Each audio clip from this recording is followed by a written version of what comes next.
Sprites do quickly go down, and Chris Common gonna join them. So Cherish, the final player alive, plays the ball towards the middle of the map, even able to trade off a kill before going down. So that's a big play for Cherish. But now it's Knights once again with the ball in hands, and now they're gonna milk those final seconds as they're about to take round number 1. Not quite able to do it just yet at 98.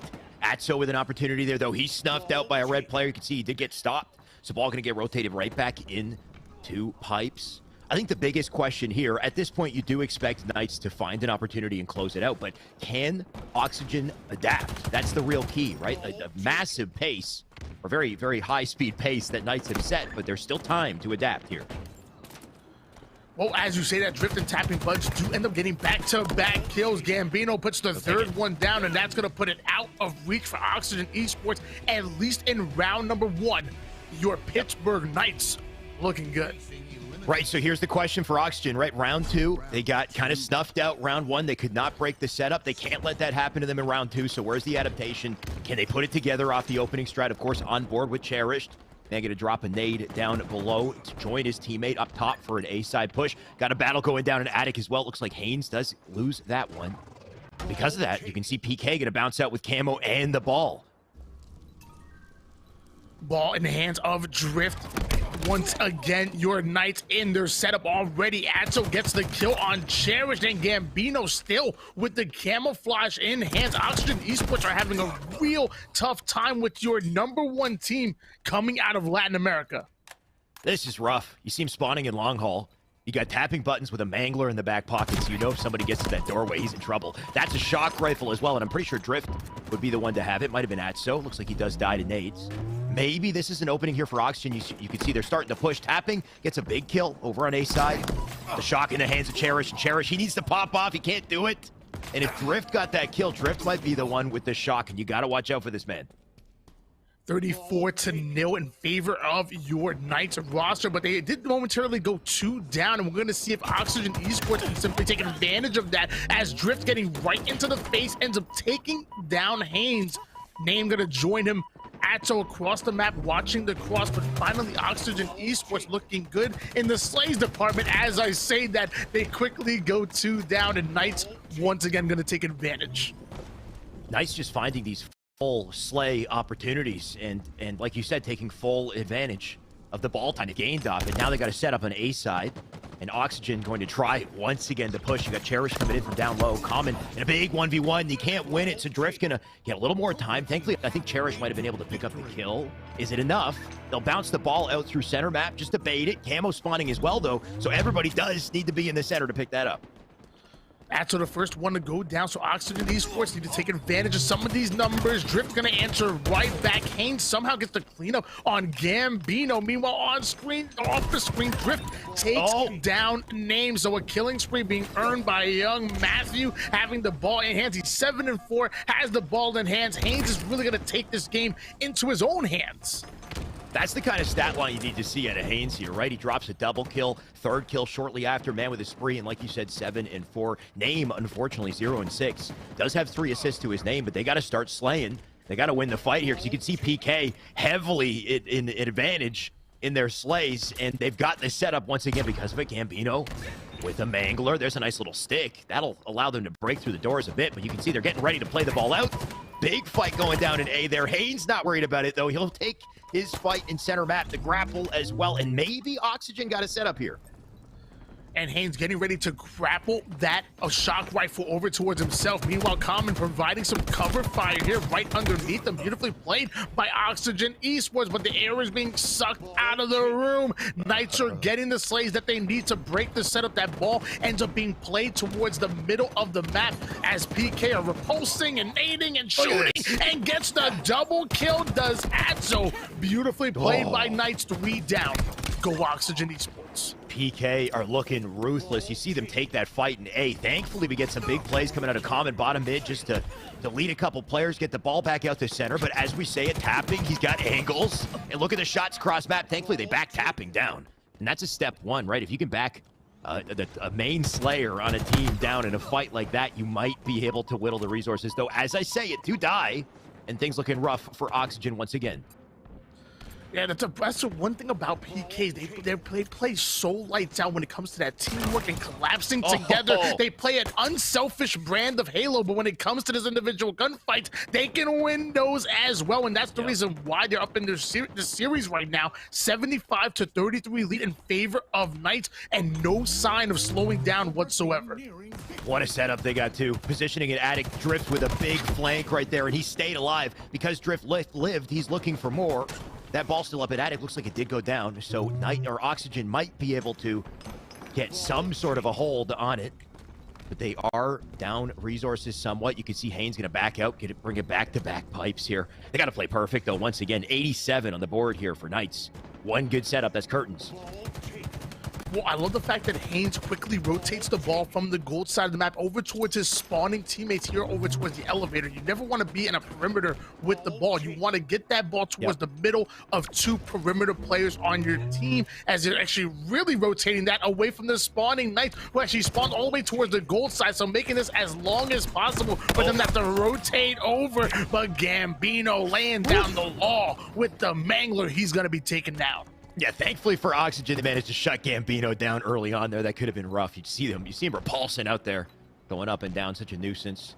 Ball in a great spot as well. If they need to play it, they can. Good little setup. You can see on C-side, Name a wide position there, just going to make sure nobody gets through the doorway to control. Unfortunately, he did just die, though, so here comes the challenge out of Knights and Drift. He can make a dirty play from underneath here. And Drift is making that play indeed. Drops right down to bottom C. Ends up getting the kill that he needs. Lines up the shot with the shock rifle. Not able to get it, but the double kill still going to come in. Too quickly go down for Oxygen Esports. And Knights having a chance to cheek away a bit of ball time before finally playing that ball outside of the map. So that's going to reset that ball towards the middle, be in a baitable position. Sneaky. Tapping buttons, waiting for his teammates to... I love that. Love the trigger discipline coming out of tapping buttons. He could have went for that kill, but he waits for his teammates to spawn up instead. Doesn't want to reveal his position when and unnecessarily get one kill when ultimately he would have been ultimately killed, I guess hunted down, because he was the final player alive for his team. Yeah, Sneaky Beaver tapping for sure. And they need to stay alive because you can see the score has gotten a lot closer than it once was. 80 on the board here for Oxygen. So one good hold might be all they need. That's 2 dead on the feed too. You can see Gambino going to try to get in the fray, try to do some damage here. He did get a kill. Reticle looking a little shaky here, but of course he's got to suppress multiple players cross map. And that's going to keep him away from the ball. He got Drift to help too. So PK doing what they can just to hold it off. Haynes, somehow, despite the action, he's picked up ball. He's hiding back batteries. He's getting time off this, too. We got to see the count of the time because he got quite a bit of time there. I'll be honest with you, though. I don't like that play whatsoever. They did not have even close to the slays that they needed, and Knights were very much right around the ball. So, I mean, he did cheek away a little bit more time than I thought, but it was only a matter of time before they hunt him down, put him down, and Atso and friends get the counter pull on the ball and steal it 2-0. Game number 1 going to your Pittsburgh Knights. Tony, we got to double back there because that is a great point that you brought up about Oddball right there, right? The risky play that Haynes took to go out, try to get scrappy ball time in center map when they didn't have the slays necessarily to do so. Instead, Knights, they played the long game. They held their position. They made sure they got the round of slays. They rotated the ball out of reach, and that guaranteed the time. That guaranteed the close to the game. So perfect little example there of, maybe instead you don't go for the desperation ball pick. You hold your position, stand somewhere where you know you can stay alive and force a kill, and then take the ball, take the setup. You get desperate, you could lose in heartbreaking fashion like we just witnessed. Of course, a best of 5, so they got a couple more chances here, Tony, but what a game 1. Yeah, the only thing I can imagine is that maybe Haynes was going in for the early pull and trusting his teammates to rotate around. And ultimately, if Oxygen Esports would have gotten 1 or 2 slays right there and Haynes ready for the ball, that would have been a crazy setup. So maybe he thought his teammates were in position to get those 1 or 2 slays to give them that advantage. Sadly, they weren't. They ended up going 1 down. He sat there with the ball for a decent amount of time. I think it was tapping buzz. They got 1 more kill, put them 2 down, and then all of them trained their eyes on Haynes to put them to 3 down, and then the counter pull ultimately came in. But yeah, I will say, like I said, if ultimately Oxygen Esports did get 1 or 2 slays at that moment, that would have been a great pull and really valuable ball time. Sadly, it wasn't, and we're going to game number 2. Yeah, once again, right? So, like you're saying, from the other side, you could say that, Haynes grabbing ball is a distraction for the enemy team. It's like, oh, hey, look at me. I got the ball. If I hold this, I win, right? And he's in the center of the map, so it's kind of tantalizing. And that might give his team an opportunity to get some angles on exposed PK players who are, kind of going in trying to get the kill. But PK, it just seems like they've been in situations like this before. They patiently pick off the players around the ball carrier, and then they isolate Haynes when he's got no hope and no help left, and use their numbers to then, turn the rotation in. So another example maybe of PK and their efficient teamwork. We might see it here, of course, game 2, or we might see Oxygen find a way to come back in Bazaar Slayer.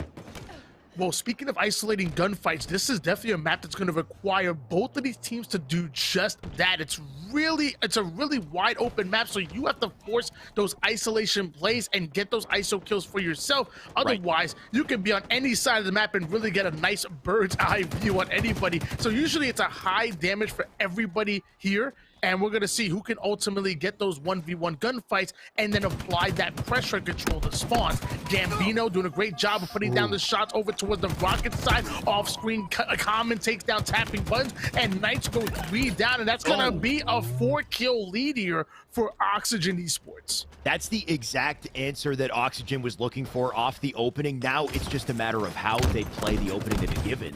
And I love the bank nades that come in to start this. He'll get in with the melee. Somehow it does end up being a trade. So Knights going to find a way to break through just a little bit, but you still have Oxygen still up on top map. You're still denying them, and they'll pick up a couple kills, 11-6 at this point. Spawn's now flipped as well. Bit of a double dilemma, though. You can see split spawners on both sides. Cherished in trouble. Yes, he is, with those nades coming out. Gambino goes down to one shot, but able to play his life, drifting, tapping buttons, getting back-to-back kills. So now we're seeing Knights start to answer back, still down by 3 kills. But that Mangler, the equalizer on the map, let me tell you, every 30 seconds, you got to be ready for that Mangler because it puts in work. And you can hold up to 50 bullets in there. It's absolutely ridiculous how much ammo you can have in the Mangler. So maybe that's where they got to go with the nerfs on the gun, just maybe a little bit less ammo might help. Who knows? Either way, I think it's just testament to the sandbox. When you are at a deficit, if you don't control center map, then pick up the damn plasma pistol, pick up the thrust, pick up the Mangler, because they're easily accessible. Maybe even that Needler as well, which I never give any love.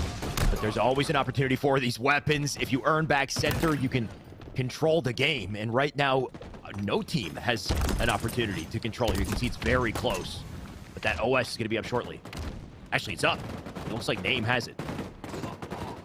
Yeah, I've been meaning to talk to 343 and HCS about having that Needler competitive play. I'm so tired of dying for it. And I can't get a kill with that. You I don't know why. Someone got it's such an amazing weapon in anybody's hands but my own, as Gambino gets a big kill. Looks like Atso holding down the middle of the map, throwing the shock grenade right onto Name. I love the camera switch. We caught him throwing the nade, and then we switched right to Name as he caught it in that lockers. Beautifully played there by, I believe that was Atso that nade. Tony, I will say about the Needler, it's just one of those weapons that if you catch somebody with their pants down, it's like the best gun in the game. But if you catch somebody with even the smallest amount of cover to outplay you, it's the worst gun in the game. It's just like there's a lot of variance. You really got to catch them when they're not expecting you. Either way, it doesn't matter where you are. If you have what's that? Make sure they have your belts when you're on the battlefield. Keep them pants up. Keep the pants up. Don't you dare get caught with your pants down. It doesn't matter whether they're down or up, though, if you grab the rockets, right? You can see the rockets going to be in contention. Everyone's dying to get to them, though, and it looks like Knights are going to finally win the battle for center map, and they now have rockets. They have a lead as well, and this lead can be extended in a second. And Drift tries to knock the pants off of Haynes right there, but ends up getting the assist. Okay, I'm done. I swear I'm done. Gambino ends up getting the kill onto that one. Atso gonna fall. So does Common as well. And your Knights now have the lead. Oxygen Eastwood started off with that, I think it was an 8-3 run, and they were looking good. But once again, your Knights answering back. They've answered back, controlled center map, got the rockets for it. Now the OS is up, so another opportunity to swing the game, and maybe it'll go to Oxygen. You can see Name is making the rotation here. He does pick up the OS, so maybe Name can put something together. Haynes watching from top rocks. You got Cherished on top map in the locker as well. So great opportunity here for Oxygen to put something together. They got to play it as a team, though. Great way to start off our first pro night of the season here. Common taking down Tapping Buttons, and now he wants to advance forward. He wants to make sure that this palm tree is cleared out. He's the final player on this side of the map, so that ultimately can change to the opposing spawners over towards the blue side. He's able to get the double kill, and now you're seeing Cherish into a 1v1 gunfight. He's not going to be able to get the kill despite having the dynamo grenades, but luckily Haynes coming out of nowhere to get the cleanup kill, and just like that, we are tied at 34 apiece, and Haynes tries to get a little too frisky on the individual gunfight and was not prepared for the bait and switch. Got to be careful with these boys on Knights. They definitely know how to roll in twos. Thankfully for Oxygen, though, they found their opportunity to kind of earn back center map and close the distance on the game, though, as I say it, Gambino doing so much damage, right? He gets the kill. He pings out the location for Tapping. Tapping doesn't get the kill, though. Name there to help. Gambino with his reticle still trained up on BR. He'll get it. And because of it, they got a 1-kill advantage. Info on the lockers and a grapple. That's one way to close the distance. To quickly go down here for your Knights, but look at that center map control coming in out of Oxygen Esports. Everybody over either towards the rocket side or the truck side, and once they get that slay that they need, I would not be surprised if they like to actually collapse on the rest of the spawning Knights here, as Knights taking control of their cafe first, maybe looking for a pick of their own so they can get that center map control that Oxygen Esports clearly have. Down to the wire here, Tony. Final length of the game, final 10 kills. And look at this, Cherish has picked up the Rockets. It looks like Name is going to pick up the OS. So in the final round of this game here, final 7 kills to pick up. Oxygen, they might have the chance for it. They've got the 44 mark achieved. You got Name with the OS, still hammering the front doors here. Multiple, all 4 actually, of Knights spawned up on this side of the map, and they're going to have to play very carefully and find their opening to break through. That is a risky play by whoever that was to jump on the door. Somehow he lived. Adso takes one, Name with another, and Trade's gonna ring out here, but Oxygen, they win with the trades. That they do, and because of that, have a 3-kill lead, about to increase it to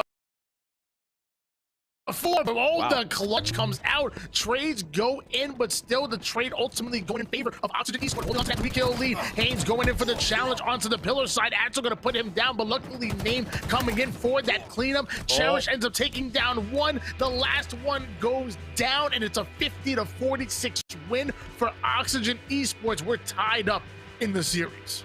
Oxygen Esports finding a way to turn things around and bring it back, right? At the halfway mark there, PK were starting to pull away. They had center control. They had all the weapons. I think Name was a good impact player, and his possession of the OS, I think that was one of the biggest answers that allowed them to kind of creep back into it at around the 35 mark. They had tied up. Name picked up, I think, every single OS in that game. So big role that he played for his team right there. And then especially at the very end, grabbing the final round of Rockets, grabbing the final OS, and their control of center. And the trades that they picked up made the win just inevitable. So we've got some contention here, Tony. We got a closely contested series that might go the distance. This could be fun. Yeah, and I'm really actually surprised that Oxygen Esports were able to come out on top in a Slayer against PK. If you remember just on Monday when PK participated in our open event, they would start off on these 11-3 runs, 12-4 runs on both ESA Blue and Unsigned Talent, which are very talented squads. And then ultimately they end up creating such a hole for the enemy team that even by the time they were able to claw out of it, it was just too deep. It was just too steep for them, and eventually they fell. This is one of the first times that we're seeing PK lose in a Slayer, and Oxygen Esports now having the momentum in the series.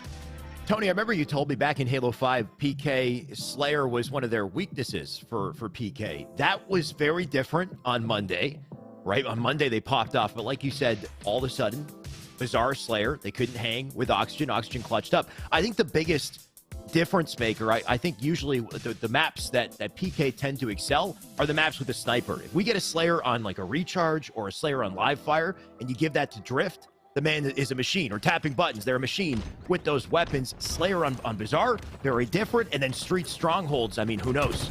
Totally different ball game here. Game 3, of course, the tiebreaker in the series. We got a Stalker, we got Rockets, we got a lot of goodies here, and Cherished, the first one to grab one. Yeah, oftentimes you would see Slayer be the Achilles heel of your Pittsburgh Knights, where they really excel with their objective efficiency. They play a very unselfish brand of Halo, which is really fast and really playing for each other. And most of the time, they have a high amount of assists whenever they end some of these games. Whereas Slayer, sometimes they will lose those individual gunfights and not be able to come out on top. Oxygen Esports taking advantage of that. But as I say that, they do go 3 down because, hey, it's objective, baby, and that's where your Knights excel. They definitely know what they're doing when it comes to teamwork and objective, and we'll see if they can continue to maintain it against Oxygen. Of course, Oxygen still a bit of a question mark here with the recent pickup on Cherished, but that question mark, I mean, answered by a triple out of name at the start of this game. That's some breathing room that they've opened up, and then what do they do with the control they've gained? You can see they got A and B. And not only do you have A and B, but they're working on a trip cap, and here come Name with the Rockets, able to take down 1, ends up going in for the double kill, earns himself a killing spree as 3 quickly go down for Knights. Oxygen Esports looking good in this series. Clearly they've woken up where, you know, game 1, maybe game 1 they were sleeping a little bit, you know, but now they got some oxygen in them. Now they're breathing right now, and they're taking over. Yeah, I think Knights came in, hit them with the tempo, and they're like, wait a sec, slow down, all right? You know, we're a pro team too. We can hang with you guys. All of a sudden, they've set the pace, and Game 3 looking very different. Rockets about to pop up as well, so that will be a huge swing opportunity for the game. Name just worried about locking down B-side, doing so well. Rockets about to be up, Cherished in position again, so you can see Oxygen not only controlling the map, they're controlling the weapons right off of spawn here in Knights. They are faltering. They got to pick themselves up. And my man Name making Knights say his name. 7 and 1 right now with 3 assists. This young man is going off, and he's not done yet. Ends up taking down Tapping Buns, but not before Tapping Buns able to steal away Charlie still. A and B hold for Oxygen Esports, and in my opinion, this is the setup that you want to be in. You want to look down on your opponents, and once you hit that second round of slays, then going for the trip cap. But as I say that, Oxygen Esports do go 3 down. How does Name play this? Does get killed by Drift. That would have been one of Drift's first opportunities there to finally swing things a bit. Name has been popping off. Like you said, the man has 9 kills. And maybe that's a big part of the reason why the team is doing so well. He had a bit of a slow start back on Recharge, but all of a sudden he's back. Drift, the man to shut him down. He's now dead. And possession of C will be changed, but you can see PK, they've taken back top map, finally. Gambino trying to work his way over towards the A side of the map. He knows that they don't have any presence on this purple street. And at this point, a lot of these teams, when they go to break a setup, they actually elect not to go up the B driveway, and they elect to actually go around purple. But Oxygen Esports kicking down the front door, say, hey, look, we're just going to run through you. We don't care about that height advantage that you have. We are just simply better, and we win our pivotal gunfights. A 130 to 35 run here for the boys in red. Seems like with enough teammates and the right weapons, anything is possible, right? You can see Name putting that Stalker to work here. Name gets another kill in the feed, too. That'll allow them to defend C, but B under contention here. Common's got to get back, get an angle on it. Rocket's about to spawn, too, so you can tell he's thinking about where to contribute. Name and Cherish, they're going to push up through the alley here. It's a nice little 2-man push. If they can win this side of the map, they've got access to the Rockets as well. They just got to make sure they delete that one player in center. You can see he's being a difficult target. PK finding ways to work together. They collapse and take Cafe, but they neglect the Rockets in the process there. So maybe whoever grabbed Rockets on the side of Oxygen could put the Boom Booms to work. And we saw it in the third person. It was Name that was able to steal those away. Currently 14 and 3 with 4 assists at the moment. Name is really slaying out. He has 5x his deaths as far as kill goes. And let me tell you, if you didn't have this young man in your fantasy league draft, I don't know what you're doing. He slays out. He does what he's doing. He's actually about to go 2-1 in the series if he keeps playing like this. Tony, last I checked, you didn't have Name in your fantasy draft. You know what? What are you doing? What do you say that to yourself, my dude? No, I will say Name has definitely found his footing though, right? He was goosed at one point in the final round of Recharge, and it's looking completely different. The man's 16 and 3. Everything is working for him. We've got Common with a kill as well. So the entirety of Oxygen just looking confident as hell here as they get past the 200-point mark. And Knights, they still have yet to answer. And it's crazy because your Pittsburgh Knights are one of your better strongholds teams that we have in the league here. And they're, I mean, Oxygen Esports making it look easy on them as they go 3 down once again, 227 points in counting. A momentary trip cap here for Oxygen Esports. Knights end up taking away Bravo, but they need to go after a second base very quickly, or that's going to be it. They're going to lose this game. It's definitely starting to make you wonder what this says about the competition in this tournament today. PK, they got the grand finals. Oxygen all of a sudden making them look like child's play in this match. Drift does get the kill, though. That's 2 dead. That's an opening there for Knights. Can they swing this? They have to play so damn well if they want any opportunity here. You can see the fight for A still going down. Comment on top of it. If they win possession of A, they could win the game right here. They got some work to do it. Haynes needs the kill. He does get a trade. Is it enough? Name with 1-2.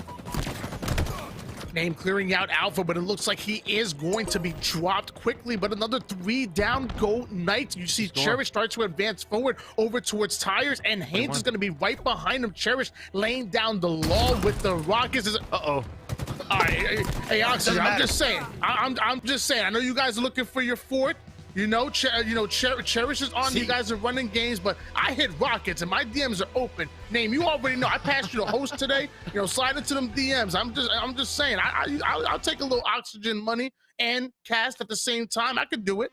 Do I dare to go back to your fantasy league once again? Because that's quite a full turnaround you made, right? You put Cherished in your fantasy league, and I told you, Tony, I warned you. I said, Cherished, I'm sure he's a great player, but the man's new on the team. He's new to the scene.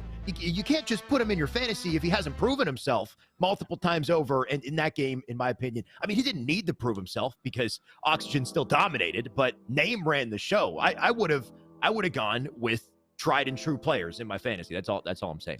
At least you committed to a fantasy. I didn't, but just being a dick. I'm gonna have to hit up ESA Killua because he's our fantasy league draft commissioner, okay. And because there was a mistake. I had misspelt Name and accidentally spelled Cherished. And it's a common misspelling. It's a common mistake. So I had meant to put Name on the Final Fantasy, and I accidentally put Cherish. So I'm hoping that Killer was going to fix that up because obviously I was going with Name, obviously. Yeah. I mean, wild how there's so many similar letters in the word cherished and the word name. Exactly. Yeah, weird. Typo. It happens every now and then. Either way, hell of a fantasy team you got there, Tony, and I can't wait to see what you guys picked in the chat. This is not over, this series, by the way. It might be soon, but that's a 2-1. Still a chance for PK to bounce back, and it's a CTF where they're going to have to do it on Aquarius, Tony. They play every map, every game type pretty damn well, but I wonder if CTF is PK's wheelhouse for this.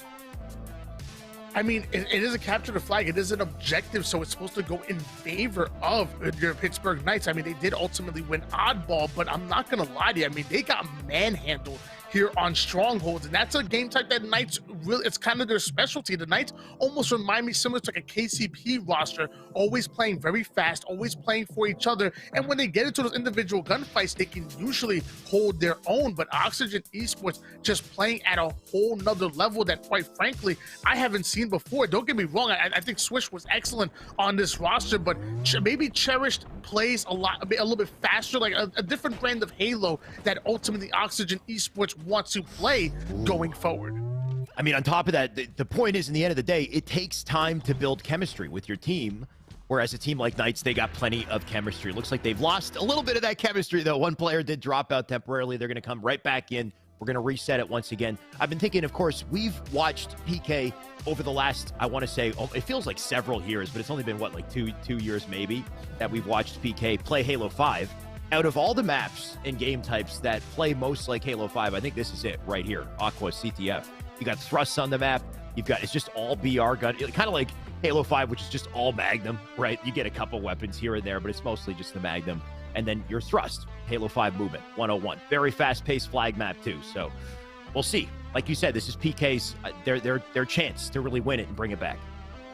Yeah, to be honest with you, I think that's an amazing point. I think, if anything, this plays more like the version of midship that was ultimately Sorta. in Truth. Okay, Truth. It plays similar to Truth, yeah. Truth, how Halo 5 did, at least as far as, we have a P and a car side ultimately, just like we did back in Truth. You have that camouflage. Both teams can go after a thrust, so at least one person will have that in all of these gunfights here. Now, a little bit different than Halo 5, we like to control the P side when ultimately we were running those flags, where on Aquarius, you want to actually control the car side. You want to make sure that you block that utility spawn and stick them over towards the fridge. Once they're on the fridge, you want to have somebody maybe placed on top car or even close to the top mid, because there's only 2 exits. You either make it out towards P side in order to overextend, or the players might try to go back towards their flag to kind of stop the pull or trail the pull. Either way, it's nade heaven. So if you have somebody on top mid or top car ready for those crossfire, it's really tough for anybody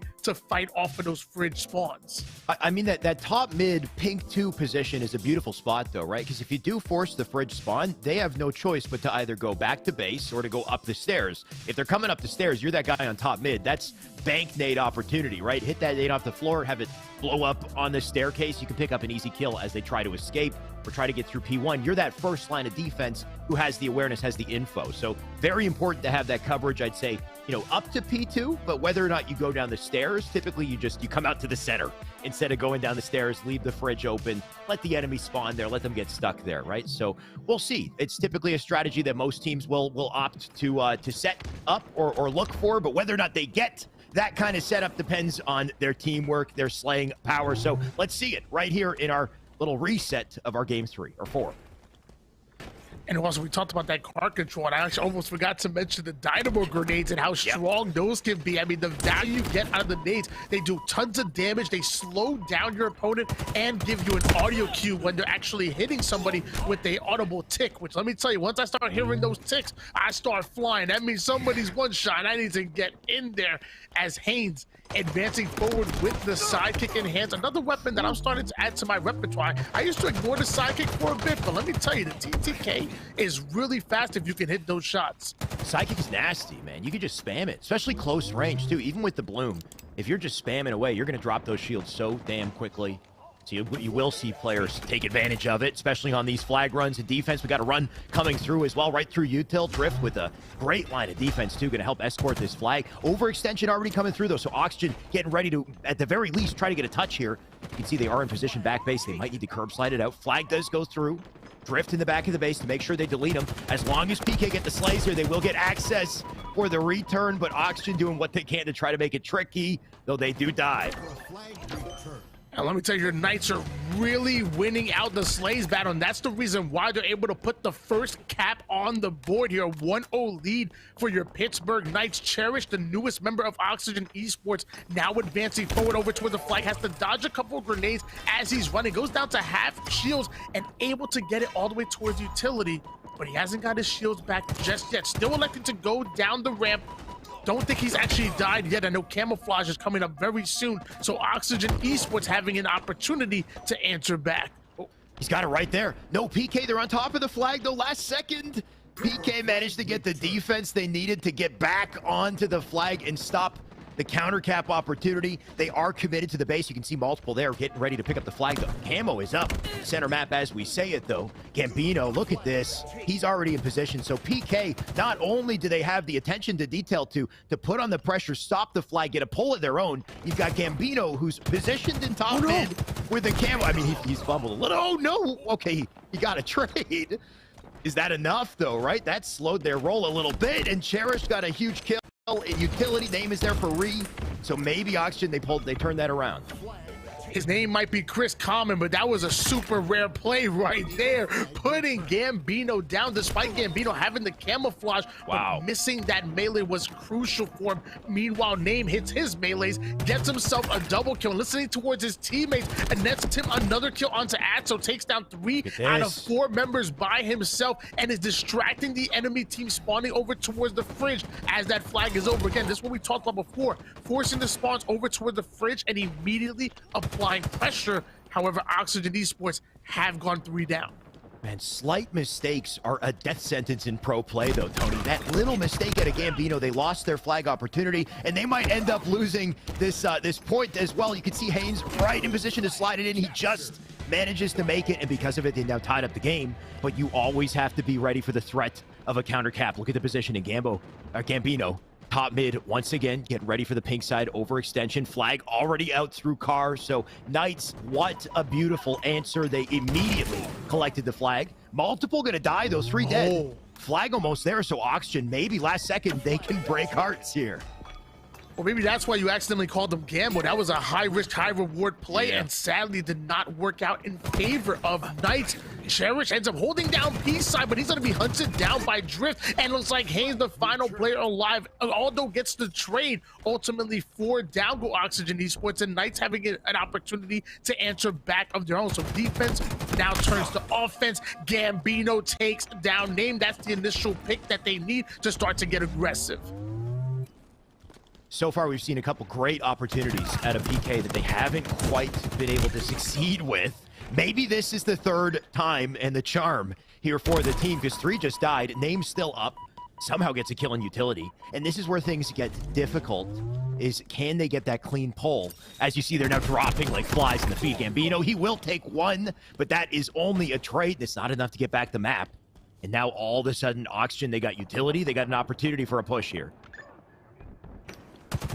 Starting to see things unfold. Multiple players on Oxygen Esports advancing forward over towards the car side of the map. Slays go down and Haynes going in for an early pull. Doesn't exactly have the 3 down that he would want, but if he was able to pull off that ninja, I probably would have slammed my head against the desk, gave myself a concussion, as Gambino able to steal the return despite multiple nades flying in. Another 2 down go Knights, so Oxygen Esports need to keep applying the pressure. Their name might be Oxygen, but they cannot allow Knights to breathe. Tony, for your health and safety and for the sake of a good quality broadcast, I'm thankful that the ninja didn't happen, because my God, what a reaction. Do not get concussed for a ninja, please. Either way, it looks like the play's still being made regardless. And what do you got to say?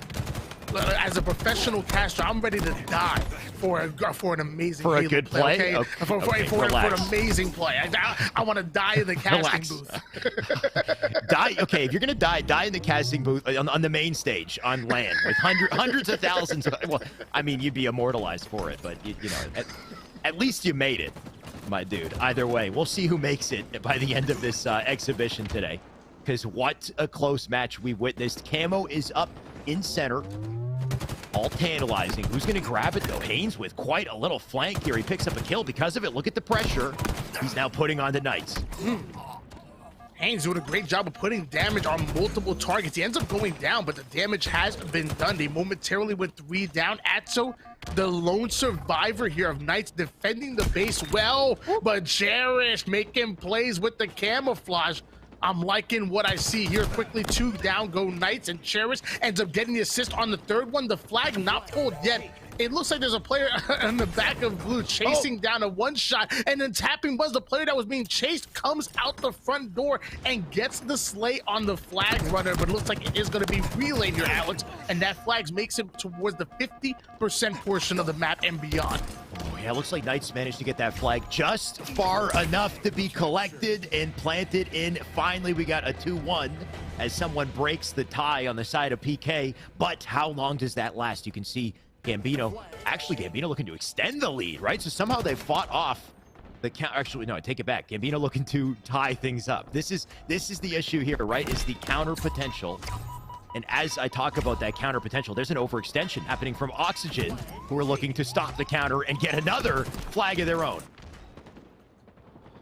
Cherish already running that flag over towards the courtyard. Meanwhile, the Oxygen Esports flag is in the middle utility bridge. Haynes gonna hop right on it, gets the return, and then the top mid presence ends up going down for Knights. So that flag is in the middle of the map. It's now gonna be relayed. Multiple go down for Knights, and I don't believe anybody is in position to stop this flag. That's gonna be the 3rd flag cap here for Oxygen Esports, and they're already grinding forward for that top mid control. This is scary territory for Knights, right? Multiple chances they've had. They've been snuffed out last second. They could not quite cap. They couldn't quite defend. Now they're looking at a 3-1, 2-flag deficit. Potentially their final game in the series. And yes, that is a wow moment at Adrift to live in that situation. But is it enough, right? We've seen this multiple times from PK. They need a clean run this time. Gambino with a kill. Flag picked up by Drift. Got it through Util. So step one accomplished. Can they, with the final 3 minutes in the game, turn this around? And Oxygen Esports have just gone 3 down. Cherish, the final player alive on the team, as that flag already makes it over toward the car site. Untouched goes Drift while running their second flag cap in. They're only down by 1. And with over 3 minutes on the clock, Knights definitely have enough time on the board to make something happen. Oxygen Esports better step it up. Oh, Haynes going to turn and burn, tapping. Where's that flag, though? It does go in. The flag already pulled. It's pulled by Knights. Atso looking for another run here. Atso does die as he tries to make it through car, so Oxygen with an opportunity to get on top of it. Looks like they are returning it, and they will stop it in its tracks. But Knights are picking up the tempo here. Look at this, 2 now dead. You can tell that Oxygen's starting to feel the pressure, the momentum changing here in this game. Cherish makes his way over towards utility side, but he's going to get into an individual gunfight, tapping buttons, putting his 22nd kill on the board. Haynes forced to actually fly throughout the middle of the map, does so without being touched, but now catches a dynamo grenade. It was a good push, but it ends up being stopped short. Either way, 3 quickly go down for Knights, and Drift, instead of baiting the flag, he gets right into the action. Drift going to quickly go down. I'm not sure about that play right there. They were already 3 down. Maybe Drift should have maybe baited and naded and sit towards his utility to maybe defend off the offense that's coming in Oxygen Esports, because they've just gotten another pull. Yeah, good point, right? 3 real options there. Does he pick up the flag, try to do something with it? Does he play slowly and just try to bait it out, nade, or does he fly in, play aggressive? He went for the aggressive route. Unfortunately, did not work. Flag already all the way at the base because of it. Oxygen, Name's got a camo on his body. You can see his teammates are dead. But he's got an angle onto the flag. Looks like he was not there in time, so Knights do get that clutch return. They got 1:30 left on the clock, though. And if they do want to pull this back, they got to start winning their fight. So Drift with a huge kill. Gambino going to stop one. Tapping gets it. Flag about to be collected. Big line of defense out center, but look at Gambino stay alive. What a patient play to get the flag to Util. Is this enough? This might be their final chance, Tony. I'm so surprised that play didn't work there. You notice Gambino commits to that slide and grab on the flag, even though he was one shot. If you notice, Oxygen Esports were 3 down. They were applying pressure. That should have been enough for Gambino to slide in and get that flag over toward utility, but somehow the final player in Oxygen Esports was able to get the slay, and that stopped Knights going forward here. Now we have Chris Common with the heat wave in hands. Can he bring the heat? Because with 50 seconds, all they gotta do is play a little bit of advanced defense, a little Slayer 2.0, and they'll end up winning this game and the series. So Common with quite an opportunity on his hands is what you're saying. Let's see if he heats things up here. Gonna try to snap with heat wave. Misses 3 though. Finally connects. Whiffs the melee. What is this fight? He'll take the reversal kill somehow, and maybe 1 kill was all they needed. 30 seconds left. Cherish gonna do what he can to defend him off. Flag in position to get collected. So I love this out of Oxygen, right? They're not turtling up. They're not just playing defense. They are going on the offense. They want to seal this out. Guaranteed, if they plant this in, Tony, it is 100% game over. And you know what? I think it might just happen. Name there to slide it in. He collects it in the last links with 8 seconds. No chance of sudden death. Oxygen, they just did it, Tony.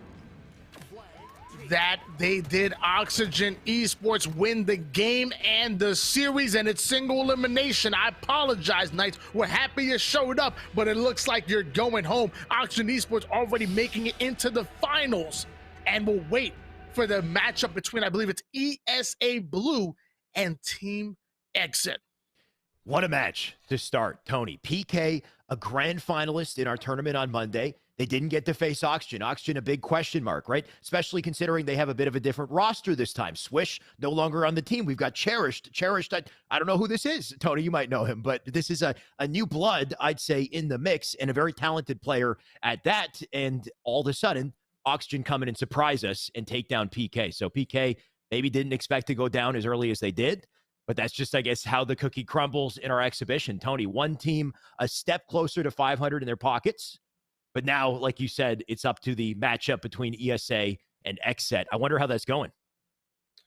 Yeah, I mean, not only is Cherish new to you and maybe new to Series E here on Halo side, but for those of you who are a fan of Series E as a whole, you guys already know Cherish because you've been seeing him in the Apex grind. And let me tell you, Okay. he's a damn good Apex player, and that's why I'm not surprised that he's able to come into Halo and really dominate. I mean, he's a true slayer, and we're gonna see that going forward as he continues to get better and better. And I like this roster for him. I know for a fact that Common, Haynes, and Name, they want to play an aggressive brand of Halo. And once Cherish kind of gets his footing, he's going to be right there with them. And they're going to be flying on people as you saw them come out 3-1 against the best team in Latin America to make it into the finals. They definitely had quite an aggressive brand of gameplay, like you said, though, right? Multiple heavy pink side overextensions, I think, was like their brand in that game, right? We had like they would die, spawn on Fridge, and then send like 3 players through pink at the same time and just mop up everyone, make it to the flag, somehow get the flag out and defend long enough to get the return, right? Because PK had a flag cap opportunity, like I want to say 3, 4, 5 different times in that game that was reversed last second by a good overextension from Oxygen. So PK, maybe not quite ready for them this time around. I guarantee they're going to go back, watch the VODs, reassess, come back even better. But in the meantime, it's the storyline between Oxygen and whoever is up to face them next. Tony, like we said, 3 teams in the tournament still. Can't wait for the upcoming match.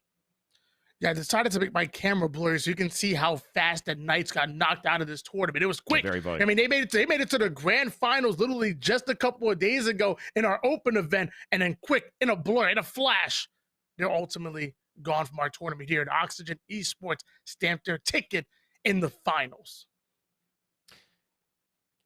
I'm wondering if we can jump into the middle of this game that's currently taking place, Tony, or do we just jump into the next one in the series? I'm waiting for an update. Okay, what we will do is we're going to throw to Yeso. Yeso's going to give us a look back on the series that just played out, a little update on what's happening currently. We'll come back with more exhibition matches shortly. What a first match up there. Oxygen and PK going up against each other, and Oxygen coming out with a 3-1 win. And this one, a bit of a surprise for me. Of course, you heard Shyway and Why Not talking about it. This is a bit of the, adjusted new roster here for Oxygen. And they're coming off of what was a disappointing showing in Anaheim, but looking to take some steps forward and looking really good. And especially because this was a series that I thought was PK's pretty early on. They come out, looked really strong in Oddball. I will say the second round, Oxygen had much more fight in the second round of that Oddball game. Made it really close going down to the end, but of course PK do bring it out. And then we go into game 2, we go to Slayer on Bazaar, and PK came out swinging. You heard Shyway talking about it after that game, that it was right around the midway point of that game. PK has, control the center of the map. They have power weapons, and it seems like it really, they just kind of have to dot their I's and cross their T's to close out that second game and take the 2-0 lead. But there was a momentum shift there, and it seemed like Oxygen was just a completely different team from that point onward, and it shifted from PK kind of dictating the pace of the series and having kind of a chokehold on what was going on to having to play catch-up for the rest of this series. Oxygen finishes strong in game 2. They come out in game 3 and were pretty dominant, honestly, in strongholds. They built that early lead. You heard, Why Not mentioning it, that it was at 130 to 35 start right off of the bat, and all of a sudden it just looked like, whoa, this looks like a completely different Oxygen team. And it was crazy because PK is not only a team that I like a lot. I've gotten to watch a lot of PK games over the last 6 to 8 months. Them and Timber Esports, of course, formerly Fire and Ice. These LATAM squads, I think, are incredibly talented and are pretty underrated because I've watched them play a lot of matches against really, really good teams, those mixed super teams between like Cloud9 and Sentinels and in Optic that we saw at the end of Halo 5, and even just in straight-up matches against those squads. And they can throw down with some of the best in North America. And coming up into this matchup against Oxygen, I was heavy favored towards PK, but Oxygen made quite a statement here and really took over this series. And you saw kind of the last bit of desperation there from PK, trying to get something going in that fourth game but they really just couldn't catch up. Felt like they were always a step or two behind, and once Oxygen found that rhythm in the middle of game 2, they completely took over this series. And when it looked like early on, hey, they may not be able to get it going, Oxygen settled into this series, took charge, and took a big win. So they, of course, move on to the grand finals. They will play the winner of our next matchup. We've got Xset and Esports Arena Blue. I'm wondering what Twitch chat is thinking on this one, where your predictions are going. I'm just excited to see these teams play, and I know my friends Xiaowei and Wynut are as well, so let's hand it back over to them. Damn right we are. Thank you, Yeso. And like he said, one team already out of the running. Oxygen, they're waiting for their competitor. In the meantime, we've got ESA Blue. We have Xset going head-to-head. Tony, did they face off on Monday? I think they might have played. This is a bit of a rematch. Off the top of my head, I'm not sure, and I just took a quick peek at the bracket. I actually don't believe they met. No. Okay. ESA Blue ended up falling in the same exact in the same exact round as Xset plus Rob did. PK beat out Xset, and then Timber Esports. ESA Blue beat out Timber Esports, and then PK ultimately knocked ESA Blue out of the tournament. So they actually didn't get to match up. So that's right, because ESA Blue, they went down in like winners round 3, right? They went down earlier than expected and then had a hell of a loose bracket run. So in the meantime, they kind of avoided some of the juggernauts, I guess, in the process, right? And Xset, I guess, being that juggernaut. This is a different Xset, though. This is Xset with Arctic, with their original roster, with their team that they scrim with and compete with on a regular basis. So things can be very different here. And I'm sure at the very least, this is some great competition for our ESA sponsored team. But once again, Tony, best of 5 series layout on screen. We've got Oddball Recharge, Slayer Bazaar, Stronghold Streets, CTF Aquarius, and Live Fire Slayer to close it out. What do you think? I think this is a great matchup, and game number 1 is definitely going to set the tone of this match, of the rest of the series here. And to be honest with you, I think Xset are the better team on paper. You know, I love me some ESA Blue. I'm personally signed by ESA Blue myself, but man, Xset are a tough team. They really showed off in Anaheim and have been riding a high ever since. And just to kind of touch base, remind you guys at home, and this is the first week that we're doing Series E, so I just want to let you guys know that there was 2 qualifiers that ultimately happened a few weeks ago. This is going way back. ESA Red and ESA Blue won their respective qualifiers to be signed by Esports Arena to become Esports Arena Red and Esports Arena Blue. Now they all individually represent a sponsor themselves with Intel, Nerf, Splash, Razer, Vizio, and Excedrin. Every Monday nights, we're gonna have our open events where even you guys can compete and play up against ESA Blue and Red. That'll be kind of their warm-ups and whatnot. That'll be them trying to prove themselves. And then also, on Wednesday nights, like we have tonight, we're gonna have an invitational only pro night where we invite the pros to compete, and that's ultimately where ESA Red and Blue are really tested. Now, ESA Red couldn't make it this week. We'll most likely see them next week, but it was Blue that we haven't seen much of. Red got actually announced way before.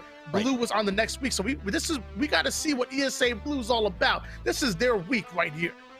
Definitely. They've been under like, what do I want to say? Not the spotlight, the hot seat, right? Like, because this is a test for them. They had a hell of a losers bracket climb to get qualified in the first place, and then a rough tournament, I want to say, on Monday, going down earlier than expected, and then fighting through lower bracket, but ultimately going down to one of the top competitors, PK. So definitely they're on the come up. This is a nice little test to see them again, and a lot of benefits, like you said, that comes with just being sponsored, being part of Series E. You're making money to play Halo. You're getting a salary to play Halo, and also the other top teams are looking closely at your roster and might poach you here or there. Tony, I know you've been sharing, down low kind of intel, but I know that all these members on these ESA teams, they're very favorable picks for some top esports orgs. The more they play, the more teams like Space Station, let's say, or Navi or whatever will come in and say, okay, these guys, they're cracked. We might want them. We might want to poach somebody.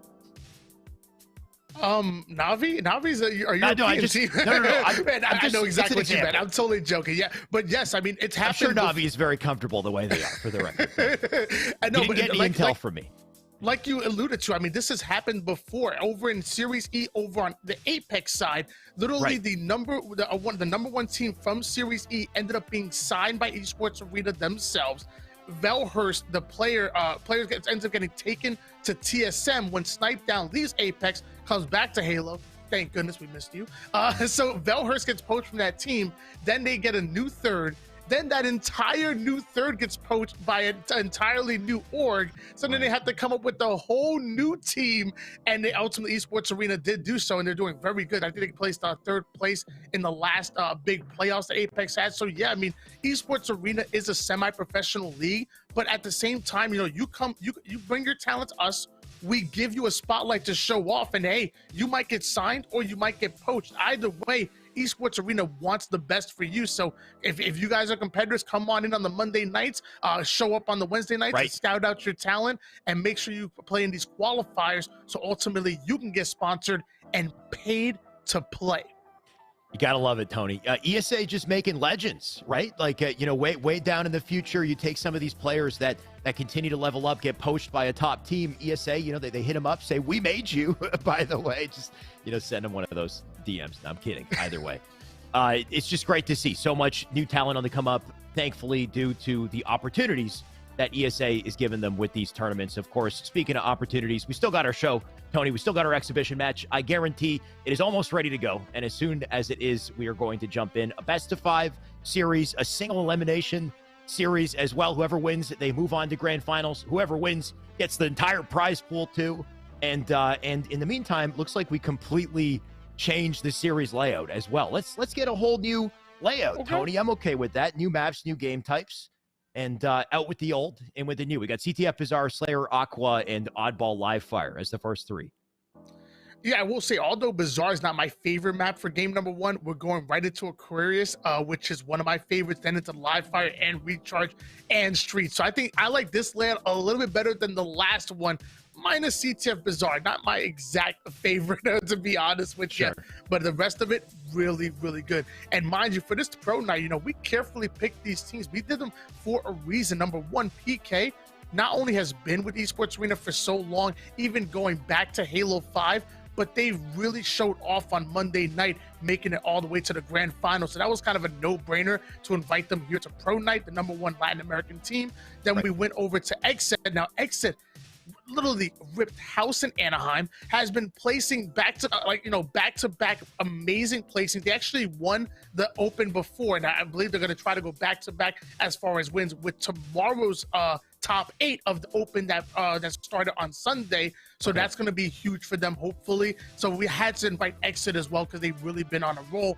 And then Oxygen Esports, mind you, they actually lost to Esports Arena Red in pools at Anaheim. So like, hey, you want a little bit of payback? Take on some of the Esports Arena teams. Come on over here to the Pro Night. So we Right. carefully picked all of these teams to make it into the Pro Nights, and get a little storylines in there for you. Smart, right? Because you can't just, you know, as great as it would be to say, okay, Optic Gaming, Cloud9, you know, come on, come play with us, you know, big orgs, big teams. But would that be fun? Would that be closely contested? Instead, we've got a beautiful little matchup here with very closely contested teams and storylines and, you know, revenge stories or new opportunities for players to kind of pop off and gain a spotlight. So, like you said, a very well-selected pool of teams. And the winner, whoever does break through, they kind of get to level up by this. And maybe they get to go into a higher pro exhibition match with even better teams, let's say, in the future as well. So the start of big things, Tony, and I can't wait to finally start this series. Of course, Bizarre CTF, we are back, and we are on board with XSET and Esports Arena Blue. Wow. 4 down, go Esports Arena Blue. They're all I don't know dead. if I'm looking at that right, but the game started 10 seconds in, and they're already 4 down. Exit going to quickly get their hands on the overshield. I only have to assume they have the rockets as well, as they're already grinding forward. That might have been the fastest starting strat that I've seen in competitive Halo, and a flag is already being pulled by the self-proclaimed best player in the game. I mean, the beauty of this start, though, they got the full round of slays, and they're still killing them off of spawn here, right? The remainder of this team, Xset, are in position to delete the spawners, and Kratos just had the freest flag run I think I've ever seen, Tony. I don't think he took a single shot. The man just freely went through center map, and if you can play like that, then, I mean, Xset will be unstoppable, so we'll see if they get another opening. I mean, they're all still dying. Tony, we got two geese on the side of blue. I mean, yeah, the game is what, about less than a minute and a half old. I'd probably be goosing myself too. The game literally just started. It's already a 1-0 lead going for Xset, and Suspector not slowing down whatsoever, taking down Goldstar BR, putting them 3 down almost immediately, and continuing to apply pressure is Xset. They're looking, I don't think I've ever seen them look this good on any game type. And they had one hell of an Anaheim. Yeah. I mean, that's the thing. You put Arctic back in the mix, and the chemistry regains, and then all of a sudden you're looking at an incredible competitive roster. I mean, Kratos going to continue to drop multiple in the locker here. He knows that player's one shot. He goes in for the challenge. Can he take the kill? Has to reload. Melee in does give him a trade. Is that enough to hammer through the double doors? You can see Eli Elite still in the back of the base, going to try to defend, but Suppressed and Arctic, they got some artillery to work with here. And I'm really excited to watch this Xset roster. I mean, I believe Kratos and Suspector actually got second place during a World Championship. It might have been 2018, if I remember correctly. But either way, they're been there, done that, proven. Suppressed, an up-and-coming name, but that dude's a slayer. We know how good Suppressed is. I've been following his Halo 5 career very closely. One player I don't know much about is Arctic. I know Arctic comes, I believe he was actually dropped by G2, and then Xset ultimately pick him up eventually. That's one player that I want to know more about, so I'm really happy to see him competing here, as Esports Arena Blue did actually end up putting them 3 down and are starting to advance forward themselves. Suppressed, having to slow things down and defend his cafe, hopefully get a slay before being taken down, because shots are starting to ring out. I will say Arctic has definitely been in the mix for a while, though, right? Like back in Halo 5, Sab, I want to say, another one of those players that were kind of on the come up towards the end of Halo 5, picking up placings in the late pro tournaments. But of course, that was back in 2018. Halo 5 had kind of finished off. And in the meantime, he just continued grinding, just like Suppressed, right? Suppressed already got himself a double. He's got control of top rocks here. Suspector going to go straight back to his base. You can see one player is hiding back there. Not going to live for very long. He got multiple. Going to make sure they deal with him. They'll come back to face center map. But you can see that ESA Blue, they're already starting to push up, get aggressive here on center. Maybe this will lead to an opportunity, or maybe they'll just die again.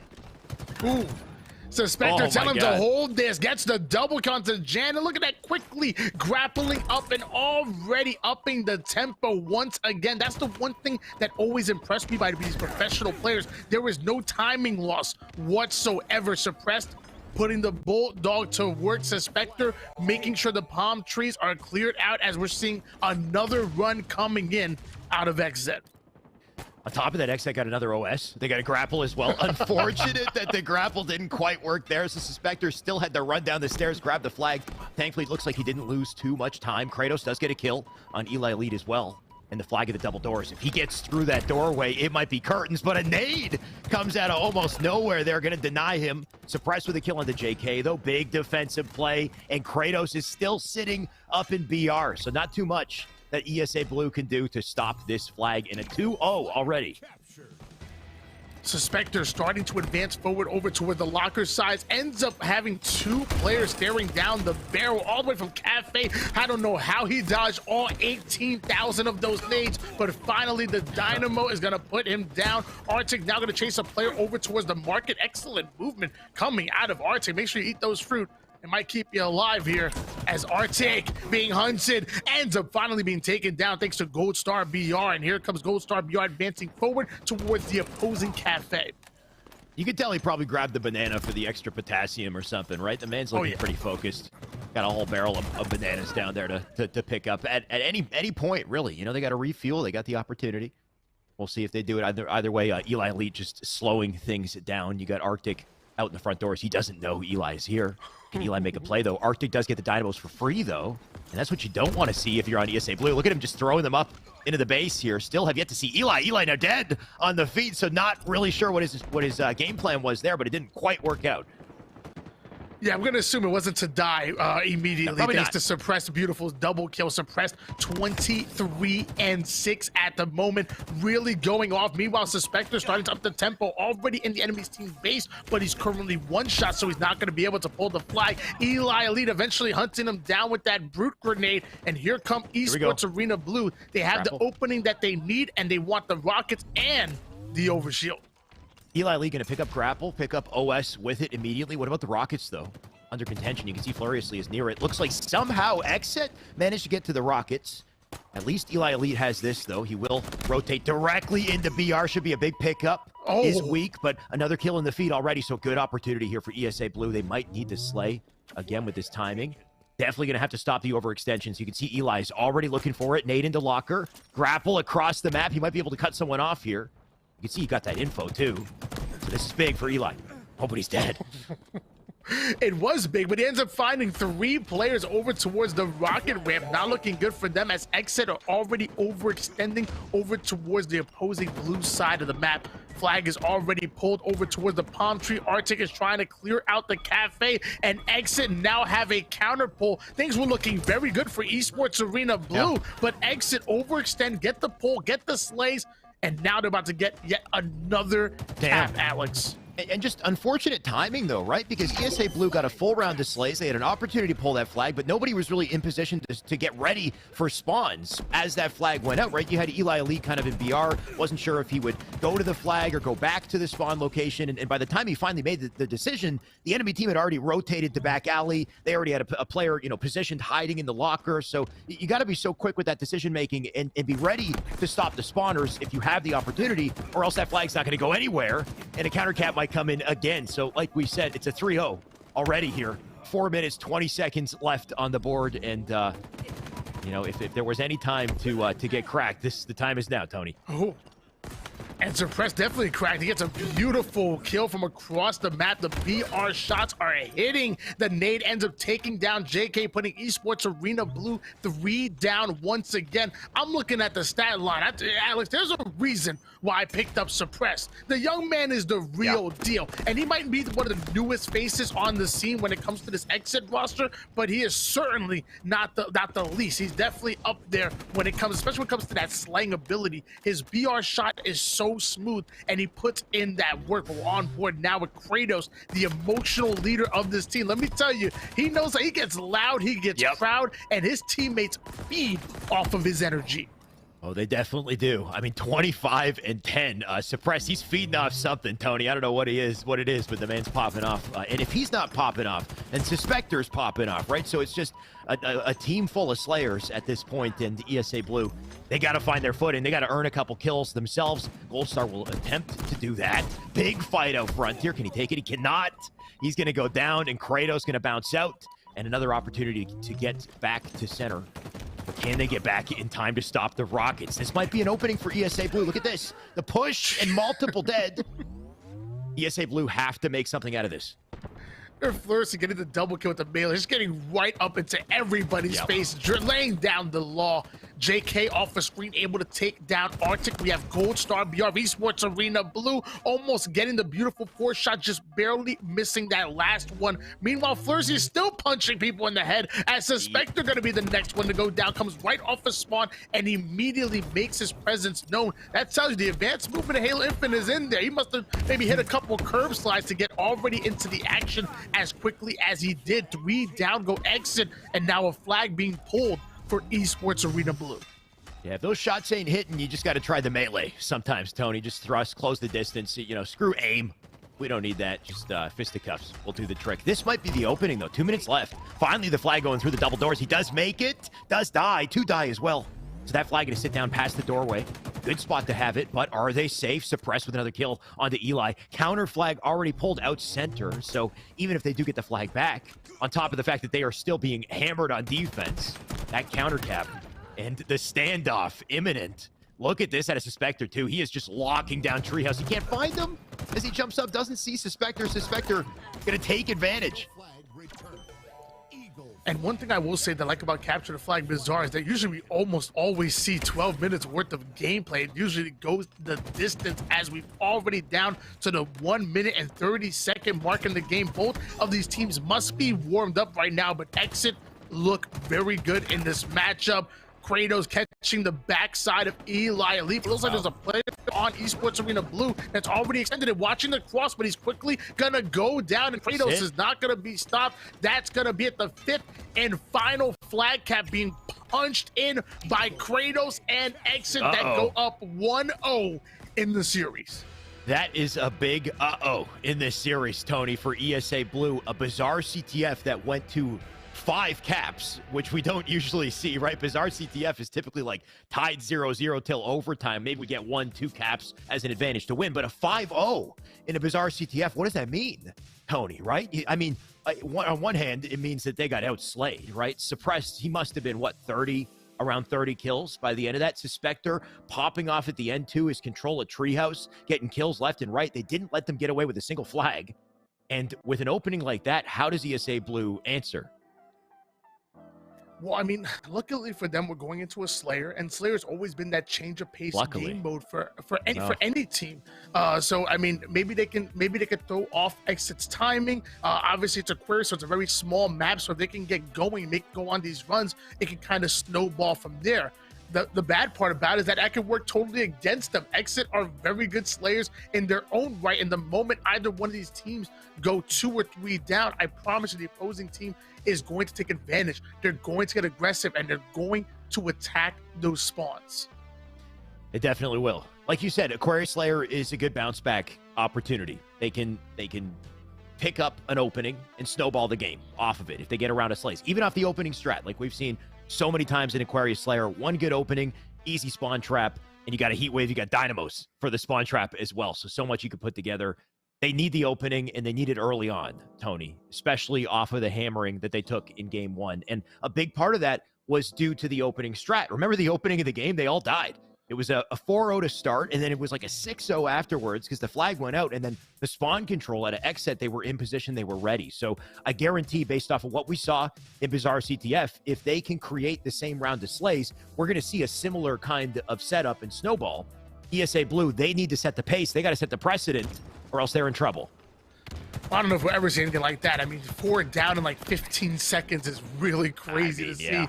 That was insane. It looks like we're tied up at 1 apiece. So they're already starting off better than they did the last game here, and able to get away with the camouflage it does furiously. I'm sorry, excuse me, Gold Star BR, my apologies. Furiously off the screen does take down Suppressed, and Gold Star BR having the opportunity to get right behind enemy lines. He knows this more than once, so he's not going to commit to that gunfight just yet.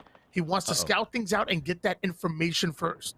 He's got to start moving quick, though. You can see how quickly the enemy team is rotating. He does thankfully get 1 kill. He'll snap onto a couple others, but multiple members of Exit in utility gonna bait and switch their way through these fights, despite being stuck here. Look at the efficiency, too. Suspector just bobbing and weaving. He gets shots cross map into pink. A couple trades gonna pop up on the feed here. Suspector up top map. Does he have help, though? Gonna try to take a fight cross map. Your big kill onto Eli. A little bit of an opening, too, for Exit. Just a 2-kill deficit. He can bounce out with... No way!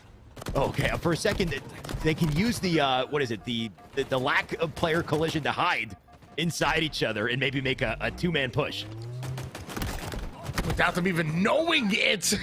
No. Wow, 3 down. Quickly go Esports Arena Blue. Gold Star BR coming right off of spawn. JK's on the utility side of the map, and he's going to be taking some heavy damage. The shock grenade going to finish him off. Kratos dropping down, gets the kill once again. It's 3 down. Go Esports Arena Blue, and Exit take a 3-kill advantage.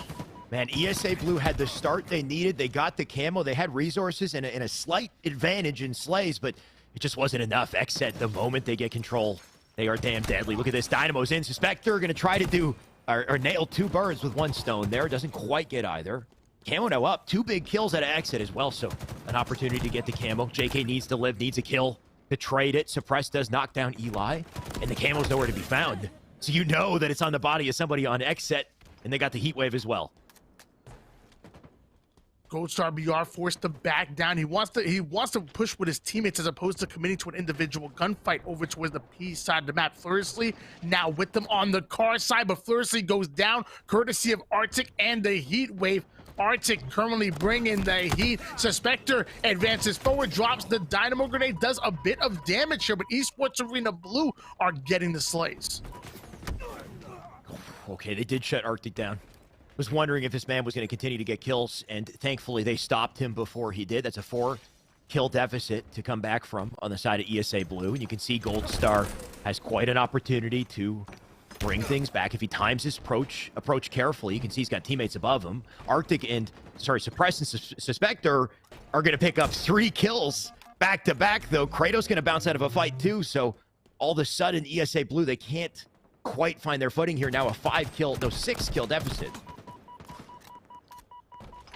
Kratos raining down shots here, grabs himself a commando. Meanwhile, Suspector going down to 1 shot is able to play his life for as long as possible. Suppress taking some damage as well. So everybody on exit getting shots rained on them. They're forced to back down. They need a bit more teamwork if they're going to come out on top of this, because Esports Arena usually have 2 or 3 eyeballs trained on each and every one of them as they start to push forward. Exit currently with a 5-kill lead, but Esports Arena Blue having some momentum. I mean, every time we go to an XSET POV, we see different parts of the sandbox in their hands, right? We see Kratos with the carbine. You see Arctic with the sidekick. You see another player with a heat wave. I mean, it's the combination of all these weapons in their control that is snowballing the game here. 28 on the board, but thankfully, Fluriously going to come away with a camo. So maybe ESA Blue have an opportunity to make a play here. You can see Eli Elite, Goldstar, they get their kills. 3-kill deficit here. Fluriously looking for one. He's down below. Doesn't want to give up his life, though. And maybe he can give that opportunity to a teammate. Got to bounce back into the fight, though. Goldstar BR taking down Arctic. JK going right after Suspector, so 2 quickly go down for Exit. The 3rd one is going to fall as well. Esports Arena Blue within striking distance of the scoreline, only down by 1. Eli Elite now having a turn with the sidekick, earns himself an assist, backs back down over towards utility. Nades are starting to fly, but somehow Eli Elite is able to get away with his life, and Kratos was trained just waiting for him to cross while 1 shot. Game now tied up, and the pace is slowing down a little bit there too, right? You can see the entire map was split. 1 team on one side, 1 on the other. They did pick up 1 kill each. Going to continue to hold the tie here, but the pace definitely slowing. Everyone very careful to peek, very careful to take an angle. They don't want to give up any free deaths here. Fluriously does drop 1. And an opening for ESA Blue, right? If you get 1 kill and you got those numbers, you need to start to push with them. So we'll see if Fluriously can put more together. Unfortunately, XSET going to drop 2 and answer back. And now Goldstar, he's got to live. And luckily, he must have heard you. He backs down quickly and over towards the spawning teammates. JK is at least watching the cross pressure coming in out of the car side. And now we're seeing them start to advance forward. All 4 members of Esports Arena Blue are alive, and they're taking advantage. JK takes down 1. Furiously goes after the other. Suspector going to quickly fall, and that's 3 down for Exit. Esports Arena Blue having a beautiful opening here as they're continuing to rain down on the spawns. Camo coming up in 5 seconds. So we're going to see them momentarily slow down to get that, or Furiously just run through the enemy team. I guess that works. Furiously starting to pick up a couple kills here, and they're starting to pull away. Timing is perfect too. The camo about to spawn. Can they hold on to the advantage? Though Suspector looking to shut it down, but he dies. What a bait and switch right there. He couldn't get the kill, and because of it, ESA Blue might be able to extend the lead even more. Suppress now in trouble. He's dead, and the snowball in session here. Tony, 41 on the board for ESA Blue. XSET have taken a bit of a hit off this recent string of kills. Do not count Esports Arena Blue out just yet. They are here to stay and here to play right now, as Suppressed advancing forward onto the car side, forced to back down, ends up throwing a bit of a dangerous nade as Kratos was looking for a kill. A little bit of miscommunication, but they bounce back. Suppress ends up taking down JK. Suppress puts down a couple of shots, but Furiously finally gonna come in for the cleanup, sidekick in hand. But he's the main character in this storyline. 45-40 lead in favor of Esports Arena Blue. They're 5 kills away from tying up the series. Last I checked, Tony, the main character does not die in the story, but I mean, thankfully there's a respawn Goku died system, like 12 times. You don't know what you're talking about. Did he? What? I don't know, my DBZ. They always come back, right? They always find a way to come back. So Furiously, he'll respawn. He'll get the 49th kill and maybe the 50th as well. You can see Goldstar looking for it. Can't quite do it. Who will be the one to close out the game? It looks like, I think was it Eli Elite? Either way, does it matter? 50-43 for a game 2, and ESA Blue, they got what they wanted. They got an answer in this series and a tie, and maybe another one that goes the distance, Tony. Well, someone must have grabbed the Dragon Balls, because let me tell you, just like Goku, Made a wish. Esports Arena Blue are now alive in this series. Once again, they've tied it up, and now we're going into a game number 3, Oddball on Livefire. To be honest with you, I don't know who has the advantage on paper. I really don't. Exit obviously are a phenomenal team, but I love the objective efficiency and the teamwork coming out of Esports Arena Blue. And I believe they use that to force those 2v1 gunfights. And Exit are comfortable with their individual skill. But if they're not getting into those 1v1 gunfights, you saw Esports Arena Blue kind of ran over them a bit towards the second half of that game. Yeah. It's hard not to give Exet an experience advantage just right off the bat, right? Because they've got pro tournament experience at a high level. They got to go to Anaheim. Going to Anaheim is some of the best experience I think you could get, right? It's 16 top teams facing off. And Tony, we got to see the behind the scenes on it too, right? When they're not in tournament, they've got their own like perfectly organized booths, right? Everyone had their own like booth where they could scrim all the time. So these pro teams were scrimming other top teams on a regular basis the entire tournament, whether or not they were on camera or off camera, basically. So a ton of experience there, which puts Exet in a great spot in this series. But I guess to counter that, you could say that they didn't get to play against ESA Blue, right? ESA Blue is one wild card team, and maybe they could pop off here. I think they need to shut down Suspector if they want to do it, though, Tony. I've seen Suspector's stat lines on Oddball Livefire, and this man is plus 50 kills like every time he seems to play it. If it goes to a round 3, I'm expecting a 50 to 60 kill range out of this guy if you give him a snipe. Yeah, the slaying prowess of both Suspector and Suppressed is out of this world. I mean, they, like you said, they really kind of drop 50 kills in any given moment. And Kratos and Arctic, they don't mind doing the dirty work. In fact, Kratos will get hyped up off of doing dirty work. He gets hyped off of any play, really. But it's sure. Like I said, it's that energy that really excites his team and hypes his team up. So going into Oddball, you know, maybe you're right. Maybe Exet do have that advantage. I mean, obviously, they have the experience advantage. But something about these young guns in Esports Arena Blue gets me really excited about them. And they're hungry. They want to make names for themselves. And maybe they could do it on the backs of Exit in this series. Maybe they can. It's good to see them bounce back after that game 1, right? Because game 1 wasn't pretty. That was a 5-0 bizarre CTF and a hell of an opening at an Exet that they just could not recover from. But Aquarius Slayer, different story. They regained themselves. The way that they managed to control the end of the game, too, with the heat wave, the camo, and just kind of snowball the slays, if they can put that together on Livefire, that will give them opportunities to set up with the ball. But then you also have to consider, okay, teamwork, chemistry. How can they work with that ball in situations where they need to rotate or situations where they need to play it? Do they play it, early and stay alive? And can they get back to the reset in time? So all these little things that keep the fight scrappy, and something we saw at a PK, really, right? The efficiency that we saw at a PK back on Monday when they were so great at just finding ways to collect scrappy time around the fights and around the setups. Well, yeah, it's all about that polishing, that efficiency, and we're going to see what both of these teams can do. And like you said, going into Aquarius, they controlled the sandbox very well towards that latter half of the game, and Livefire is going to be no different. I mean, you got the sniper rifle, you got the heat wave. I believe you have either camo or overshoot that's going to spawn over towards the power-up side, and then you combine those with the repulsor, and don't forget about the drop shield, and you can really make some plays happen. I'm not sure if these teams are going to elect to actually GA the Mangler or not, but I know some teams have decided to do it, but if the Mangler comes into play, that can be an absolute nuisance as well. So Livefire having a very healthy sandbox, especially with the 2 assault rifles on each end, assault rifle genius right here. It's going to be really excited to see who's able to control this particular sandbox here. I always forget about the assault rifle in tower.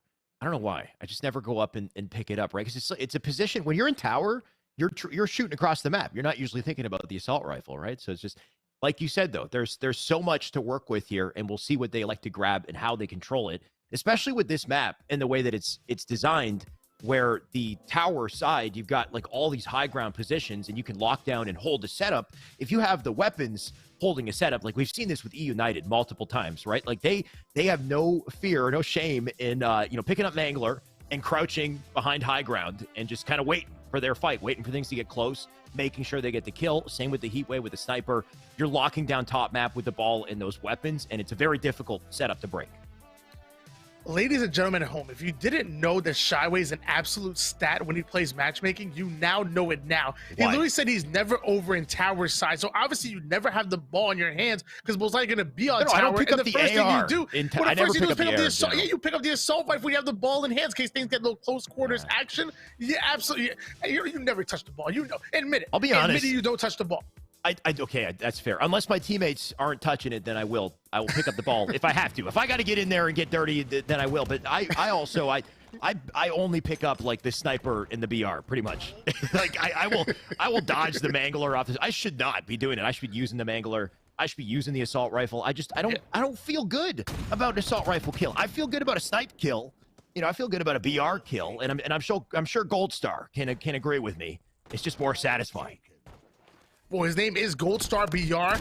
Might have to change it to Gold Star Sniper. He starts connecting on some of those shots. Overshield is coming up, furiously able to take down Suppressed, and quickly to go down here for Team Exit as they cleared the tower side. A third one going to join them, and we already have a setup going towards Esports Arena Blue. We talked about it coming in, that seaside setup by the tower can be so powerful.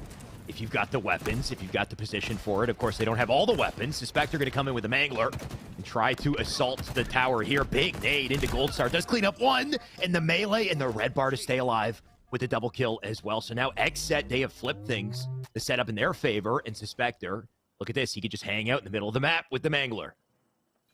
And I love this position that Suspector is in. Most of the time, a push going to come from top mid, and he's absolutely baiting it. But Kratos peels that player's head off with the sniper and then quickly whips out the Heatwave. This is the Lucid combo, but it's quickly going to go down. Eli Elite getting the first kill with the Needler, the second one with the melee. 3 down, go Exit, and now Esports Arena once again getting into their setup early, but they're in a 9-20 deficit.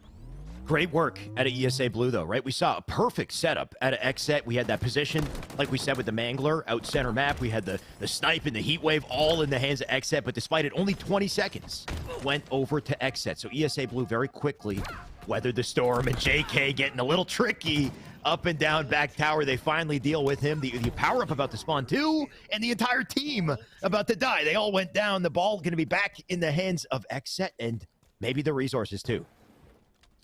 2 down, go Esports Arena Blue. Kratos already watching the bottom mid cross. There is one player that made it towards that blue side perimeter, and Suspector finally gonna pop that overshield with the extra shields seemingly coming in out of nowhere. Nice. It looks like he's gonna be able to dominate the B side. Surprised he didn't get really aggressive. Maybe he thought he was had some help coming in for the cleanup, but he's finally gonna be able to repulse that player back. And this fight lasting a lot longer than I would expect when he had overshield. This player's still alive finally. Gold Star BR going down. Gold Star BR not really known much for that movement and his creativity, but in that one, literally wasting the overshield almost by himself. I think his confidence there was so valuable, right? The fact that he got back down and then immediately re-peaked. Suspector didn't expect it, and because of it, Suspector lost shields for free, right? We saw him turn to the left and then just get tagged up by Gold Star. So little moments like that where Gold Star plays confidently and takes advantage, they can, turn advantage states for Xset into, not so much of an advantage or maybe a disadvantage. Either way, as I say, it looks like they still got the ball despite it. Looks like they're still getting kills despite it, right? They got to set up an A. They got multiple now down as Eli Elite drops. Same with Furiously for a double versus Spectre and the snipe in their hands as well. This is rough for ESA Blue. Sniper rifle in the hands of Suppressed with a 75-29 lead in favor of Xset. Esports Arena Blue have been slaying out well and breaking these setups well, but it looks like it's Xset who are turning those seconds into minutes and really taking control of the game. Esports Arena Blue going 3 down once again. Suppressed having the sniper and ball in hands on the tower side. And he's comfortable with it. He's perfectly fine. He's like, I'll drop the ball, catch a little sights, try to bait a little bit here, bait a little bit there. I guess whatever works for them. It's an interesting combo, if you ask me. Looks like the combo might work out, though, right there at 93 seconds here. Multiple just died in the feed, too. The Repulsor going to send that player off the map. So that's 3 dead for ESA Blue. Ball now spawning. And look at this, Xset in position, and in position to close out the round as well. The final seconds, going to take down, but nothing ESA Blue can do to answer. And Xset going to go up 1-0 already here. You said that Esports Arena Blue need to shut down Suspector from Exit, and Suspector currently 11-3 in that first round. Are they shutting him down well, Alex? Not quite. One way to do it is to just make sure he doesn't get the snipe, right? So JK picking this one up off the rip can be helpful. He just has to make plays with it, or at the very least, delete the ammo. So we'll see. Ball already collected by ESA Blue. JK with a defensive line over on the OS here. Can he hold it, though? He's getting pressure, getting a little dicey. Man doing what he can to stay up, but he dies.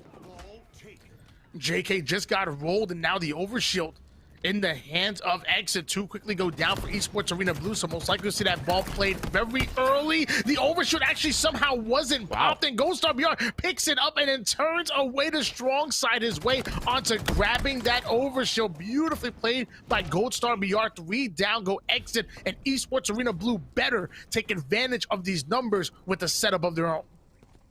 ESA Blue with a couple early advantages this time in round 2, so maybe all of a sudden they can find a chance to bounce back here. You can see Goldstar doing what he can just to be elusive.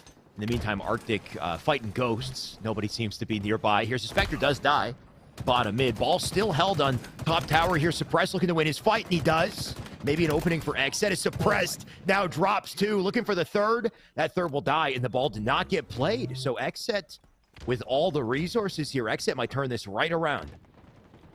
I'd say it's truly a treat to watch Suppress's screen. His shot is so smooth. It's so left stick dominant. I feel like he barely ever touches his right stick as Suspector touching JK's back right there. Excuse me, buddy. You forgot your neck. Breaks it and then goes after Goldstar BR with a beautiful shot. Suspector, again, you said he had to shut him down. They are not doing it. Suspector is literally going off. I think he's currently 15-5. As far as total slays and rounds.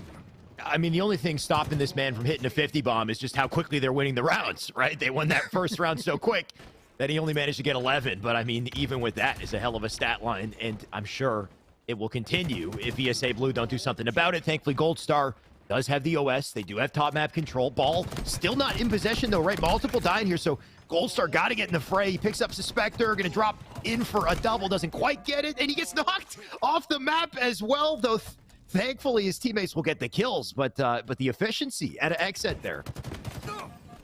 Yeah, I love the plays come out of Esports Arena Blue. When you look at the slays, I mean, they are pretty much about even, but you notice when Esports Arena Blue get their slays, they usually get it when they're breaking the Exit setup. I mean, with the slays that they have and how good they've looked, I'm surprised they haven't won this round already because they're breaking the setup so well. The question is, can they hold on to this tower size setup? Because that's when the seconds turn to minutes, and once again, that ball being forced off the map, and they're only able to get 11 seconds after getting Exit a fresh 3 down. I want to see them get to these setups, watch those angles, and get a second, maybe even a third round of slays and close out this round. Such an important curb Eli just hit right there, by the way, though. He was in trouble. He bounced out with a quick curb slide. His teammates replaced him, and because of it, he had a back position to help just with the team fire, help stay alive, and then pick up a double later, maybe even more. As he's looking for the triple, that player will back it down. Fluriously going to take it. A Randy snipe bullet going to come in from Suspector, delete him, and you know he was about to hit that shot if the nade didn't go off. But Fluriously will bounce out of that fight. And they still got work to do, though. Xset, they're still fighting for the OS here. And I know they're mad about that. They should have been able to get the ball over towards the tower side, but Suspector really making a play with the sniper rifle. And now Esports Arena Blue quickly going 3 down. Goldstar BR, the final player alive, and now Exit getting into their tower side setup. Overshield coming up. Suspector baiting the A house window. Drop shield goes down, so that means Exit most likely will get a hold of the overshield, but hold on. Esports Arena Blue putting up a fight. They're doing what they can, but I mean, look at the control here, right? The perimeter from tower all the way over to scoreboard. The coverage on the map and the angles that they get off of it. 2 already dead because of this. Now ball in possession for Xset. They're starting to creep up with the time. Ball does trade hands. Somehow somebody sneaks in the tower, but not for long. A double for Arctic. Ball back in his hands and a little setup for Xset. JK now going to advance forward over towards the nest side, ends up catching a nade, so that's going to slow him down just a bit. Meanwhile, Fleurisy is still getting aggressive. He's going in for a weak side flank, and Eli Elite is already watching the bottom mid cutoff, tries to help Fleurisy onto his flank, ends up running into a couple of nades, a bit of a miscommunication there, but they get the slays, and that's what matters most. 3 down, go Exit. How did that final player get the ball? Alex, how is that even possible? I mean, he got it, but he didn't have it for long, right? he fumbled it, rotated a little bit, and then the man died because there was just so much pressure coming in from ESA Blue. As I say it, though, spawns up in B. They immediately have angles to try to get rid of this ball player, but can't quite do it. ESA Blue still clawing back. 61 and counting here. Do they rotate the ball? Do they set up around it? Looks like A is still the play. Here, got to watch out for the flank, and I'm sure Eli Elite called that out, but he's worried about the players up above. Already takes 1. Multiple trades going to go down in B. Here's the Spectre, head on a swivel, looking for murder. He takes it. I love the unselfish play of Eli Elite, though, right there. As he was on sandbags, he ends up trying to help Goldstar BR, was watching the B side perimeter on that push, and then tries to switch targets where his top mid. He's really prioritizing those call-outs and making sure he tries to put damage on multiple players on the map. Obviously, it didn't work. They did go 4 down, but if they keep playing unselfish like that, I'm sure it'll start to connect for them as Exit hit the 72nd point mark. Goldstar BR takes down Kratos, then gets himself a double kill. That ball now quickly being rotated, and Goldstar pops the overshield quick, and it now is working on the sniper rifle as well. Well, can Xset get to the play position in time? Looks like they can't, right? They are dying left and right. They're going to try to rotate the ball, but Goldstar on the hunt here.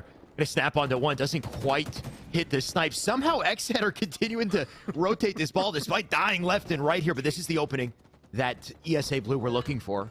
Now they just got to assault the spawners, right? It's up to Goldstar. Gets the kill. Snipe in hand. Can he hit this shot, though? Not quite.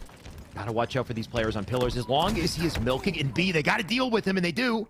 And Xset, because they got the kill, they can rotate for ball now.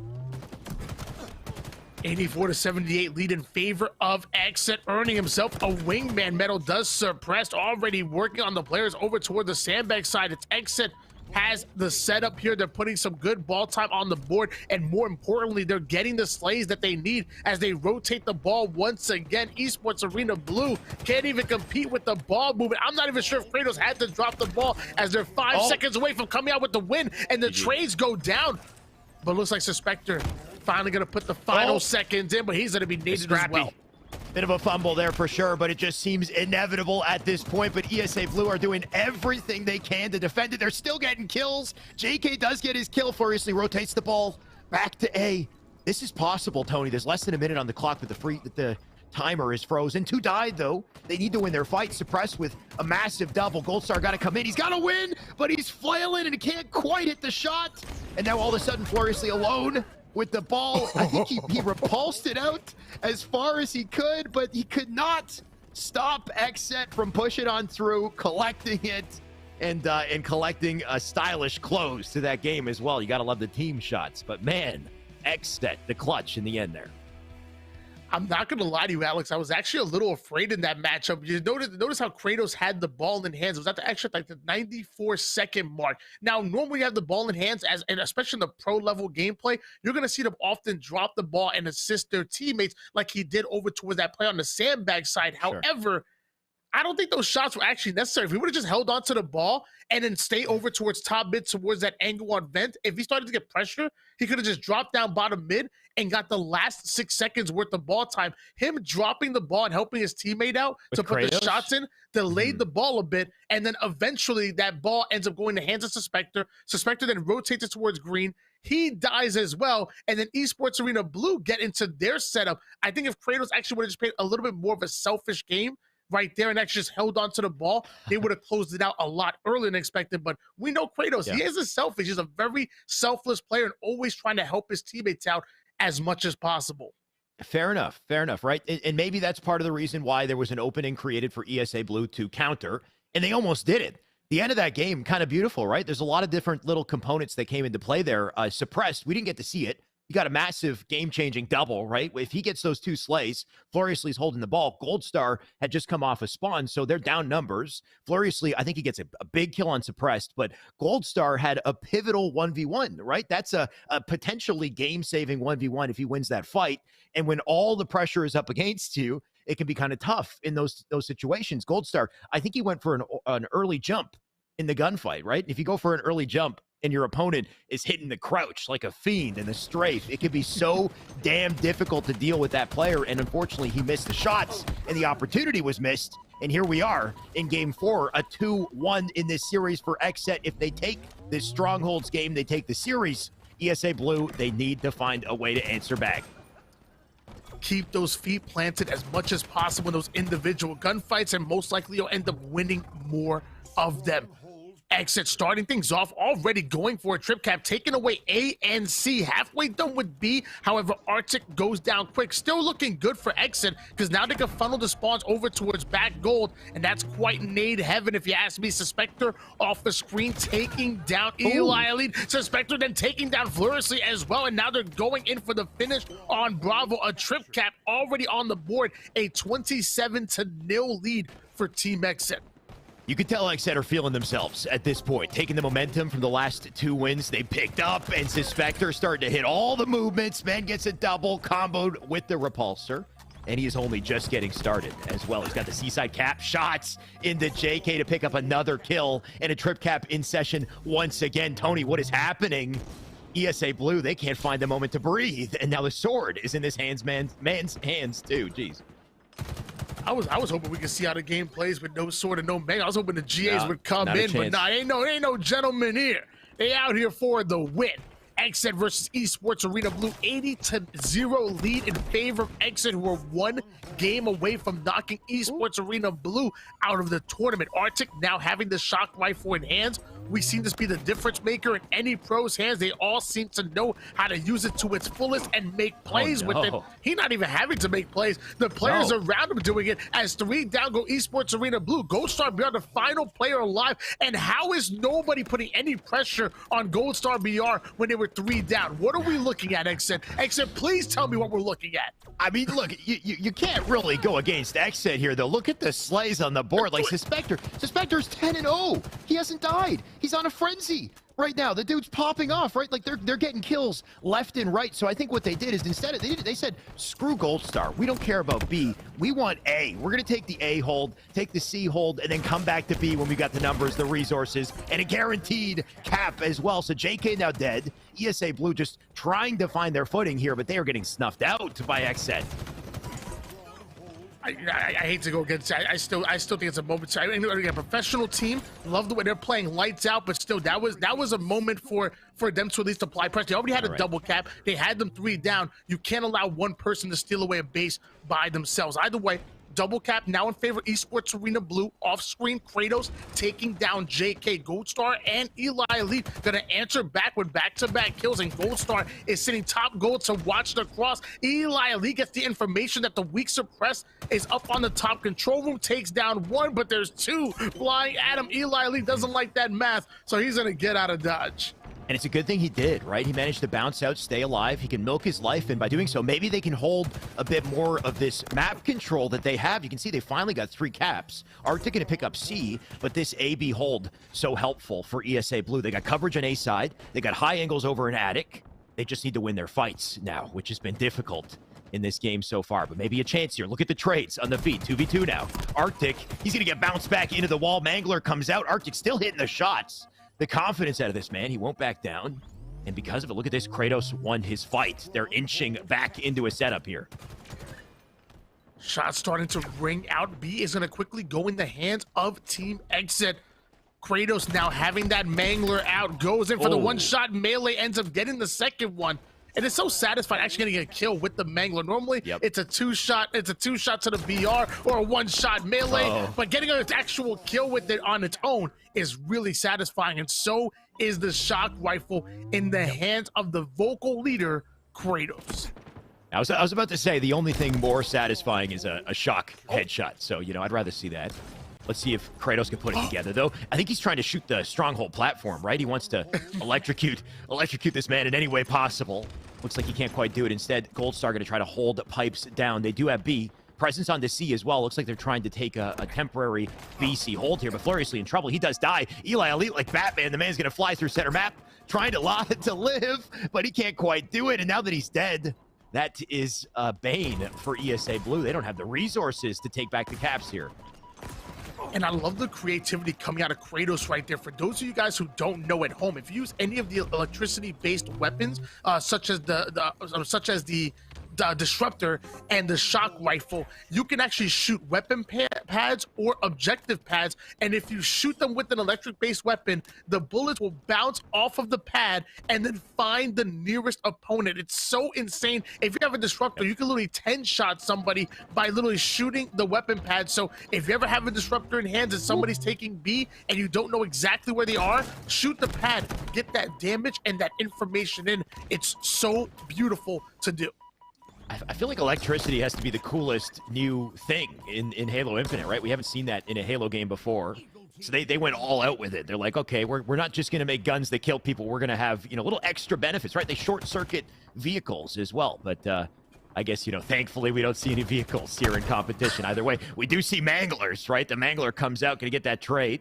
And Kratos back with the shock once again, but not going to get to use it for very long. Tony, look at this score here. AB hold, 4 seconds left. They got to get in the hill, but there's nobody to be found. They can't quite do it. And instead, Xset going to take this 4th game handedly. And that's a best-of-5 series going to them in dominant fashion.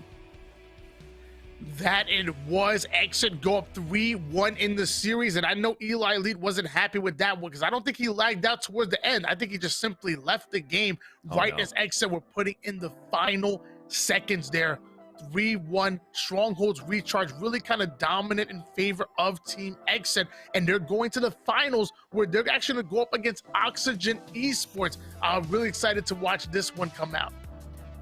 And what a series, though, right? And I think it's pretty clear why Xset chose not to GA anything. Their control and understanding of the sandbox on this map, like, I mean, it was just immaculate by comparison, right? They always had the shock.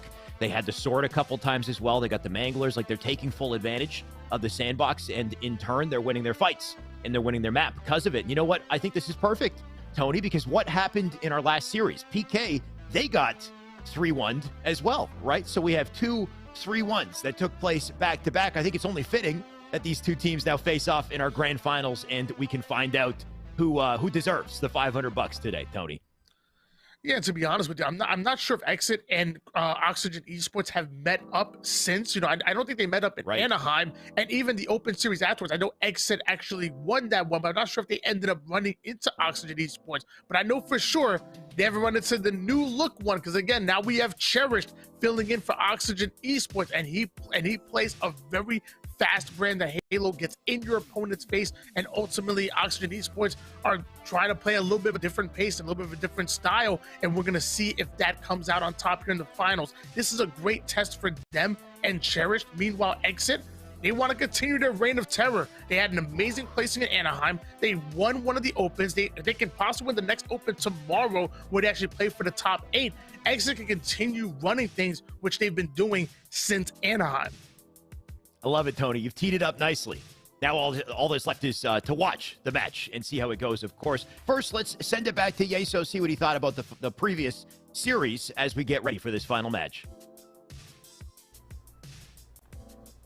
Xset take down Esports Arena Blue there in a 3-1 fashion, and now we'll see Oxygen and Xset matching up against each other in the grand finals here for today's competition. Welcome back into Studio Blue here in Esports Arena HQ, and it's been an interesting run so far. And going back to the series that we just watched, Xset really looking pretty dominant from start to finish. We saw a nice counterpunch from Esports Arena Blue in Game 2 on Slayer. They won that 50-43, but couldn't quite get things going after that. Couldn't carry that momentum into games 3 and 4. And very specifically, it looked like they had a big opportunity in that last round of oddball that we saw, but a couple of mistakes here and there. It looked like Xset had really almost handed them that round and that game over, but a couple of mistakes from ESA Blue in the end cost them that game and they go down 2-1. And then we go to game 4 and it's Strongholds.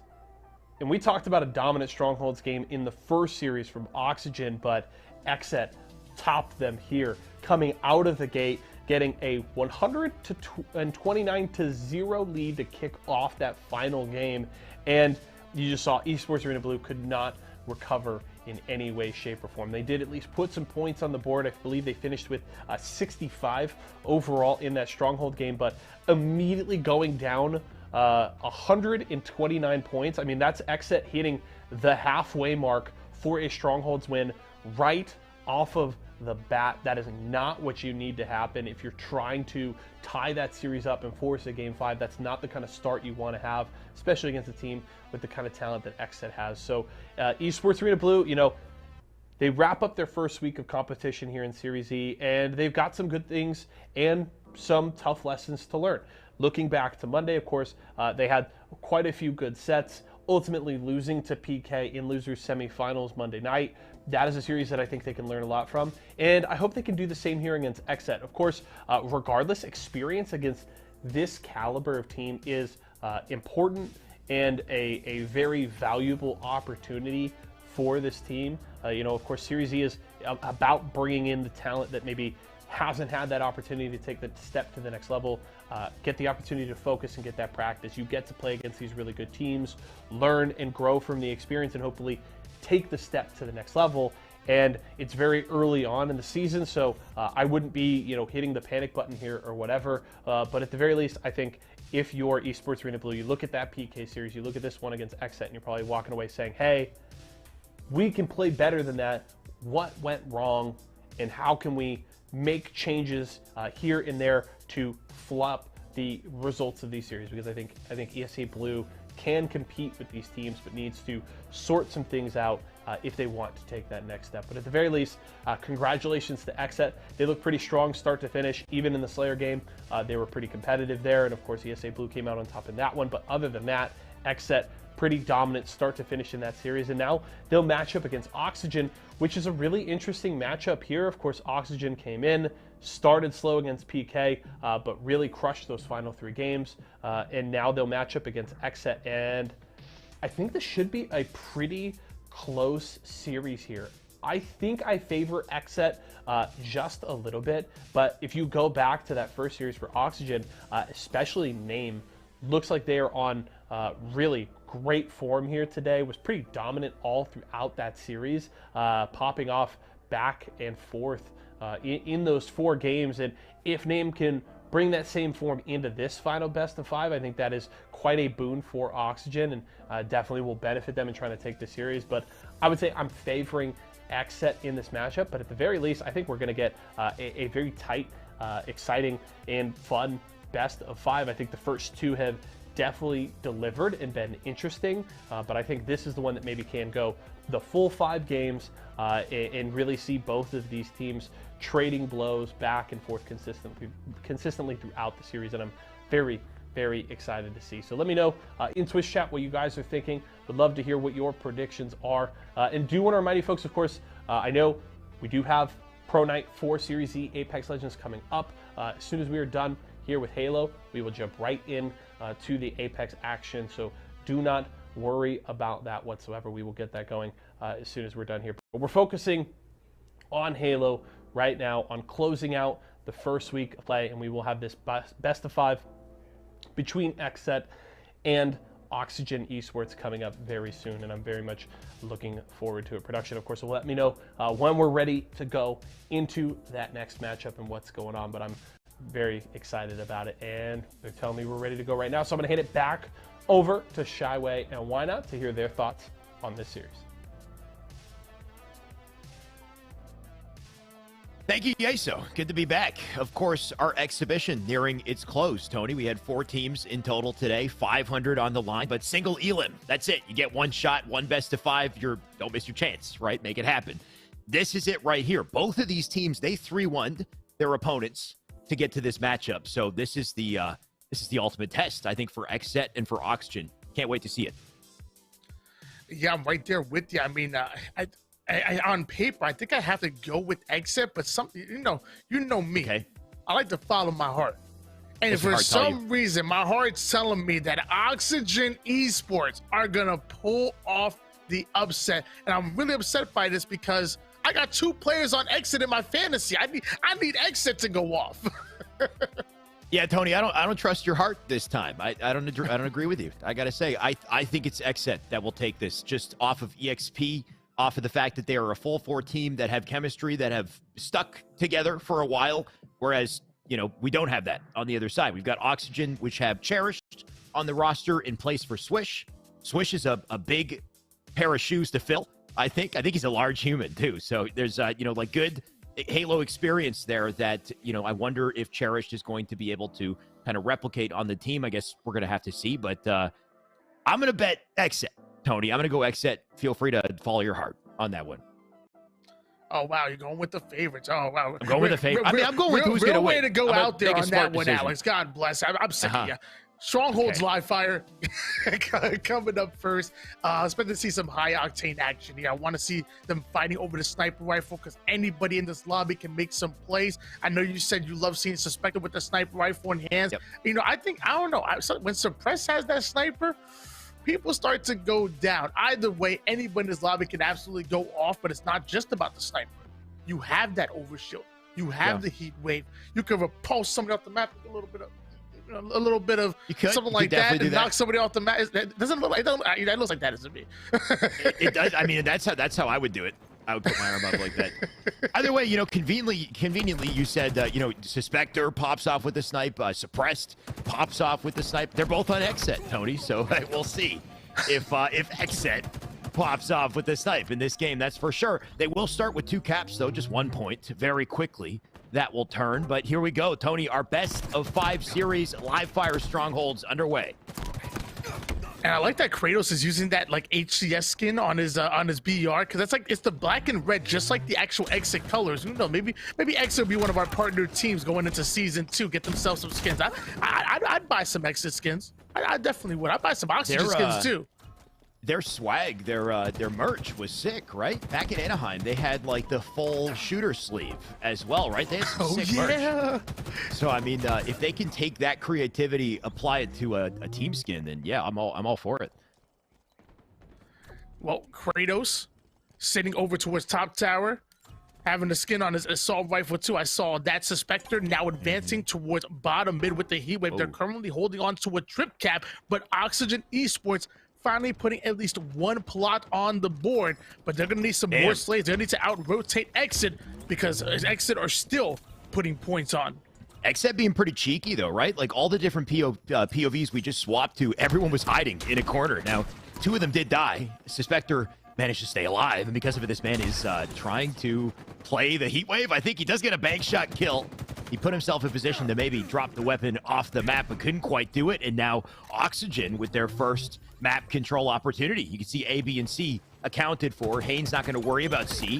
Going to focus on the new spawners, and he will pick up a couple kills as he does it too. You can see the whole team is in trouble here. Exet going to drop in unison, and that means a free camo and map control for Oxygen. Exit quickly being wiped out, and Cherish going to take advantage of that, not only having the trip cap in hands, but Cherish gets his hands on the camouflage as well. Common in name, getting back-to-back kills on the kill feed, and it looks like Oxygen Esports have stolen the lead and the momentum in this game, but they have to stay alive. They have to be careful. Don't allow Exit to get the slays they need and steal a double cap of their own, which is exactly what's happening right now.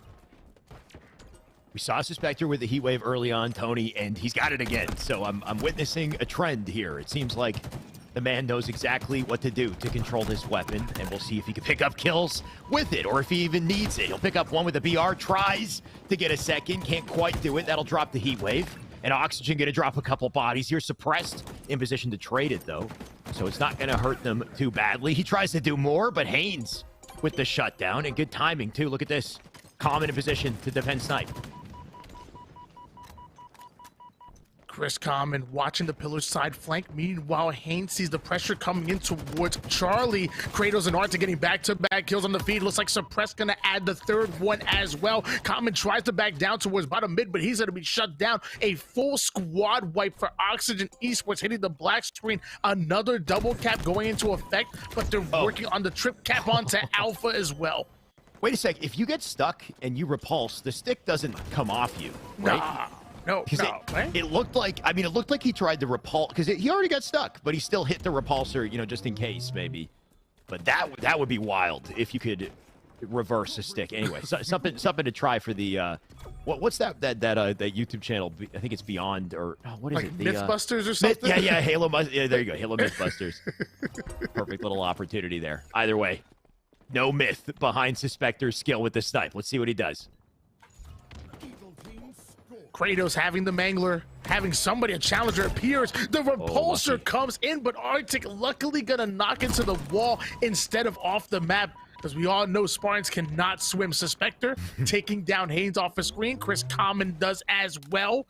Sniper rifle in the hands of Suspector. This is the player that you wanted to see. Body shot goes in. The people's elbow gonna follow it. Cherish the name go down. Two members here at Exit having the camouflage and heat wave as well. Alex, this is not looking good. Not looking good for Oxygen, for sure. Everything that Exet could ever want, they currently have. Another kill in the feed, by the way, from Suspector with the snipe, and Haynes gonna get turned and burned. The man was not ready for Kratos from behind. Surprise gets his kill as well. And because of the round of slays they picked up, they might as well push up to A. And it looks like they're trying to force an outside spawn would be the play here. If they can spawn them outside, they could really limit the options of the team here. Maybe line up a couple for Suspector to take down one. No-scope, are you kidding? That's a double. And a triple, he takes 3. No way he's gonna, he could have got the over there too. Dude, that was brutal, right? Because there was a player right beside him in C, Tony, and he completely ignored it and still hit the no-scope. Dude, I don't know. I'm a fanboy now. Yeah, where's the autograph? Let me sign something for me. Sign my sniper so I can shoot Sign like that. snipe. That might have been the smoothest triple kill that I've seen in Halo Infinite. It was just so clean. It was so polished. So Suspector really making things happen. You said you wanted to see him with the sniper rifle in hands, and man, did we see a show. That was way too beautiful. I mean, I told you he was good with snipe, but I honestly wasn't expecting expecting that. That was surprising. And because of that play, how do Oxygen bounce back, right? They are at a bit of a deficit here. They do have A and B, so still potential for them and still some playmaking opportunities as Haynes picks himself up a double. I love the attempt, by the way, from Suspector. He tried to back out so far to trick him and maybe get a back smack of his own, but it didn't quite work. And all of a sudden, despite the plays, Oxygen coming back here. Arctic going in for weak side flank, and I'd like to actually go towards the garage side, catches the back side of an Oxygen player in Cherished. Shots start to ring out, but Arctic actually the final player alive on Team Exit, so it was a great flank coming out of Arctic, but his teammates needed to stay alive, and sadly they did not, so the trip cap is going to be held here by Oxygen Esports. They've once again taken the lead. Name trying to make a play with the sniper rifle, but he's not able to get it off the map, and we've seen what Exit can do with it already. Don't give him any more rifles. Seriously, don't give this man a snipe, because yeah, I don't even know if he's human at this point, Tony. We have to do a blood work check or something. Either way, Kratos will steal the thunder this time. The man gets a double with 2 repulses there back to back, and because of it, look at this, 177 and counting. They'll push up to C. They can take top map back with this, and Kratos going to continue to play the line here. Can't quite stay up, though. And maybe just enough defense out of Oxygen to slow them down, but they are hurting right now. And now Arctic's got a snipe, too. Arctic playing a little bit of peekaboo. When he shows himself, he takes out Faces, takes out the first one with the sniper, and then goes after Cherish with the BR of Exit, steal the lead once again. That must be like the 6th lead change we've seen in this game, but it's Exit that passed the 200-point mark and don't have any plans of looking back. Suppressed wants to make a play with the heat wave. I know that camouflage is coming up. How would they like to play this out? I mean, Oxygen have put up quite a fight, right, to keep it as close as they have. But every time we jump onto an XF POV, they've got all the weapons. They're making massive plays. They're just getting slays left and right here. They're about to get the camo and the heat wave once again. So just the combo of it all, no matter how well you're playing on Oxygen, no matter how well you're shooting with the BR, it doesn't matter if your opponents have better weapons. Especially a heat wave and a camouflage combination. This is absolutely deadly. They lose Charlie quickly, but it looks like Oxygen Esports are already elected to rotate all the way over towards the A side of the map, allowing Exit to steal away Alpha. Oxygen now going to put pressure onto the B side. Suppress gets the kill onto Haynes, ends up getting the double kill onto Name. Suppress clears out Bravo, but Charlie ends up somehow going in the hands of Oxygen Esports. They're trying to out-rotate him, but Exit are cutting them off at every corner, and it looks like they might just be about ending this game as the trip cap is going in. Uh-oh, they do get the save on C, but it's just not enough, right? They got to get presence in B. They already got somebody there, but Suspector not going to worry about it. He takes his kill, takes position in C. He's got teammates in A, and if they cap both, they can do this. But Cherished, last second, needs to fight. Teammate there to save it. They'll take B and C. 5 seconds, 5 points separating XSET from taking this game, and Kratos, he's got a snipe. The final seconds about to come in, but they do jump to A. Can Oxygen do this? It's just looking grim. Well, Suppress is already flying onto the B side of the map, but it looks like Cherish takes down Suppress, who was the only player that was able to get in it. So a 2-hold in favor of Oxygen Esports. They weathered the storm a bit. Name taking down Suspector. Kratos gonna get the crucial kill onto Common, but they still end up losing Charlie and the sniper rifle as well. 3 quickly go down for Team Exit, and now it's Oxygen Esports. We were about to make a run, but is it too little too late? They gotta play perfect Halo and keep Exit on the ropes. We've seen crazy comebacks in Strongholds before, Tony. It is definitely possible. They're starting to get the weapons, starting to get their footing as well. They just have to continue to maintain it, continue to win their fights, and Kratos needs to find a way to stay alive as well. So you can see he's now backing up, trying to play his life carefully. If they can earn back top map, they might be able to turn it around. But as I say it, look how quickly Oxygen are finding their footing here and starting to close the score line. That one does die. And that's a big defensive kill for XSET. Kratos going to look for one as well, but he goes down to 2, and now 26 and counting. The time is ticking here, and Oxygen, they're coming back. 246 to 232 lead in favor of Team Exit, but like you said, Oxygen Esports are clawing their way back into it. They've been holding on to this double cap and now reached the 240 point mark. It looks like Suspector ends up getting the big kill. They're already working on a trip cap onto Charlie, and that's gonna be it. It is now impossible. No, wait. I said, bro, they got it to B. They got it to B and A at the same time. They need to get Suspector out of B at the moment. Kratos gonna try to provide some cover fire coming in here. The reset comes in. The contest is here. 2 go down. The third one gonna fall here, and it looks like Oxygen Esports steal the game away. What just happened? that final fight in B was insane. Tony, it's like the entire game was on B in that one moment, right? All of Oxygen, they were flying in file, trying to get there, trying to stop it. Somehow, they still had one player alive in the end to get the capture. But man, the nades and the slays coming out to try to defend it, like that was a frenzy at the end, and what a way to close it. But that means that they just came back on, right? Like XSET had, what was the advantage that they had? It was like 246 to what, 170? Maybe, and Oxygen, they found one round of control and didn't let up, and they still clutched up the game, and that's the beginning. That's game 1 in our best of 5. So buckle your damn seatbelt, Tony. It's going to be a long ride. Yeah, I thought that was really well played by Oxygen Esports. They pushed for the trip cap instead of trying to hold on to the double, going after Charlie. After taking it, they did get out-rotated by Exit going towards A, but Exit literally couldn't dedicate too many resources towards taking A and B at the same time. So I believe they have 1 on A. They sent 2 over toward the B side of the map. Oxygen Esports literally sent 3 flying over towards Bravo, and then in a 3v2 scenario, Oxygen Esports were able to win that gunfight, or those gunfights over for Bravo. They get the reset, and that was it. It looks like we're actually going to see a replay of some of the final moments here, especially this triple kill out of Suspector. Hold on.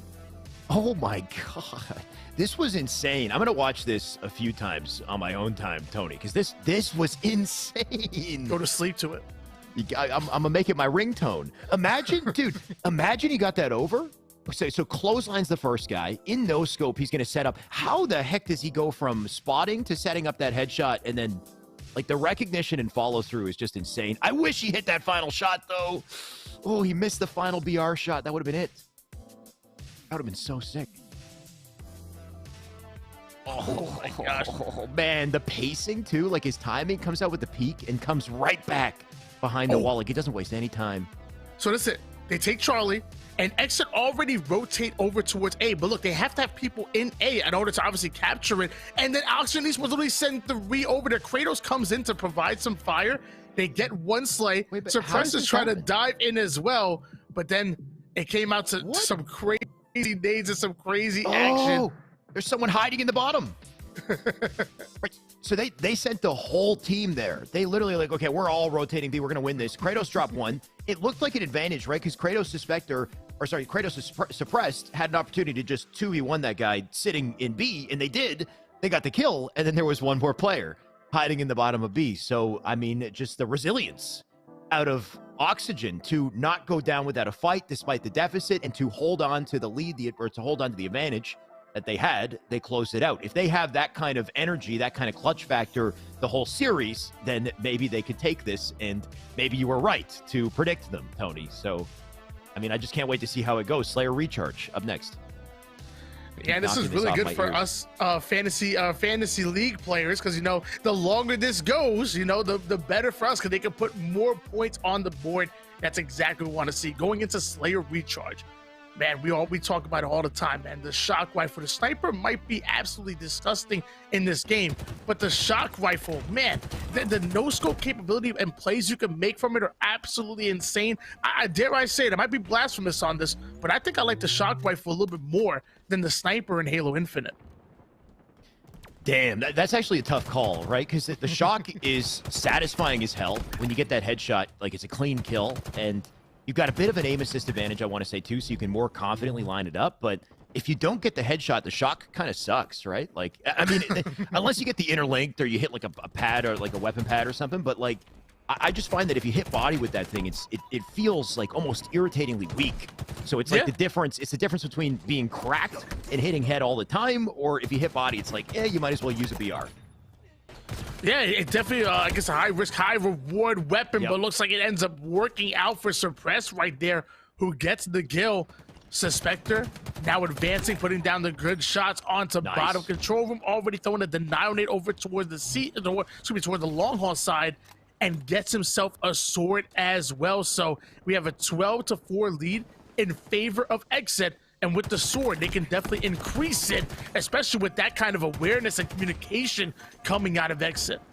They've got them right where they want them, too. You can see them spawning up in long haul here. They got positioning up on top A. They don't have Attic, though, so good push out of Oxygen to get back to Attic to control some form of high ground to fight back here. You can see Cherish about to face 2. Big bank nade for 1. Somehow avoids the melee and still gets a double. Honestly, the best he could have hoped for in that situation.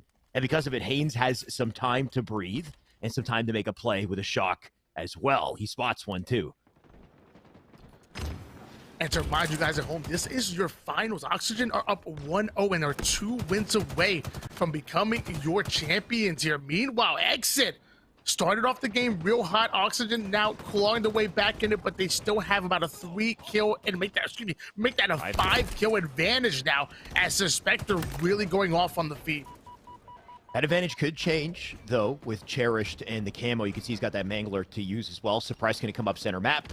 Already Kratos here. Maybe Surprise can fill in the gap, but not expecting a camoed Cherish with the Mangler to come in and ruin his day. Cherish looking for more kit. Actually, that's Haynes who gets dropped. There goes Common as well for the double, and Kratos going to swing into the action for a third. Suspector does manage to get the kill, and that might be a shock for Suspector as well, but Exit, they do bite back. I'm definitely surprised Kratos went in for that play as heavy as he did. I mean, he would have got the triple. That would have been nasty right there, but he ends up dying for it. Meanwhile, Haynes coming out of nowhere, getting the back smack. Suspector started to go off with the shock rifle he has in his hands, but he's going to quickly hit the black screen, and now it looks like Oxygen Esports are going to get a turn with the shock rifle. 24-18 lead, still in favor of the boys in red. Uh-oh. They just lost 2, though. Now a 4v2 here, so you can see they're in trouble. They're going to try to play patiently, maybe force a kill out in the hallway, make him come to him, but with the numbers advantage, not much you can do. Cherish does get a big kill on Suspector, though. That allows him to break free, at least for a second or two, because they still managed to die here. You can see Xset on the chase, suppressed, almost managing to do some serious damage there, but damage done to their team. You can see 29 on the board, an 8-kill advantage, and definitely in the favor of Xset here, too, especially with this flank at a Suspector. Oh, my God. The first one quickly goes down. I thought he was going to get the double kill, looking real clean with the shots. Kratos running around with the sword, giving off that information. Beautiful shots from across the map. That's going to be a perfect kill onto Uncommon or Chris Common. 33-24, 9-kill lead for Xset. Make it 10. Xset are damn good at Slayer. You're seeing it right here, right now. Yeah, they bounce back in a big way here, right? Just a full round of Slays.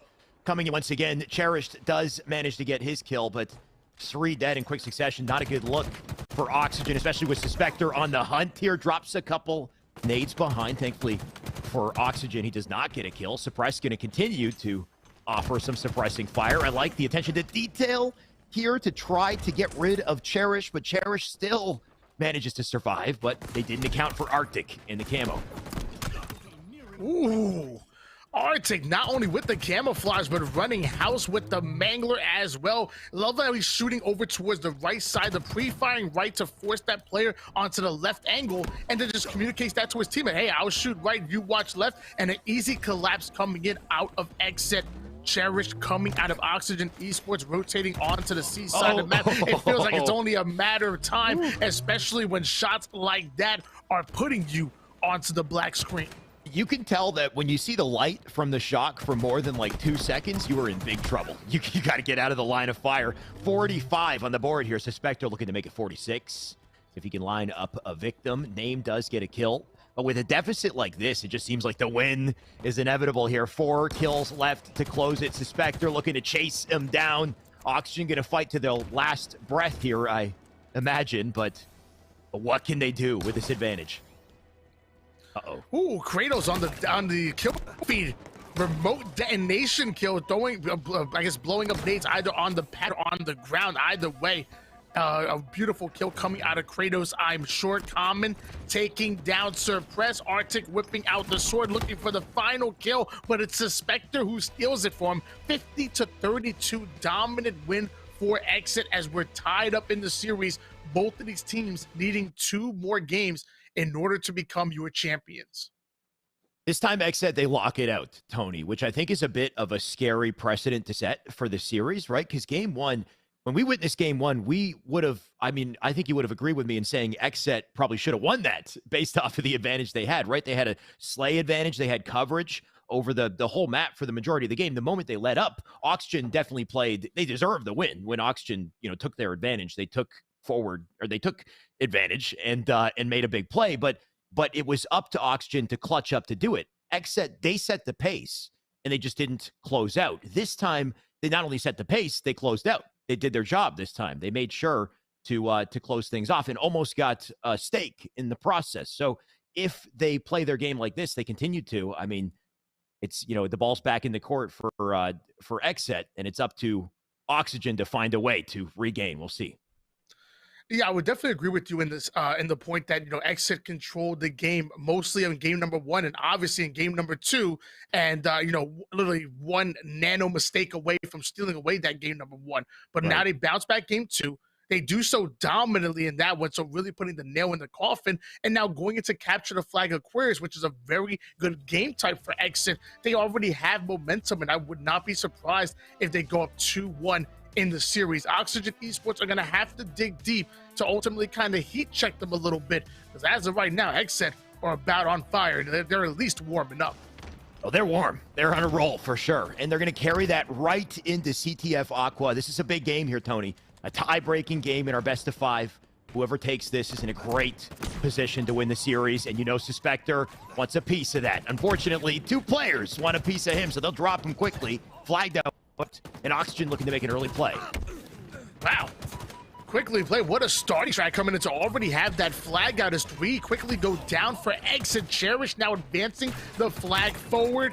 Common chasing down Kratos, who was trying to go in for the return, relaying the flag forward. Oxygen Esports looking good. Common ends up getting the double kill. Arctic somehow catches an angle onto Haynes, but he's going to quickly be dealt with, and we might see the first flag cap go for Oxygen Esports. Can they get it through to cap it, though, right? They didn't quite get it there. You can see there's players trying to get to the return flag to get collected. And they get the last links here. Suppress going to do what he can to get some defense in last second. Massive kill on the Cherished. Is it enough? The flag still appears to be over at the base. Just trying to find some insight here. Common on top of it. Common going to pick up the flag to defend it and get the kill. And I think that was the nail in the coffin for the first flag, assuming he decides to plant it in. You can see he's being extra careful. Going to make sure he gets this final kill. And in doing so, it is now guaranteed. So great work out of Exit. They got all the slays they needed to. And by doing that, there's no threat of a counter cap as well. Common controlling the P side of the map. Meanwhile, Arctic taking down his teammate in name. Common tries to go in for the stick, but it does not connect. The Suspector taking control of the P side of the map. 20 seconds until Camouflage comes up. And Suspector holding on to this top mid control, but Suppressed is finally starting to get some pressure here. So Suspector now gonna get right behind them, try to continue to pressure that player there, and it looks like Cherished is finally going to go down. So luckily for Exit, they were able to deal with them. 3 down, go Oxygen, but nobody able to get away with the Camouflage. Big plays at Exit. Still, though, right? They had a nicely timed push on both sides of the base to get to the flag, and now they've collected it. They're still getting their slays, too. 2 dead, and this is looking like a relatively free flag to plant in. Just got to get it the last lengths once again, but if you got Suspector playing defense, I mean, it seems all but guaranteed. Suspector going to go back for the Dynamos just in case he needs them. Good time to use them, too. Make sure nobody gets by. Can't get the kill, though, despite using those Dynamos. Somebody comes in from up above. I think it was Cherished. Cherished will die, but the flag still goes in. So for Exet, mission accomplished. For now, they'll tie the game. Haynes already advancing forward, goes quickly for the melee, doesn't even want to shoot his gun, gets the double melee onto Suppressed, tied up at 1 apiece at the moment. Chris Common putting the heat wave to work. 3 quickly go down for Exit, and Common already taking that top mid control. And we talked about the pressure and forcing the spawns over towards Fridge, and that's exactly what Oxygen is doing. Common breaking a bit of the spawn though. Gets a 1 player down to 1 shot. Haynes takes out Kratos. Common quickly going to recognize that he broke some of that spawn, so he watches the utility angle, and I don't know if anybody's able to stop Cherished from running that flag home. Not looking like it, that's for sure. Cherished at the last lengths here. No defenders there to stop him. Going to try to get it in, and he does, and he stays alive, too. If he can continue to stay up, this is huge for his team. Oxygen still trying to put pressure on, trying to get the defense in, but 2 kills come out of Exet, and maybe Exet can turn this into a counter. You can see Kratos at the doorway. Suppressed in tow, going to try to help him. Kratos in a 1v1, he does live. And look at this, an opportunity for Suppressed and Kratos to maybe pull a counter flag. What they need to do is delay their deaths as much as possible. Give Suspector and team an opportunity to get the camo and to cross as they get the pull. Look at this. Exet might have an opportunity off this. Arctic now advancing forward over towards the bottom P side of things. Already pushing the Fridge. Nobody home just yet. He ends up getting spotted out of nowhere. The assist is going to come in quickly, but now they have the information on exactly where Arctic is on this flank. Arctic able to get the flag out all the way over towards the mid side and onto bottom card. Meanwhile, the slays are actually going in favor of Oxygen Esports. Arctic having to go in for the return, but I'm not sure he's going to be able to get that touch onto the car side. Such a rough spot to be for Haynes there, right? There's just multiple players on all sides. He ends up out front base, and not too much he can do to stay alive, so Haynes does drop. That flag went in. Wait, when did that second flag go in for Oxygen? Was that this one here, Tony, or am I tripping?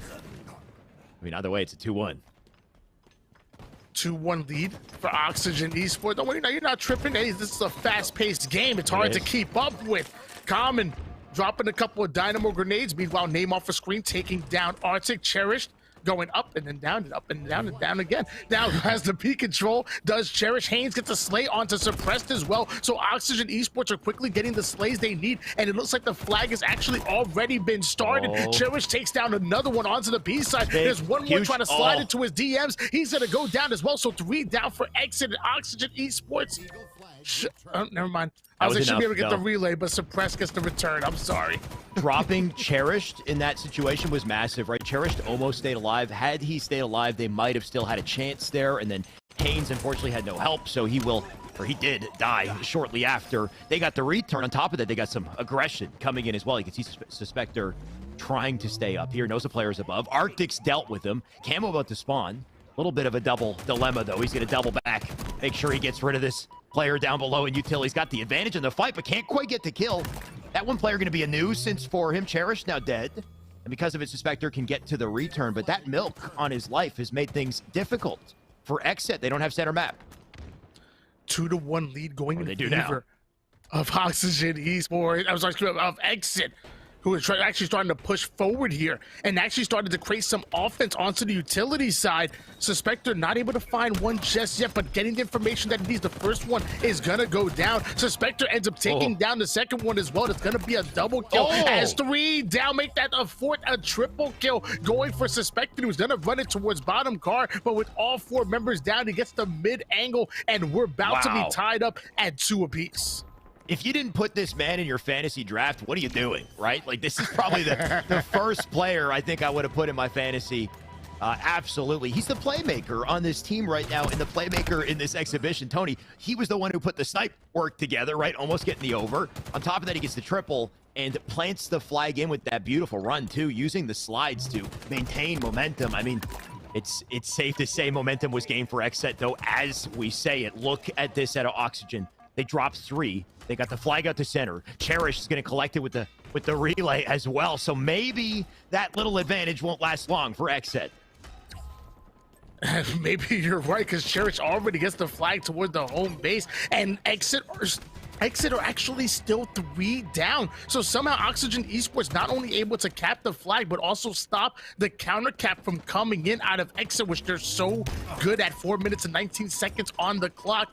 Exit backs are a bit against the wall, but luckily they have time to make something happen. But so do Oxygen Esports. Oxygen fighting back, right? Always finding ways to pick up a counter off of the little openings gained here. So it looks like an opening might present itself for Xset once again as they grab the camo. Suspector does manage to get away with it. No, he doesn't actually. He dies. Suppress still up in the base. Suppress with a big kill, but does not collect the flag. Apparently, he's got a thrust to get back to the base, but it's just not enough to stay alive. And Arctic still back up in center map, so maybe Arctic can help his team hold this aggressive line. You can see he's playing it very sneaky. Maybe a pull opportunity here.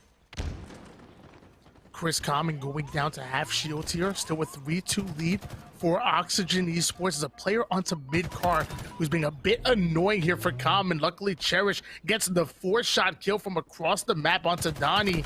Another one in his sights. Cherish gets the melee kill. All 4 members of Exit are gonna go down. They get the return, but Chris Common already advancing that flag forward. Suppressed immediately coming off of spawn, making his presence known by taking out the flag carrier. Haynes now gonna try to watch the overextenders, but he does so from the courtyard, watching the low angle well, but a couple players going up high. What just a series of traits that we're witnessing here, right? Xset doing everything they can to make sure that flag goes no farther, and it looks like it won't. Return does come in, but Suspector does drop, and Kratos still back base, still drawing attention, being a nuisance here.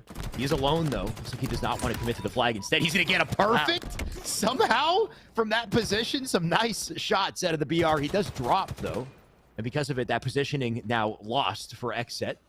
They're going to have to fight from the defense once again. You can see Cherished already in their util. 2 quickly go down for Exit. Oxygen might be able to take advantage of this, but the last 2 players were actually defending the flag over in the home base. So Cherish quickly going to back down and then lets it go for a bit of car control. Wow. As shots are starting to ring out. Name off the screen, gets the double kill. Suspector answers back with a double kill of his own. Cherish was the final player alive, and he's quickly going to be cleaned up. Luckily for Oxygen Esports, they died over on Exit's side of the map, so Exit now still have to advance forward and get a second round of slays before they're able to pull the flag. This is the opportunity for Xset, though. They got everything. That's Dynamos into util.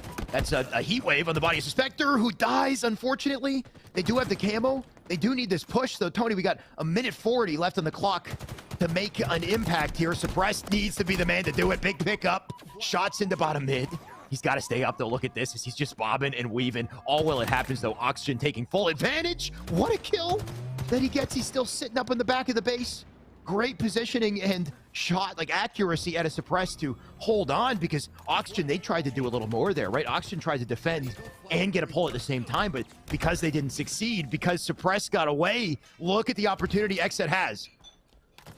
Yeah, not only was Suppressed able to clear out that base, but also with that kill, he had a beautiful line of sight towards the player that was running the flag over towards top utility, and he ends up stopping that flagpole by himself. Maybe Oxygen Esports should have ran it bottom utility or bottom car. This way, Suppressed to get that clear angle, but Cherish using the last shot in the BR to take down Suppressed, ends up getting the double kill onto Kratos, now having the commando in hand. Oxygen Esports are looking to take control of the series, and they're 40 seconds away from doing so.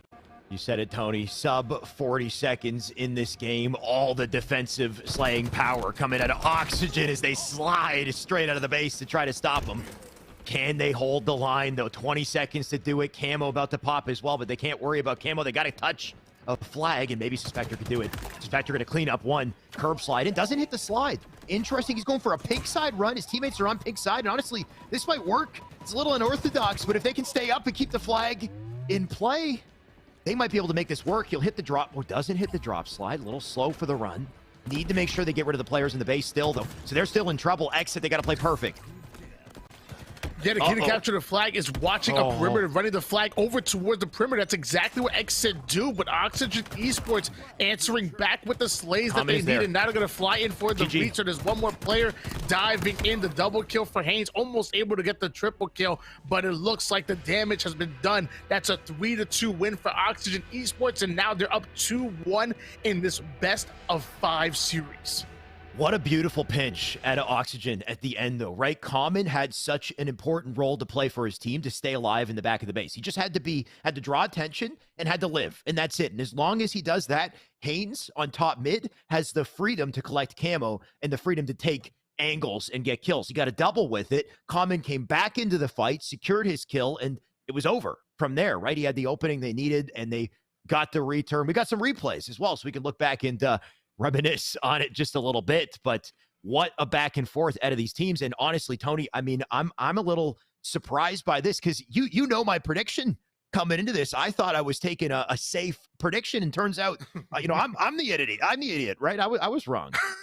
Whoa, nobody used the word idiot. Whoa, I get so aggressive, man. I mean, hey, you might be wrong, man. You're still a very intelligent dude. Calm down there, Shyway. Okay, but man, I gotta quell the ego just a little bit, you know. Anyway, you know what I'm saying. What a beautiful triple kill, though, by Suspector to make that run happen. And then this was when Cherish whips out the incredible double kill. And mind you, if he doesn't clear out this base, they get a run. Exit get a run and a clean one at that, but Cherish gets the first one, goes in for the challenge. On the second one, that thrust back, Kratos was not ready for that one. Should have cherished his life, if you will. You got to cherish those opportunities whenever they come up, for sure, Tony.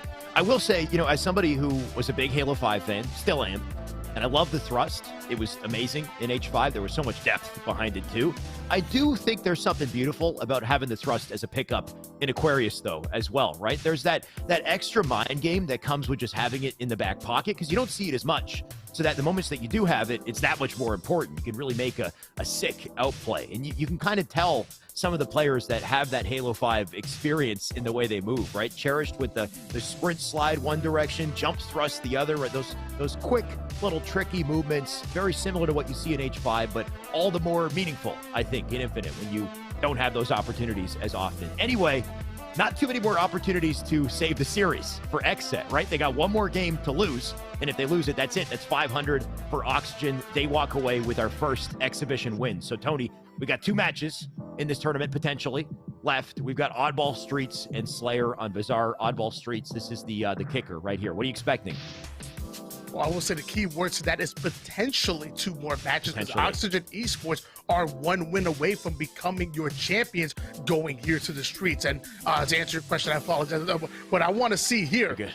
it's some good Halo now. I want to see both too. of these teams obviously controlling the sandbox, and when I say that, I don't just mean the Rockets. A lot of people are like, oh, control the power up. It's like, oh, you mean the Rockets in the middle of the streets? Like, no, the Rockets are good for netting you 1 to 2 kills and momentum. What I'm really referring to as far as controlling the entire sandbox is I'm looking at the Bulldog and the Stalker rifle. The reason being is you have so much more ammo to work with than just 1 or 2 kills. With that Bulldog, you can, if you play it right, you can net yourself 5, 6, sometimes even 7 kills, and really being hard to deal with, especially when you combine that with an equipment such as the thrust or even the drop wall. And then the Stalker rifle as well. It's a weapon that maybe some of my lower tiered friends haven't taken advantage of yet, but you need to do it, because with that 3-shot potential, it is absolutely crazy. You could 2-shot, switch to a BR. The 2-shot melee is pretty dangerous. Even from long range, it's absolutely deadly, almost as good as a sniper rifle. The 2-shot drop BR is nasty, Tony. If you're not doing it, you got to start doing it. It's better than the Mangler drop, right? Because the rate of fire on the Stalker is slightly faster. So if you're accurate, that's bam, bam, and then swap BR. It's like clean kill, very quick kill. So we'll see if they put it together. I think maybe even more importantly is just making sure you always have somebody on your team with a thrust, because the thrust is going to spawn more frequently than any of these weapons. It's always coming up. You pick one up, you one back on spawn. It's always there, and there's so much outplay potential, especially on this map that has 3 tight lanes, so many tight corridors, and easy opportunities to get around the wall and survive. And you got to watch those walls because they're getting hit by rockets. Currently, Kratos with a great little opening. He collects the ball. He brings it back to Ali, and not in possession. Wait, what? Is this a low-key strat at a Kratos, or did we just get no? Okay, can he nade it out? My God. I'll be honest with you, I don't think I've ever seen that spot used before, but I mean, I'm assuming it was an accident, as nothing looked on purpose what Kratos was doing right there. No way. The 2 missed rockets, it was actually pretty bad, but it looks like they were able to get the ball out, and it's Xset having the first time on the board instead of Oxygen. I was just like, and Cheryl's like, dude, I can't get the ball out. I don't know what to tell you. The ball is stuck on the crate. Right. That's actually brutal, though, right? I mean, it's only 11 seconds, so it might not be completely game-changing, but that was a ball hold opportunity, maybe a setup opportunity for Oxygen that didn't go through because of that awkward little pickup situation. Instead, 11 seconds for Xset, but top map control still looking good for Oxygen as they do claw their way back into it. But Kratos could put a stop to it if he's a nuisance here in PD. Making full use of the carbine here as well. Now we're back on board here with Common of Oxygen Esports, up 2-1 in the series. Mind you, Oxygen Esports are 1 win away from becoming your champions, but Chris Common going to be taken out quickly as 2 down go Oxygen Esports, and it's Xset trying to gain some control. Luckily, Haynes does have that Bulldog, having the equalizer in hand, trying to snipe that player over towards Cafe, which has a bit of range, but Matt, what are you thinking? I like what he's thinking about the rotation, though, right? He spots his teammates spawning up C-side, decides to come back to safety to join them, and then pushes up with them, I want to say. Maybe a little too in advance, got melted by multiple. And the timing of the kill is going to be so important to stop the Rockets. Suspector, what a use of thrust to close the distance, make sure he gets the double, and turns it into more as well. Suspector's starting to heat up, and if he stays alive here, look at what he's doing for his teammate. Suspector somehow able to stay alive while being 1-shot suppressed, getting the kill on to Haynes, and it looks like Cherish is going to fall as well. If you guys want to see a Game 5, you're probably going to become an Xset fan very quickly here, because they needed to survive in the tournament, and they're already putting points on the board, holding down that top A, that back A setup. Suppressed, already feeling the pressure coming in towards the B side. So a great setup for Xset, but they need the slays. One's gonna go down quickly, so that's 2 down for each of these teams. Cherish gonna try to help his teammate over towards the A side, ends up getting the down, but not able to get the kill onto Arctic. Arctic went huge. He just got a double off of that little opening there. Because of it, maybe a grace period for Xset to get a little more time. You can see they picked it up. Name does get his kill on to Kratos. He's got good positioning to stop this ball in his tracks as well, so he'll collect that. The ball going to go straight out to center map. So nice attempt there from Xset, but very quickly you can see Oxygen have turned this into a setup of their own. So great answer out of them. It's Name, Haynes, Common. They're all set up where they need to be, and Common picked up a double just to give them breathing time too. Very rarely do you see the ball player playing up towards the heaven side, so being very out in the open is our ball player. Cherish actually does end up dropping down as they actually like to rotate the ball over towards the B side of the map. They realized that Exit was spawning that purple street, and they're simply trying to out-rotate him. So I really like the play coming in. Oh, Exit, no. suppressed, running into Common. Luckily, he checks all of his quarters. I would have never looked there. He does a quick little double take. Honestly, that spot is becoming very, very popular in pro play, Tony. So you should check it a little more, assuming you're in high Onyx lobbies. I'm not sure where you're ending up these days, but man, people like to camp there, is what I meant to say. Ball quickly in the hands of Suppressed and Exit. They're going to take the lead on this one on the backs of the Subway side setup, and it looks like Suspector taking down Hades. He's going to be the first one to fall, and they're trying to break a setup. I mean, Oxygen Esports need all of their players alive. Meanwhile, Suspector is actually clearing out a route for Purple Street. So I wonder if they're going to like to try to rotate this, or if he's just going in for a flank as he takes down one player, able to take down the second one as well. Beautifully played by Suspector and Exit. And then Kratos getting a couple melee kills as well. A 10-point lead for Team Exit. What a back and forth round one, though, right? It feels like a lot longer than 5 minutes. Of course, in part due to the ball collection to stall the timer, but just a slight lead still. I mean, the lead does continue to extend, so maybe not slight anymore as they hold on to the setup here. You can see 65 and counting. Its name looking to bust through. Does get a kill onto Kratos. It's not quite enough to stop the defenses, but Cherished with a perfect is a good answer.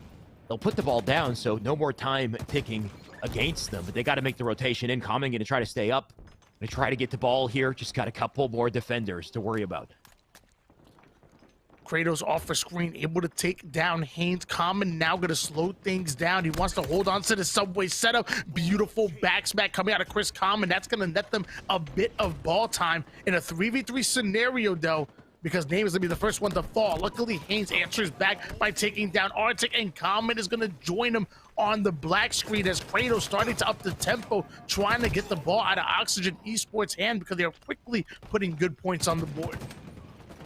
Suspector, nice little rotation. Doesn't quite hit the slide he was looking for, but can he get the kill he's looking for? He can't seem to find anyone at the moment. Ball still out front.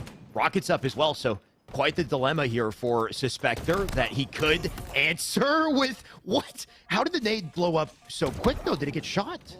Right? So he stalkers him, melees, tosses a nade that blows up instantly, gets the kill. He will die shortly later, but that little opening is giving Kratos a chance to go to ham. Or go to town with the Rockets. Suspector of Exit already dropping the denial nade over towards the mid side, able to take down Haynes. Another player flies in towards front cafe, and the trades go in. Exit looking to force that game number 5. Oxygen Esports still one game away from becoming your champions.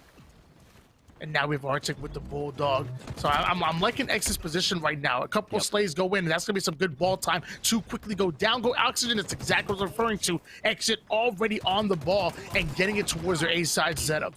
Oxygen need to guarantee kills here and do it quickly. Exit are in a position right now where they have such a lead, they could just drop the ball and let the timer tick out, or they can go for the hold here. I mean, either way, they're doing this perfectly. 18 seconds left on the clock, so it looks like they will just play for the slays. You can see they've got a beautiful setup for it, too. So, Oxygen, they got to bust through in 10 seconds. And you've got Suspector in that center lane. Going to make things difficult for them. 5 seconds left to do this. It looks like Oxygen will not make it in time, and that will be a round 1 over to Exet. A long-fought battle for that first round, Tony, but they will take it. And now Exit are one round away from forcing us into a game number 5. Kratos moving the sticks a little too much, starts off looking at the wall, trying to defend these Rockets. The nades go in, nobody home just yet. Kratos going right in for the Rockets despite not having any slays whatsoever. Suspector pitching a fastball, taking down one player while one shot with the direct impact of the grenade, and Kratos laying down the law. Gets a double kill with the Rockets, now gonna net himself a ball. He got the Rockets in the first round, but didn't put much work. That round much better here for Kratos and Exit, but looks like Suspector will fall. Big win on the opening strat, though, right? 4 kills went over to Exet, 1 kill went over to Oxygen. They did just manage to get their second, but only after the opening strat and the push on the spawns took place. Because of it, we got an early hold out of Xset. You can see they're trying to rotate the ball back to B to get the ball out of the way of Oxygen. Oxygen on the chase here. They didn't get it past the staircase, though. It will drop. 17 seconds over to Xset off that opening, and things might change if Cherish can go to town. He can't quite do it. Name gonna try his hand as well, but the man's in trouble. Needs to bounce out. Name gets the kill onto Arctic, now advancing forward over towards the B stairs. Chris Common with them, so working a little bit of a bait and switch, and Name now gonna have the opportunity to steal away some ball time. Cherished tries to get the kill over towards the mid side, gets the nade onto Tires, but Oxygen Esports going 3 down. That is not what you wanted to see for Team Oxygen. I mean, thankfully, despite the round of slays there, they not too much ball time is going to go over to Xset. Only 17 to their name. Suspector going to rotate in, though, collect it, maybe get it out. Looks like he's got a shotgun to work with here as well. Rockets about to pop also. And he needs to make sure he stays alive and makes a play. Putting massive damage into center. Shotgun going to come into play. Not quite enough to get a kill, but teammates there to pick up the pieces. And because of it, Kratos has a ball opportunity here. That he does. Kratos advancing that ball over towards the B side, but looks like there's one player that might have spawned in the PD. Suppressed dealing with Name onto the bottom C side. 2 down for each of these teams. And Suppressed now has to up the tempo and get towards B Street. Looks like he's able to do so. Might have done all the damage to himself as opposed to the enemy team, but he's able to take down Common. Goes and gets the double kill onto Cherish. I guess he didn't need the rockets. What's the Rockets were holding him back. Yep, apparently all they did was damage to himself. All the work was done with the BR and the thrust, though. He's still holding on to Arcade. Ball in the hands of Kratos. Kratos can likely pull that ball back into Subway if he wants to, if he has the time to. Common gonna assault this man, but Kratos gonna put him down. Now holding on the ball as well. You can see Name is up, or sorry, Haynes up above. Haynes gonna try to do what he can to put the ball back in his hands, and it looks like he's done just enough. They can get a setup off this too, so not too much damage done from Xset just yet. This is some good ball time for Oxygen. Suspector ends up getting the double kill. Kratos already that forward player. There's a player that was actually trying to watch the purple street side, but he's going to be having some shots rained down on him, and that was going to be Cherished on the kill feed, but 2 more players replace him over towards the front cafe. Suspector trying to slide into the subway. Suppressed takes down Common and now nets himself a bulldog, and Exit could make some plays on this one. 3 down go Oxygen Esports, but the nades are already starting to fly. Arctic looking for a fight to get into, though. You can see him just kind of jumping back and forth or sliding back and forth, trying to find an angle. Unfortunately, he doesn't find one in time. Instead, he finds his death screen. That's Haynes now coming in with a pinch as well. He'll take Suppressed and snap onto a second. Looking for the triple here. Can he get it? Doesn't have any bullets left in the mag to do so, but can I mean, I was about to say the damage is done onto Xset, but Xset still get the ball, right? So you see Oxygen make big plays, but if they can't turn that into ball time, does it even matter? 2 players on Oxygen Esports have the chance to fight over that rocket control, but looks like 3 end up falling quick, and the 4th one should be going down soon thanks to the rocket. Name hits the black screen. Another spawner onto the PD. Spawns right in front of the Rockets. How unfortunate for Uncommon, as Exit not only getting the slays, but advancing that ball towards their A-side setup. And Arctic just sitting towards the PD, playing his life, putting down damage, listening to his teammates, getting some easy kills. That's actually going to be a double kill for Arctic, but he catches the nade from Cherished. It's a massive stick out of Cherish just to slow them down a little bit, but a huge ball hold at an Xset there.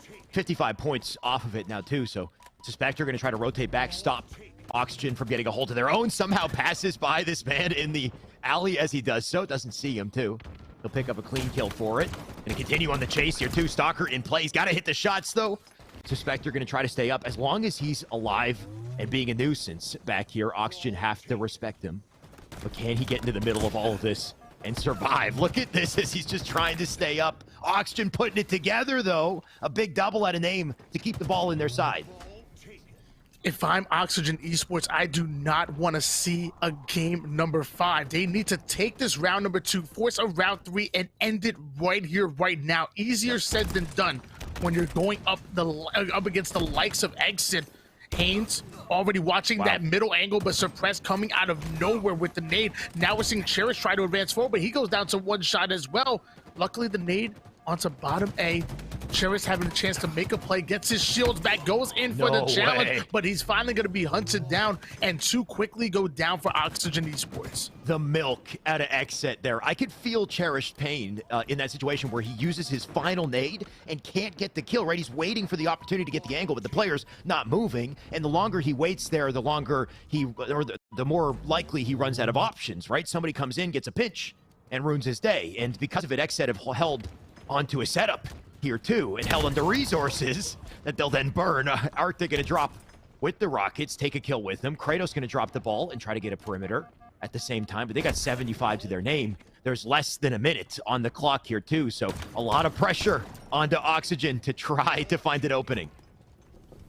Suppress grabbing that ball and bringing it towards the PD side of the map. Doesn't have the slays just yet, so he's quickly going to drop it and utilize it as bait. Meanwhile, Kratos ends up getting a double kill. Wow, 4 down for Oxygen Esports. Exit are going to grab onto this ball, and they're going to put at least 12 to 15 seconds worth of good ball time. They can end it right here, right now, with a secondary round of slays. Oxygen Esports need to spawn up and somehow get this ball out of Suppressed hands.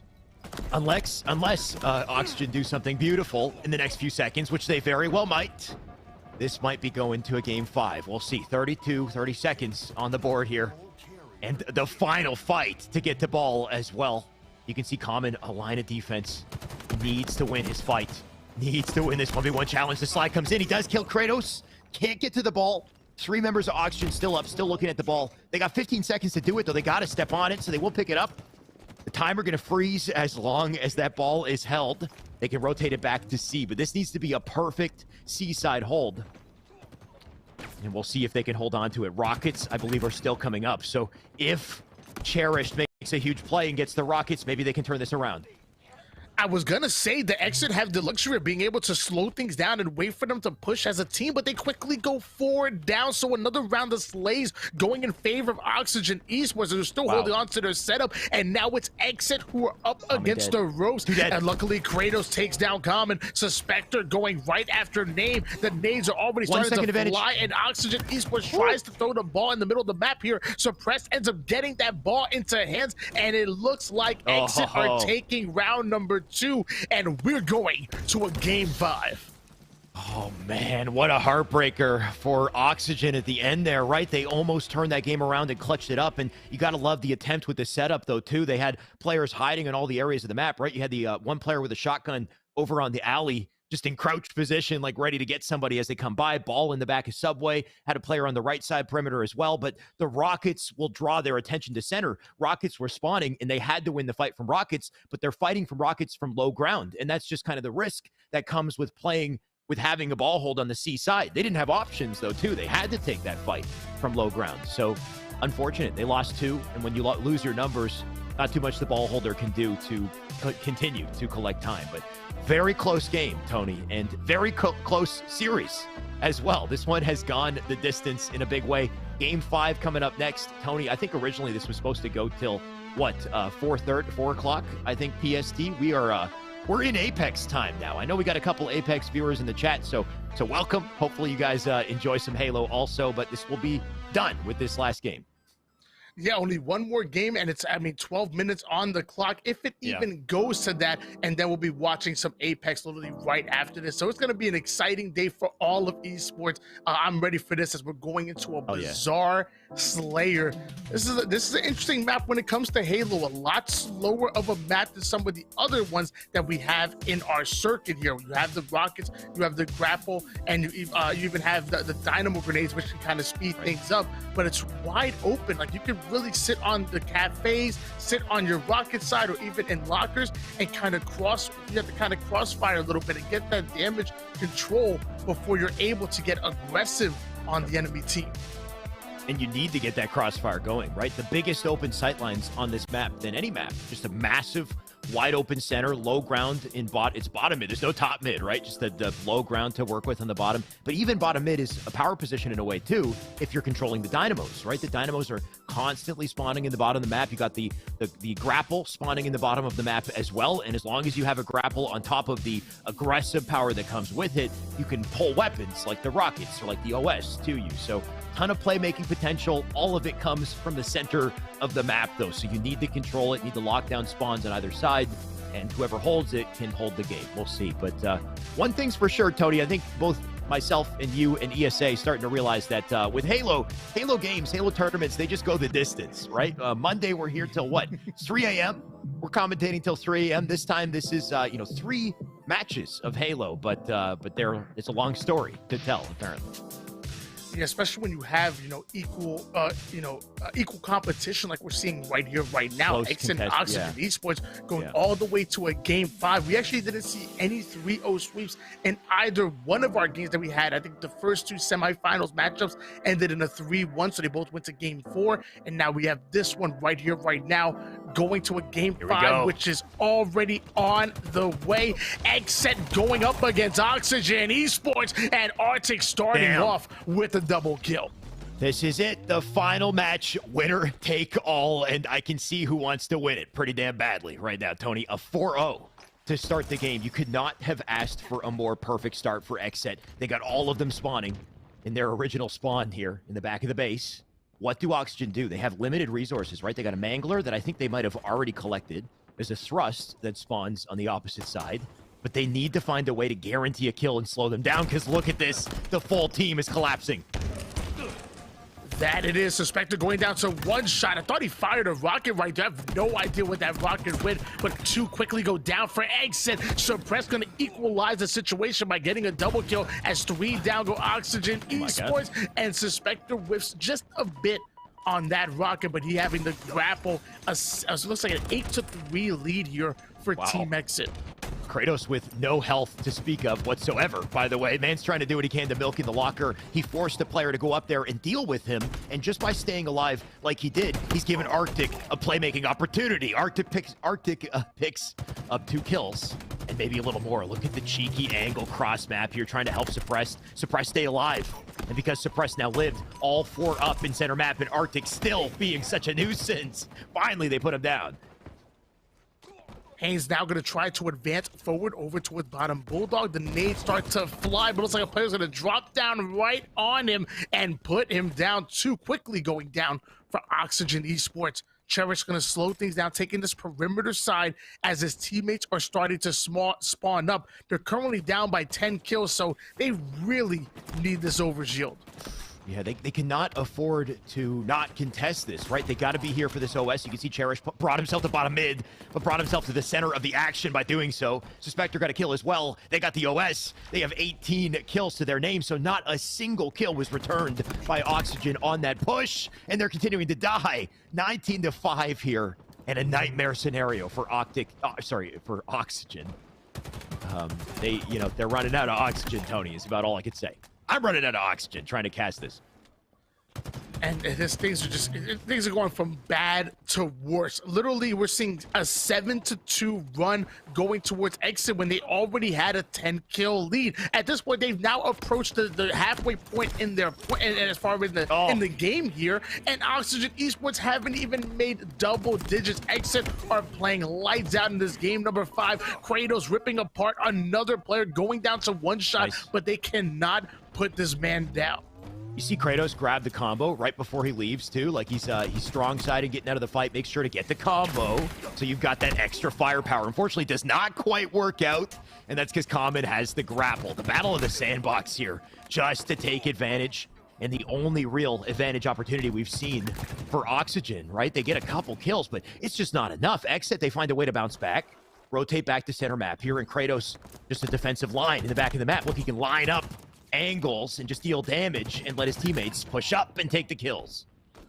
My boy Donnie going off in the feed. 13 kills, only has died 5 times, but has 6 assists to go along with it. Absolutely going off. Cherished, they need to find an answer I mean, XSET have over doubled their score at the moment here. Yep. Cherish already advancing forward onto the Rocket side of the map. However, Overshield is coming up very soon. Arctic somehow still ends up getting the kill onto Cherish. Arctic now has the grapple, and now he's going to replace him on the Rocket side, and most likely end up grappling the Overshield back to himself. Easily played here by Arctic. I mean, I don't see how XSET lose this game. I can't see how. Right, like it just looks impossible to come back. Nothing's working for Oxygen. In the meantime, everything is working out for XSET. We're seeing the full use, you can call it maybe abuse, of the sandbox here out of Arctic, out of Suspector, as they got the grapple, the dynamos, the shots cross map out of Suspector too. Man's not missing. That's a double for him as they just continue to die. Tony, it was such a close series, right? A series that went the distance. And this is game 5, apparently. This is how it ends. Yeah, a bit anticlimactic, but I mean, hey, they are who we thought we were. XSET we talked about it before. They've been on a roll. They had an amazing placing out in Anaheim. They literally dominated the Open Series last week and have an opportunity to go back-to-back literally tomorrow when we play out the top 8. XSET's stock is just rising, so invest while you can, because I promise you, it will pay dividends. One thing's for sure, like you said, their stock is rising. They're looking damn good, looking like a pro team. And this is a team that has more reps, more experience, right? It's also the reason why I predicted them coming into the series. They've got that pro EXP, they've got that LAN EXP, and Oxygen has it as well, but Oxygen also has changed the roster just a little bit over time, and it takes time to build that chemistry. We're seeing nothing but chemistry on the side of XSET here. 43 kills to their name at this point, and if there's any chance, Tony, it has to come out of a perfect round of slays out of Oxygen. Cherish puts a few shots down, forcing players to back down here. Oxygen Esports currently having that mid-map control, and the question is it too little too late? Name advancing forward onto the cafe side. Overshield is coming up, which might just put the nail in the coffin if XSET are able to get it. Luckily, Oxygen Esports steal the Overshield away, but again, XSET only needing 5 more kills to become your champions. Here I am thinking, you know, Oxygen might have had center map there. Maybe they could play it slow and try to slow Oxygen down, force a couple trades. Instead, they're just going to fly into center and face them mano a mano. They might as well just get a couple trades while they do it, because they will win with it. 49 at this point. Suspector going to cross the map. Arctic going to get the final kill, and they will lock down our 5th game in a dominant 50-31. Tony, it's a well-deserved win for XSET in our exhibition match. XSET winning their first round 3-1, having to go the distance with Oxygen Esports, but when it finally comes down to that game 5, they absolutely dominate Oxygen Esports in that final matchup, and they're going to become your champions. About $500 richer our team XSET, and yeah, like I said, man, their stock continues to go up. I believe they're going to compete literally tomorrow, where they have the top 8 to go in for the Open Series, where now they have the opportunity to go back-to-back as far as Opens go. Well, damn, that was a hell of a series. Thank you, Tony, my dude. Pleasure casting it with you, and congratulations once again to XSET. A well-deserved victory, $500 richer, and also, like you said, that's a good precedent to set for the matches coming up tomorrow and the matches we got coming up with ESA. Of course, next Monday, next Wednesday, we got more of the same, so stay tuned with more of that. In the meantime, I'll send it back to Yeso to close the show. I know we got some Apex coming up also. Thanks, gents. Great cast on the day, and congratulations to XSET on a big win there. They take game 5 and they grab the victory there over Oxygen.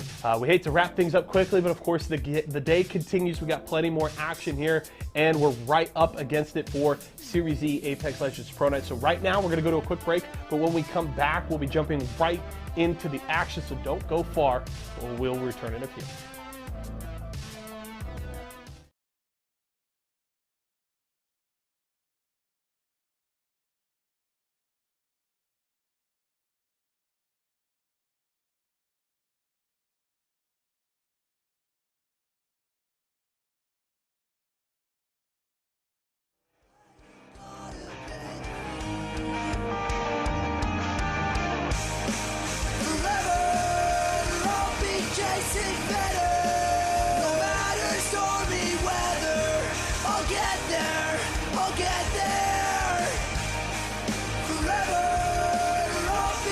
it better.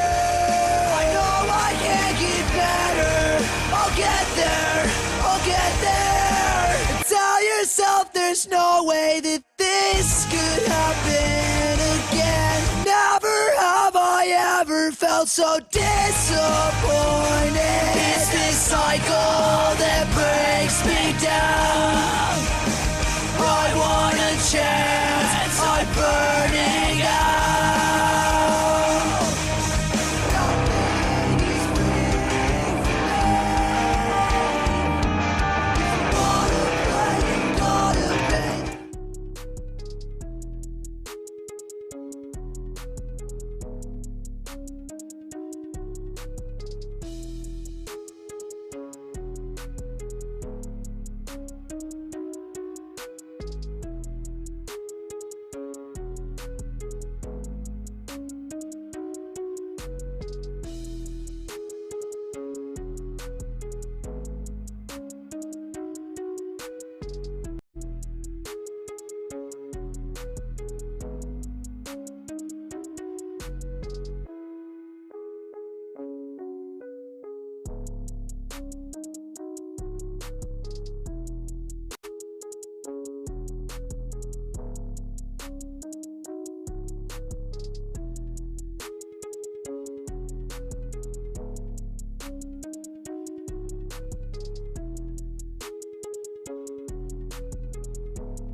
welcome to Apex Legends Series E Pro Night. How are you doing, ESO?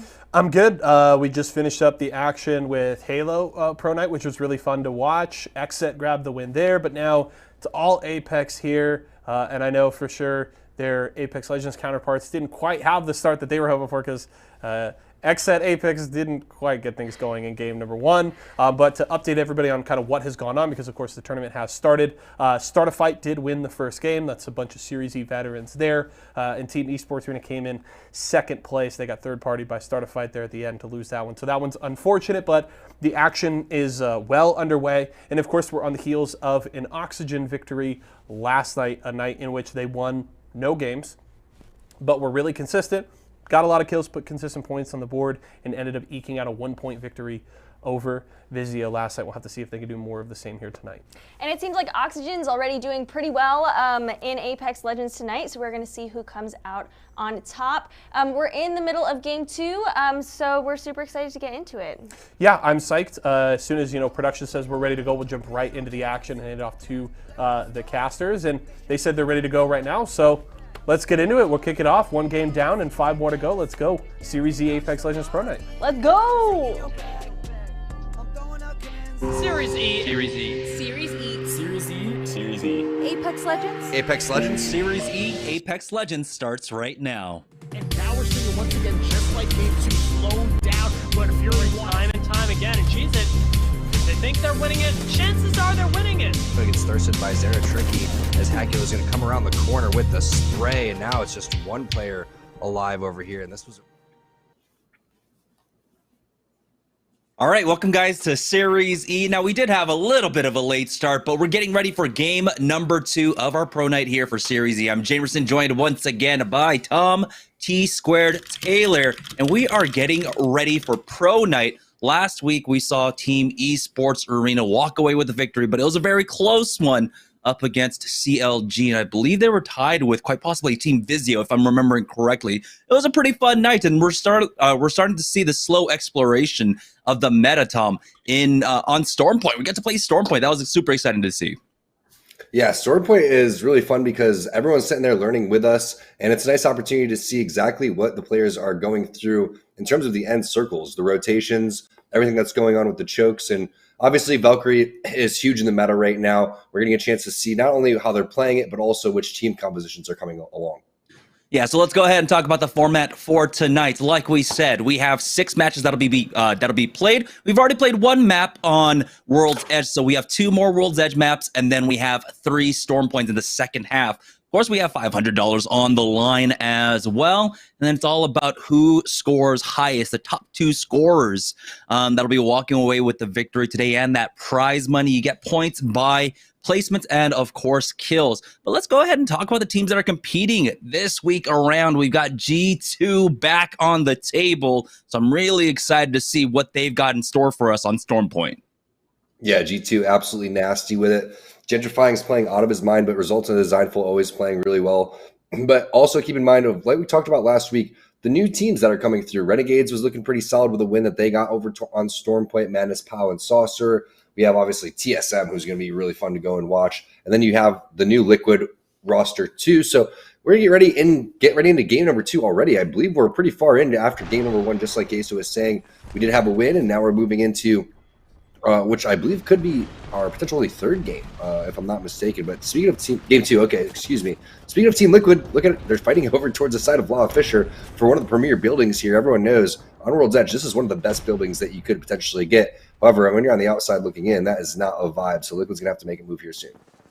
Yeah, I mean, this is just zone number 1 right now as they are getting smoked off early. Bangalores, this is World's Edge, not Stormpoint, surprisingly enough, but it looks like they got some decent damage off as Nocturnal with that PK charged up, choked up, tries to go in for that first shot, doesn't quite connect with it, and he's forced back with nades. Now, this is kind of the scary part for both of these teams. This is a very early fight, and they're using almost all of their nades into this, so we'll see if they can find anything else. Oh, an errant Arcstar coming in to that bubble as they charge forward. The Thermite that Nocturnal was able to throw down does some decent damage. Now, they do trade 1 for 1, and now it's just up to Knock into 1v2, and he does not have enough. It's going to be Team Vizio that ends up walking away with this team fight win. even a gold bag res. Probably picked that up from one of the Team Liquid members there to get Fury back into the game.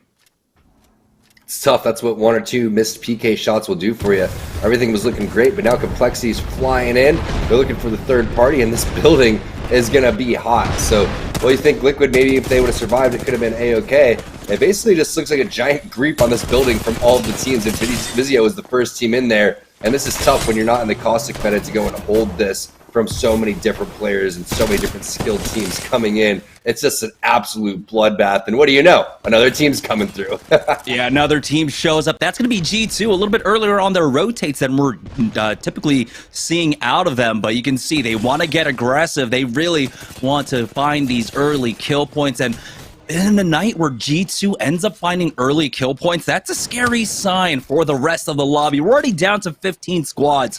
44 players left. This team excited to start moving their way on in. It looks like, yeah, G2 should be full and healthy. They're the ones that are going to get all the loot from Trials. They're the ones that are going to get all the Vizio loot and the Complexity loot. There's 3 teams worth of loot in this one building alone. G2 are set up for the late game. Taking a look at the ring, though, we didn't get to quite talk about it, but it is pulling over towards that Lava Fissure countdown side. It looks like it is favoring a little bit more over towards Lava Fissure's Esports Arena, trying to make their patented late rotate, actually getting caught out over at the Geyser Tunnels right now. Skittlecase needs some time to hit up that medkit, gets it off just in time as Noct holds that front line for his squad, falling back.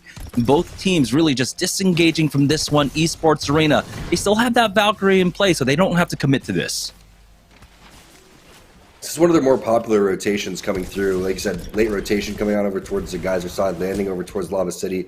Not surprising to see them, if they're playing Edge, to be rotating that late. But G2 is in such a good spot to potentially win this game. Not a good spot is going to be Team Intel. There goes the portal coming in, but I don't think they're going to be able to survive this when you can already see the flank coming through. Good shots there from Fearless. That's going to buy some time. But this is 2 different teams. I don't even think C9 was the team with the initial knock, so they're stuck between a rock and a hard place right there. They're not able to get out, but you can see the defensive bombardment comes in for Albarelli. You're also going to have the res on over towards Zach Mazer. And that's how you do it. Always throw defensive bombardment before you end up going for that res. They didn't have the bubble throughout there, but they're going to be able to go and get that one fairly simple, cutting off any angles potentially getting pushed by that team on top of the bridge. Another team still over here at Countdown, and we know that Cloud9, when they start feeling it, when they're vibing, they do like to push the tempo here. So they, as soon as they see another target, it looks like they want to go for it. Nerf, though, on their rotate up, end up losing out on Dimmy. That's going to be Team Oxygen picking that one up on the fence line. Don't even know if they're going to be able to get this banner. You can see it's so far off right now, but Oxygen are getting shot up from behind, creating an opening for them. We'll see if they'll be able to recover that banner quite yet. Oxygen still have to survive. Kind of pitch that's coming in right now. Aiden backing off to the rest of his squad right now, healing up, and now Zone 2 just starts closing up. But honestly, this is feeling like an open night with how much fighting we have here in the early game. I'm going to blame it on Team Liquid pushing the building on where Vizio was, because so many deaths just came from that over and over again. But the pace is extremely high, and kind of reminds me of what we saw last week, where the players were like, all right, let's just get off of World's Edge, play it like a ranked game, and then get right on to Storm Point, and then just camp as much as possible. 20 teams in the final circle. Ooh, Team Nerf are going to try and have to camp this one out, rat this one out, as Turns is the only one up for his squad. There might be a possibility to try and go in with the Q to pick up those banners, but he's already been spotted out. Charge Rifle connecting onto him as well. And now we'll see what kind of movement he's got in store for us right in the middle of the dance field. Hits that Q, and he is going to back away. But how much longer can he survive for? He hits that bat. Oh, there's a slight angle. He's somehow not getting tagged. Looks like he will survive for now. As Team Nerf, they're going to lose out on Dimmy. There might be a possibility to get forced back into this one, though. Yeah, it looked like Snoop Dogg during the halftime show right there, just hitting the C-Walk in the middle of the open when everyone's shooting at him. That was pretty impressive from Turns, honestly, just to get to this point. Keep in mind, every point matters for a team like Nerf, because they need to get on that cumulative leaderboard. They need to make sure that they're staying at the top 3. So that's big plays. It may not look like a lot, but maybe that can rack up 1 or 2 points.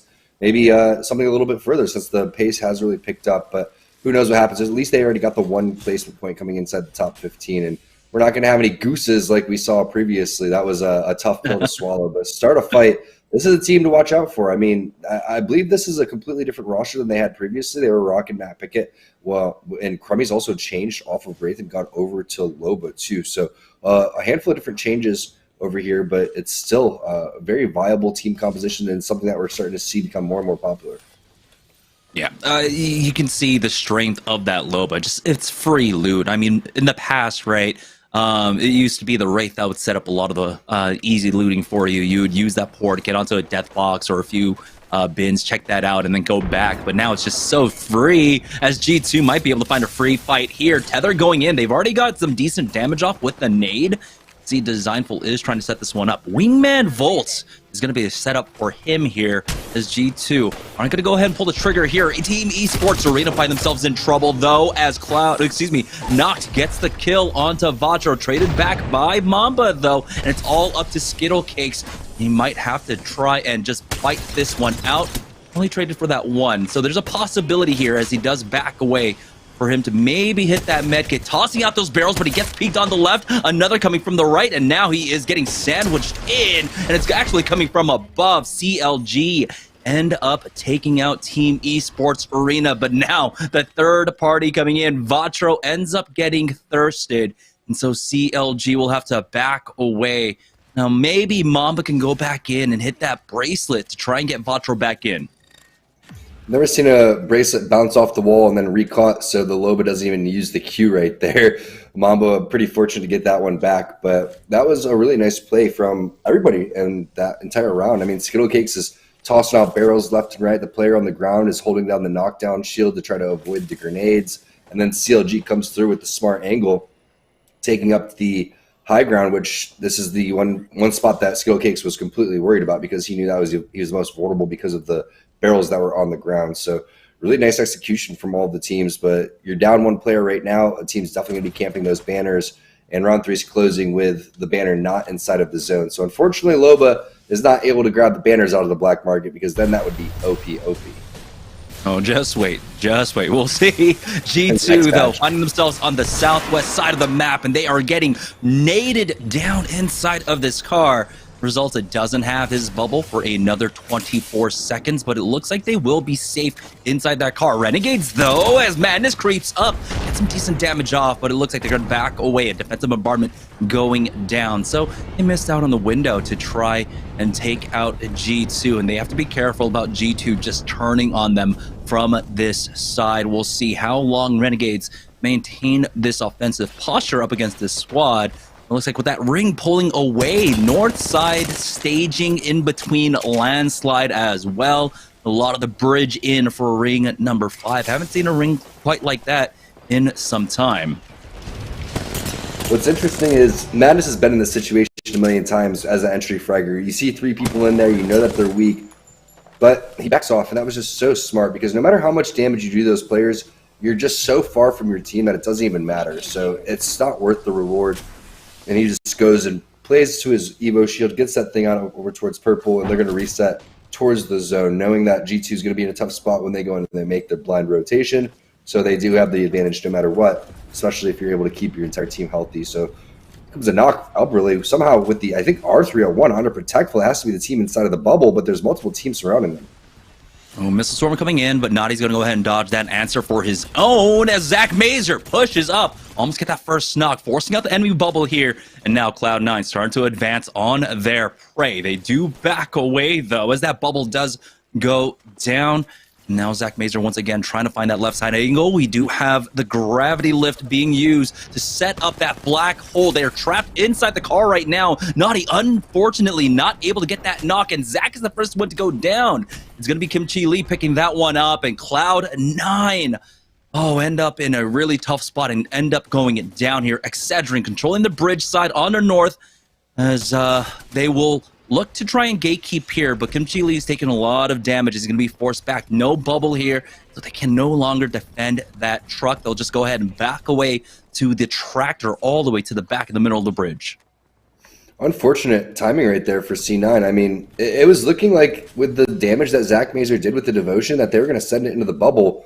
For some reason, they made the call to back off, and we're fortunate enough to have the player outlines. Pushing the bubble would have been the best play for the team right there, especially seeing in hindsight what happened. And you see Excedrin's going to be rewarded with a little bit of loot and some extra positioning based off of that. But I like the thought process from Zach Mazer. He tosses the black hole out, tries to get people on over towards the side. Unfortunate for Zach, every single time we see a black hole, it's just a centimeter or two away from connecting and just getting all the players. So I'm waiting for that time where C9 really puts it together with this team composition. It's only a matter of time. But meanwhile, Renegades makes their push finally. And look at the shots coming in from Pow Pow. However, everyone's been ripped. This is a pretty even fight already, but now it's a 1v2. It looks like now a 1v1. However, Saucer just rips a shield away from the player directly in front of him. Oh my god, what a crazy situation as Exec walks away with the dub. Oh, but they're getting third party themselves. Clayton will ultimately fall.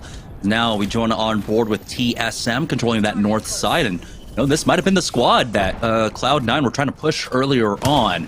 But it looks like 100 Thieves on the south side find themselves in a fight with G2, Designful going down and getting thirsted by a Team Razor member. But it looks like they will try and climb up, finish off Gentrifying, and that only leaves one, I believe. We're down to 7 squads remaining here. Actually, G2 was eliminated in that. So yeah, 7 squads remaining, 19 players left. There's still a rat, it seems, running around somewhere. Find out who the best rat in the game is here very shortly, because this has been pretty tough to survive throughout all of that. And is that Turns? Turns is doing it big, man. Remember how important it was just to stay alive a lot longer than we expected. That is for dang sure. Jamerson, can he win the game? He's in the center of the circle.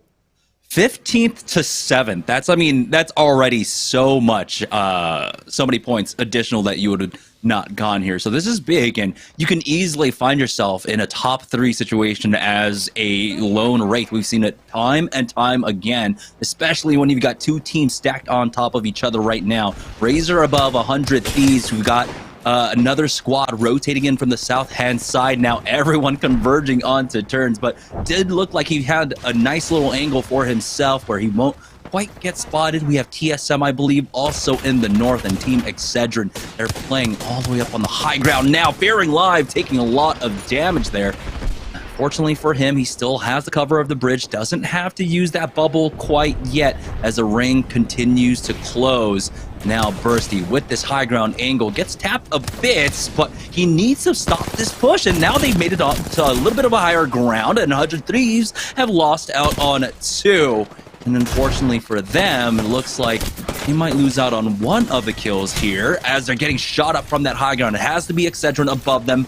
Luckily, Fearing Live with the discipline held on to that bubble. But now, what are they going to do once that bubble goes down?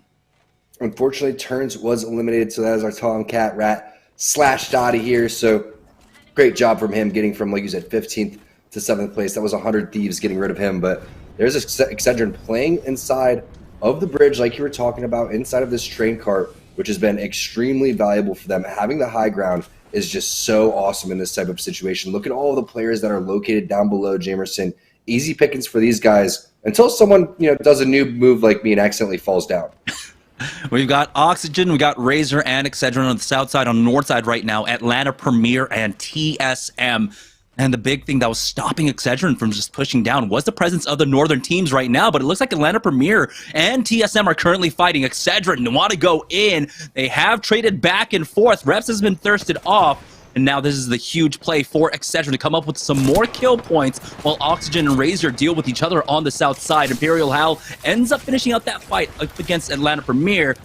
Now he's going to have to rat this one out. We'll see if he has if he can find a mobile respawn beacon for his squad. Doesn't look like it, unfortunately, here, as he's been spotted out. Kimchi Lee trying to find an angle as he gets shot as well from that Team Razor side. You can see Oxygen and Razor just finishing each other off as Excedrin are trying to pick up whatever kill points they can from this ultimate high ground here. And it looks like it's just going to be a victory for Excedrin as they're the only ones that are not damaged. It looks like we do have the full 3-man up for Razor, though, quite possibly, as Oxygen might have gotten finished off very shortly here. Another defensive bombardment down. Kupski trying his best to survive. And I don't think Razor has a bubble for this one. Missile Swarm coming in as well. And Hal is just trying his best to survive.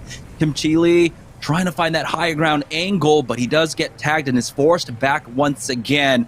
you can see Kubsky and Imperial Hal both trying to rat this out for his squads.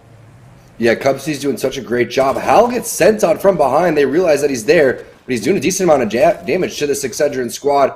Gets potentially a knock onto enemy, and that could change the tide here for Team Razor. I mean, Razor's going to take full advantage of this. They have the advantage now with all 3 players looking extremely healthy, and just because they decide to send it on Hal, they get taken out. That was a crazy game number 2. I mean, game number 1 that we saw on stream, but King of the Rats, I guess you could say. We saw Hal, we saw Kubsky, we saw Turns. A lot of rats towards the tail end made a huge difference in that game. Yeah, and honestly, that choice from Excedrin, of course, to drop down on Hal, it was the right one. It was just they didn't execute it properly. One of them ended up going down, I think, to the ring more than anything else, and putting themselves in a really tight spot. I mean, if they had realized those Hal probably ratting underneath them, maybe they don't go for him. If they knew where Kubsky is, they go after him instead or something. I don't know. But good job from Razor from being able to recover in that situation and getting the win. We're going to go ahead and take a short break, and when we get back, we'll have game number 3 in our final game on World's Edge right after this.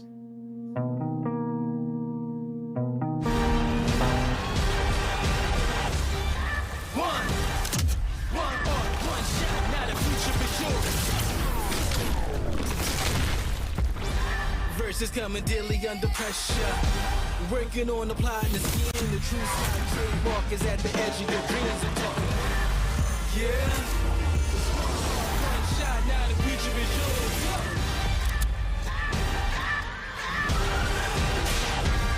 I'm turning dreams into reality. In the lab with the formula and chemistry. Your memories spark and motivate and make the industry shake. With the bars and the breaks, I'm talking one chance that was so good for the goal. It's one shot, now the future is yours. Go.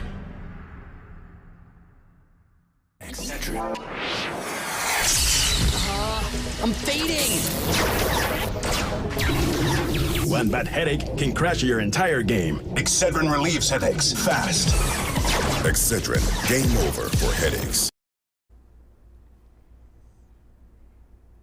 And Team Razor takes game 2, even though Excedrin had the high ground and was pretty well positioned at the end there. Yeah, you heard Jamerson touching on it before they went to break there.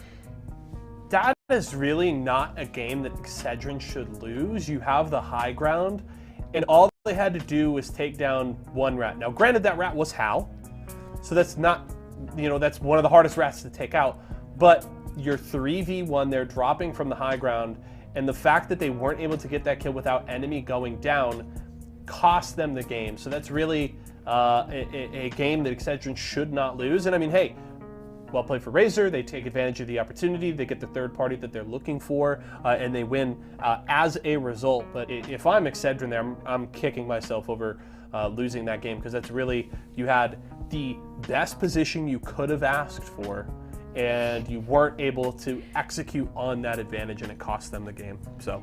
And I feel like, if anything, I have a lot of respect for Hal for having 3 players having to come at him. Right? And he's like, I'm taking one of you with me. Damage, right, totally. So let's check out the player of the game for game 2 today. We have Osivian with 7 kills, 3 assists, and about 1,500 damage. Yeah, big game there for Razor. Osivian subbing in for the squad today, and that's a big performance. I mean, 10 KP for Osivian in that one, and some solid damage. And that shows you that in the end, while Razor gets to take the opportunity of the third party there, it's not necessarily an undeserved win. They were doing a lot of good work. They get themselves into the late game, winning multiple fights in the run up to that final circle, and then they execute on that finish, take down Excedrin and grab the win. So that's a big boon for Razor. And of course, this is the second game of the day. We didn't get to see game 1, but we know at least how it ended. So I'm curious how this shakes up the Mobile 1 leaderboard and kind of where we stand with just one more game on World's Edge, as we of course will finish the night with 3 games of Stormpoint. But at the very least, Razor being in the mix this early is a good sign, because it's really not something we've seen throughout this season. We'll have to see if they can keep it rolling with 4 games to go. Absolutely, and even though this wasn't maybe the best ending for Razor, a win is still a win. So we're going to kick you to a commercial break and then come back for game 3.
All right, welcome back, guys, to Series E. We're getting ready for game number 3 right now here in Pro Night. But because we missed out on the first game that was played off stream, let's check in with the Mobile One leaderboard now to see where everything stands. Not sure who ended up winning game number 1, but it looked like it might have been maybe Team Esports Arena there with 27 points now, finding themselves in second place, but it's Team Razor in first with 28.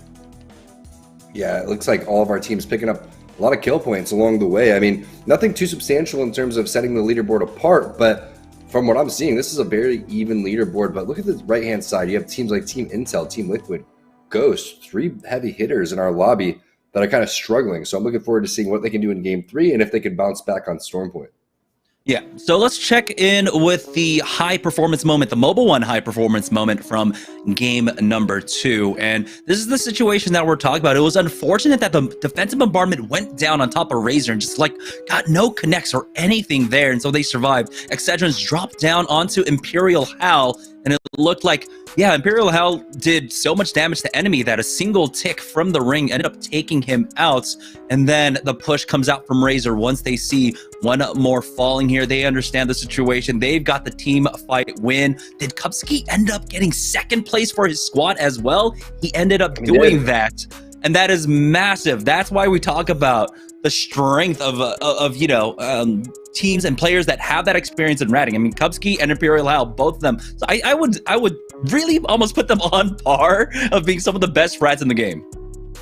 You know, when you look at this, it's really just a bad bubble. I mean, and unfortunately for Kim Chi Lee, it's not really a bad bubble on his part. It's just a bad bubble in terms of what his teammates are doing, whether it's he threw it the wrong way, whether his teammates don't go to it. You have to be able to make sure that everyone's getting into the bubble right there. As soon as Lee drops that, everyone should have had the thought process of flooding in there, not challenging. That rat's going to die eventually.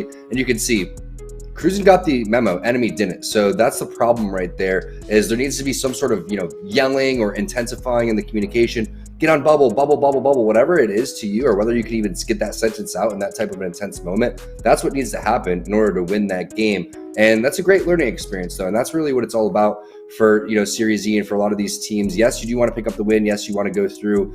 But obviously, there needs to be some sort of learning curve that happens here. And that's just one of those mistakes that most likely will never happen again for a team like Excedrin, because they're so darn good. You're not going to really see that type of mistakes. And you have the high ground, like you're saying. That should be an opportunity to pick up a lot of kills. Pick off the rats one by one. Get that 1v1 going up against Razor. And then see how you stand. Unfortunately, they don't even get that 1v1, and they got taken out fairly early. But on board with Razor, dropping it on over towards the no-name area, which, this spot isn't that bad. It's kind of when you've been kind of pushed out and bullied from a handful of different POIs. The good thing about this is you get a beacon a majority of the time, and there are a lot of zones that will end over here. But CLG being taken out off the rip by a goat. A mastiff goat, some sort of weird hybrid animal there. A cryptid, I guess, if you will. And so, I mean, Xsec couldn't do the job last week, but Black Hand will this time around, knocking out CLG over at Harvester.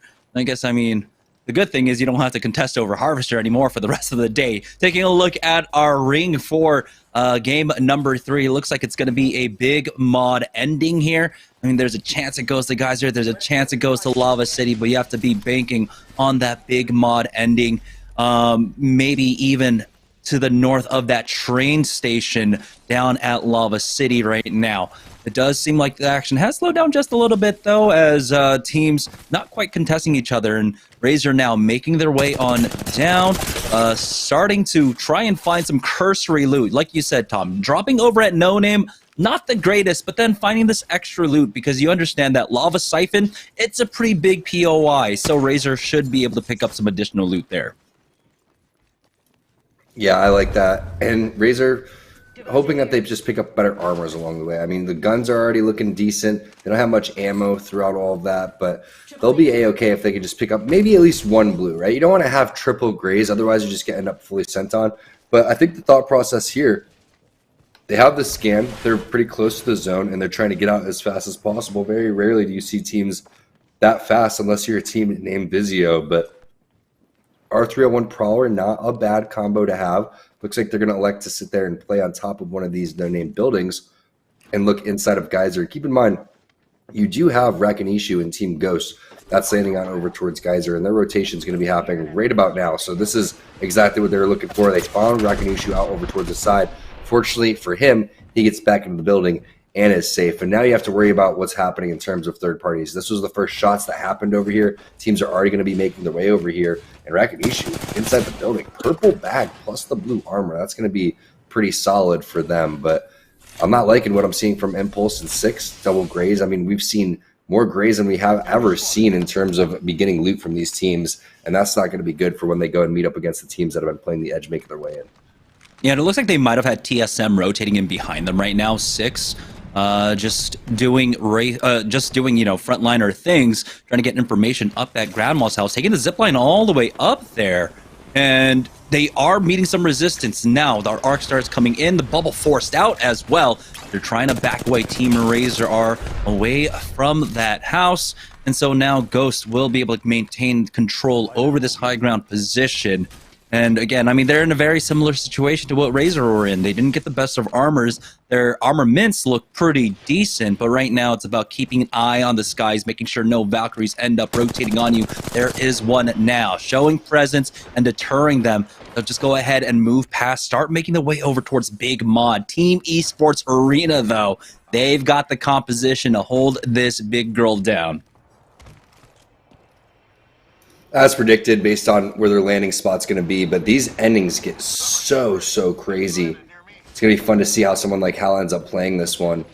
And Hal has ended up switching on over to Wraith, which is pretty interesting because he was rocking, I believe, Ashe in the previous game. He is going to most likely go to Ashe for when they switch on over to Stormpoint, just like they previously did.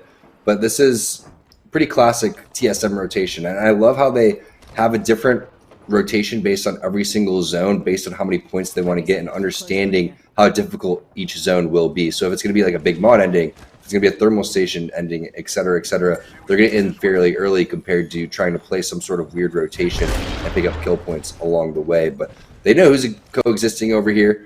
And this is the team that more than likely wants to fight them more than anybody, right? Based on what the previous history is going to be. But everyone understands the situation. These are two very seasoned teams. Unless someone makes a major mistake, there's going to be no opportunity for anything to happen. Realistically, what you're doing, if you're Tal right there, maybe you're going to go for some sort of kidnap with the portal. Maybe the portal is going to come and try to make their way for a third party, and the other two players are going to go and lock things down. But I wouldn't doubt if it's just going to be Esports Arena and TSM coexisting in here. And these are two teams that I would not want to have a fight up against if you are pushing your way over towards Big Mod.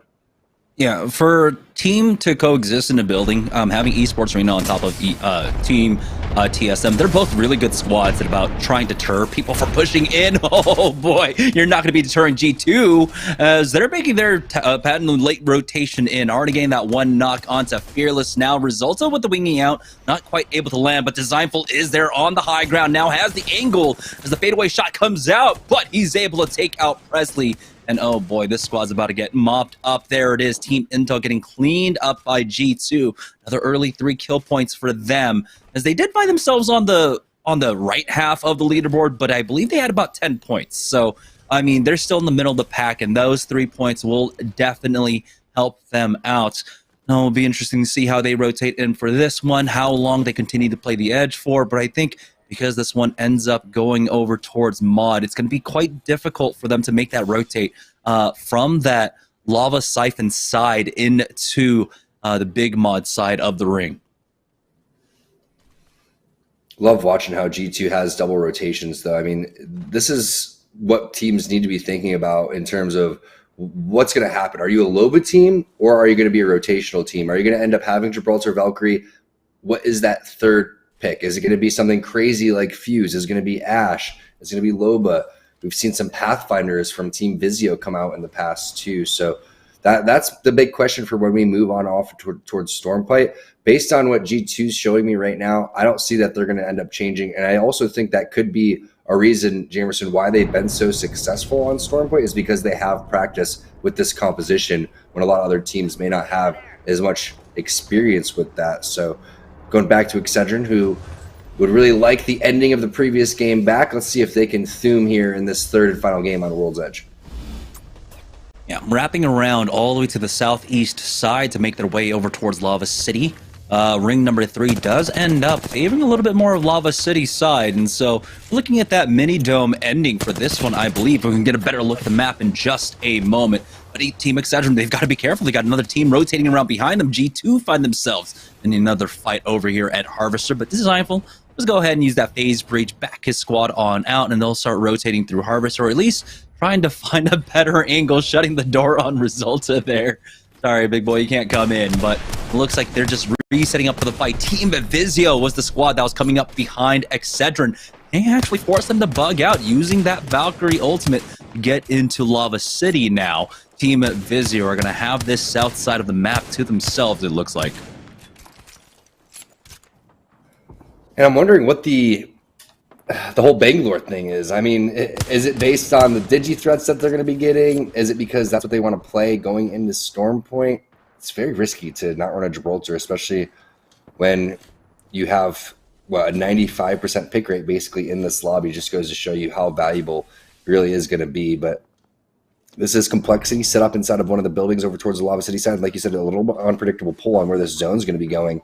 As you see, Reptar getting a little bit of a visual bug right there from our spectator side. But the shots are looking crispy. 45-45 on the player on over towards the dome. I agree, Jamerson. I think it's going to be going on over towards that mini dome. Great bubbles coming in over side here from the C9 side. And Albarelli trying to push in with the shotguns with Zach Mazer. You can see 2 players, 3 players going down, making it look easy. That's Ghost Gaming never even getting out of their rotation spot coming up from the geyser into the tunnel area. So tough break as they met a team that lands so far across the map that they made up 95% of the ground on the map before they were even able to make 10% on the other side. Yeah, I mean, the thing is, though, if your team Ghost, you have to expect Cloud9 to be lurking on the edges. You have to set up for a better fight than that, and especially play around their composition that they're going to be utilizing here. I mean, Zach Mason didn't even have to use the black hole for that fight. So now as we join on board with 100 Thieves, it looks like they might have finished off the remnants of Team Excedrin, as they are currently now playing on the north side in that connecting area between Geyser and Big Mod, currently controlling that choke for the time being. But again, chokes don't really matter as much here because of the prevalence in the Valkyries. You see one more team taking flight into Geyser now. That might be another squad running into Cloud9 very shortly here. We'll see if there's an opportunity, maybe for 100 Thieves to get involved into that. It was Team Xset that ended up moving over there. So that was a combination of Xset and Black Hands, and that's why they're going on over towards the Harvester's side. So it's pretty funny that still is the fight that is going to be taking place. 3 assists coming through. Remember, it was Good that picked up the kills originally. But going back to what you were talking about, Zach didn't use the black hole, and he's going to have it for that one, and it gets used on a nerf in the back of the geyser. And I love that he has 8 batteries, Jamerson. I don't think I've seen that many batteries on one team's hands. The flank coming in from Albarelli, and they're set up the back perfectly here. What an unpredictable zone.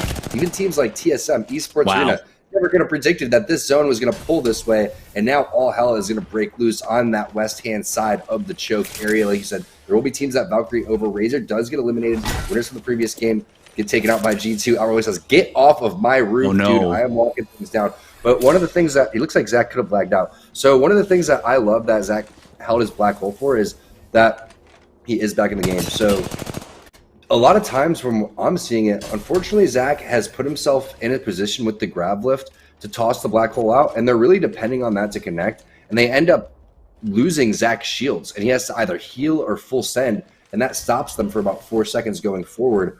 Now what you could do is maybe potentially use that as almost like a defensive bombardment or a third-party defense mechanism that could end up being really, really useful. Naughty ends up dropping his armor, still doesn't matter. The EMP is still going to go and connect. 6 batteries there for Albarelli, but this is the premier position, Jamerson. A lot of zones will continue to end back here, and it's a popular area for a team to coexist inside the building, outside the building, by the 3 bins over towards where they were shooting at, and the 3 bins out of the choke coming in from behind them, and then Esports Arena with the fat rotation somehow getting inside of a building where you would think everybody would have already been here, but there are vacancies and they get found. Yeah, Complexity find themselves in a fight on the western side of Geyser right now. They've already lost out on Shiny, but they do have some trades at the very least, finishing off Nocturnal there. More Arc Stars coming in as Reptar charges forward. He'll be the next one to fall. Gilderson's picked that one up. They're trying to trade for a little bit more as Fun gets cracked now. They will be able to finish off Complexity. Quick armor swaps, and now they need to try and recover Nocturnal, but first, it's going to be all about trying to reestablish themselves as, oh my goodness, Designful just absolutely melts Gilderson's. Team Liquid are knocked out. We're down to 13 squads remaining here. G2, Cloud9, both of these squads that just late rotate into rings get absolutely gifted here with this hard ring pull up to Geyser, where a lot of teams, again, took up position over at Big Mud, over at Lava City, thinking it was going to be over there. But they are, of course, going to be able to utilize this spot really well now. G2 picking up, what is this, their 5th, 6th kill point of the game so far as well. So things looking up for G2 here in game number 3. I believe you have 5 just on Jet, so there's definitely going to be 6 kills overall, possibly a little bit more, but Gilderson did not get a chance to heal, so while that was some serious damage coming out immediately, there really wasn't anything that he could have done, especially in a 2v3 when G2's just full sending with the Ashe ultimate right into your front door. I mean, the pre-shooting was really smart. I like the idea of, you know, using your shield as much as possible too, but just not enough help coming through in that type of situation. Look at Resulta just waiting. Possible defensive bombardment if he wants to go and use that one. And that will heavy force those. Yep, taking out the grenade. As soon as that bubble's gone, these players are going to get fragged out. Yeah, he spots their toesies there, tosses one in. The missile swarm was a little bit early and does get a connect for Blue. And how aggressive do they get? Well, Designful with the wing and gets the knock onto Aiden the Destroyer. Now they're going to look for more. G2 might have a monstrous game number 3. They're finishing off the rest of Oxygen. Resulta charges up with that bubble in time, and now they find themselves kind of in the middle of that corridor here. Resulta backing away. I feel like maybe he could have just held down his spot and saved that bubble for a little bit later, but looks like they will be able to get out, and G2 are safe here. Nestle Splash, though, aren't quite safe as they take in some ring damage, and now it's going to be Phony coming in along with Onmu to get 2 knocks. There it is, as Team Vizio end up taking 2 of those kills away from 100 Thieves. A defensive bombardment does go down on top of them, and it's the re-knock onto Scissors. Phony's going to try and buy some time with these smokes, make sure they don't push, but they are already here right on top of them. But when you don't have that Digi threat, it's hard to tell exactly where everything is happening. The nade connect does go through 400 Thieves, and Onmu's having a little bit of a difficult time trying to climb on up as G2 once again in another fight, but this time things look very scary as they are dropped down low. The bubble is there for Resulta, and now they just need to heal up to full. Phony ends up taking out Vaxline. The tables have been turned onto 100 Thieves who are trying to punish Team Vizio. Onmu the only one alive, and he has to deal with Vizio and TSM. But it looks like Vizio might go down next as the slide down comes out from G2. So many teams getting involved in this fight now, and G2 ends up stealing away 2 of those kills.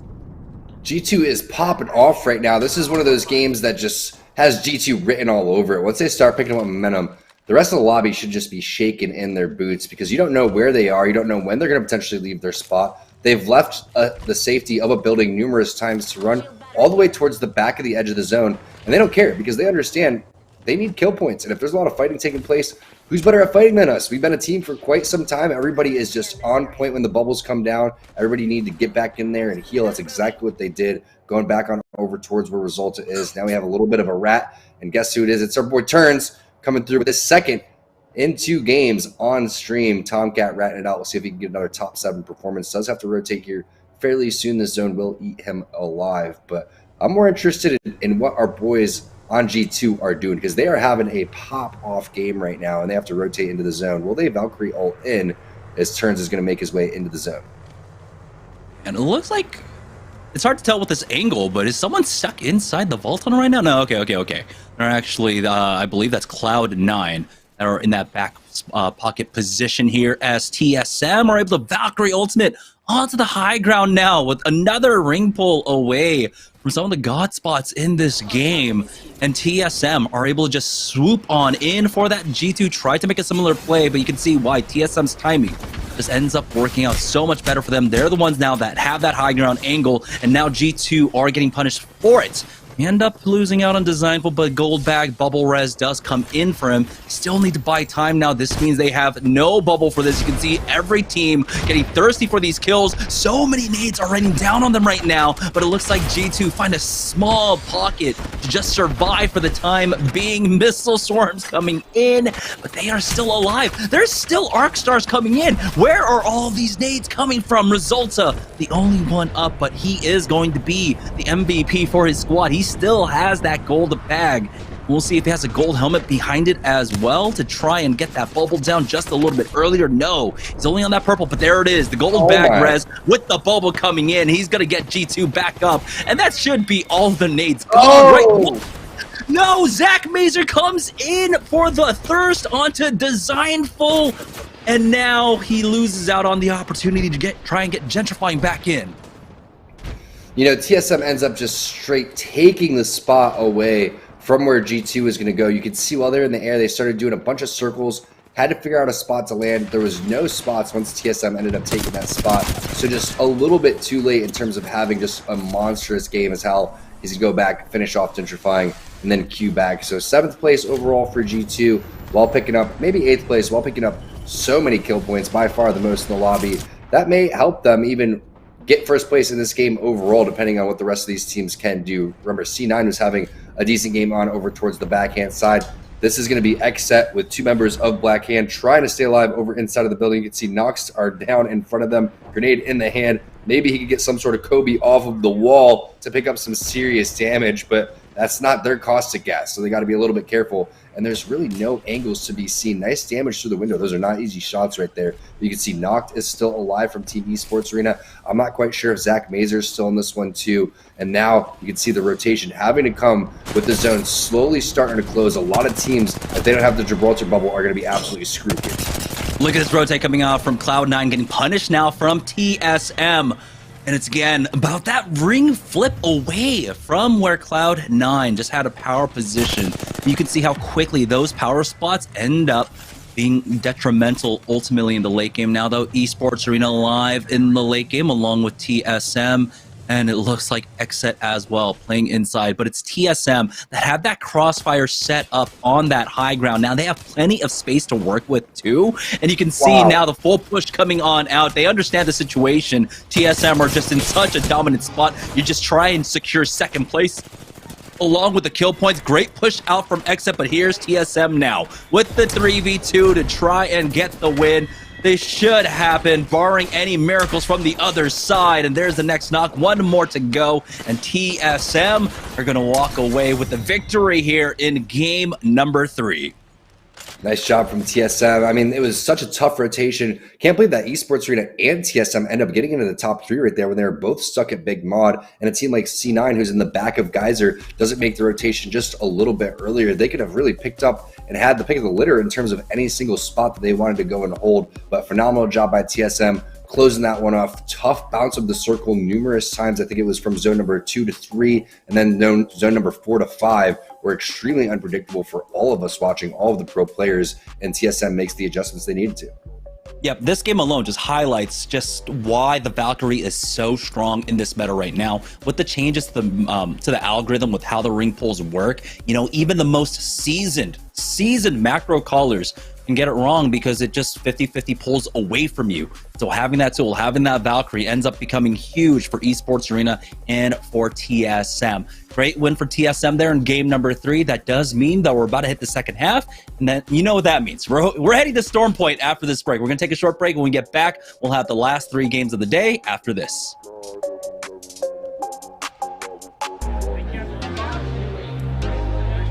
We're going to do it in 3, 2, 1.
game of today on World's Edge closes out with a win for Razor. Sorry, Nope, win for TSM. TSM.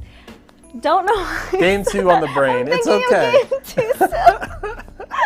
It's all right. Yes. TSM with the win there. And TSM coming into Game 3 had not done a ton in the first couple of games. They were in 8th place with just about 12 points. But the leaderboard fairly close, so they really were nowhere near out of the running. And this win from TSM will definitely jump them right up into the conversation. And we'll have to see what they can do. And of course, this is a TSM also that I think went out in 19th, maybe. Like they were the first or second squad to go out in the first game of the day. So they're recovering, they're ramping up here, and a win in Game 3 definitely does kind of set the table for TSM because this is a team that I think plays with momentum really well.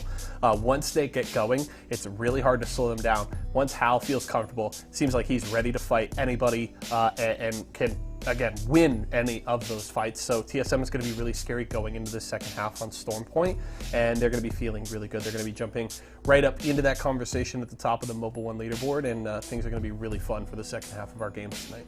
I can't wait to see what they're going to be doing on Storm's Point, at Storm's Point, but we're going to check out the player of the game for right now, which is Designful with 7 kills, 2 assists, and 1,500 damage.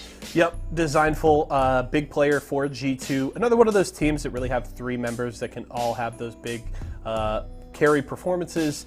And G2 with a really solid game there in Game 3, and Designful doing some good work there with the 7 kills and 2 assists. Of course, one of those teams that has been bringing Ashe into the meta, as you can see right there, and I love it. Obviously, brings some similar things to the team to what Wraith does, of course, with their very similar ultimates.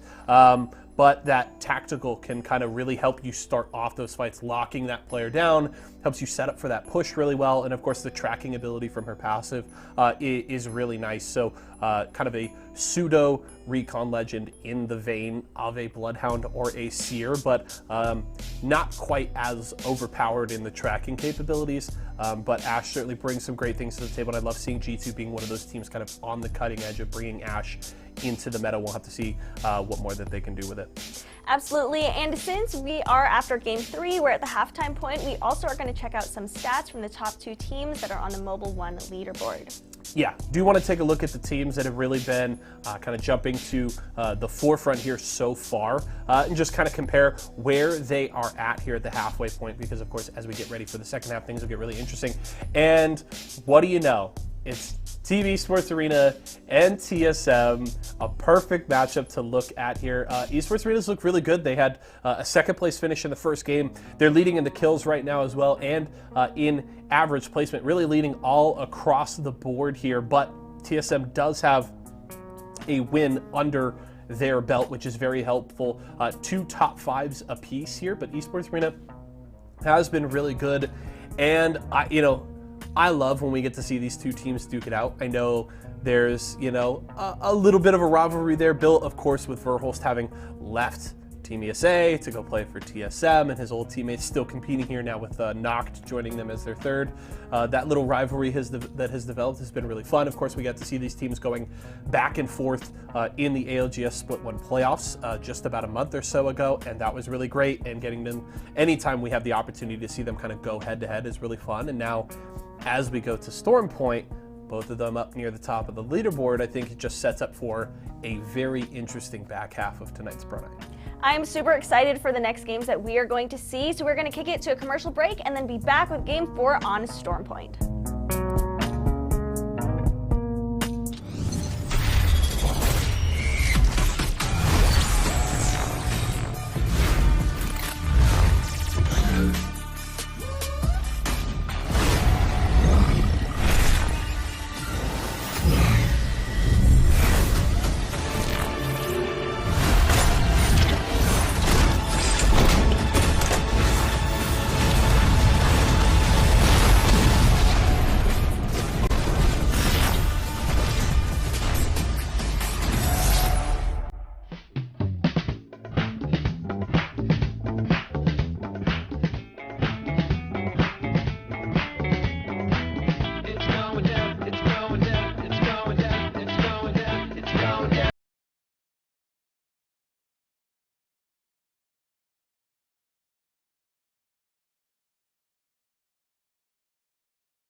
All right, welcome back, guys, to Series E. Just before the break, we had TSM getting the win in game number 3.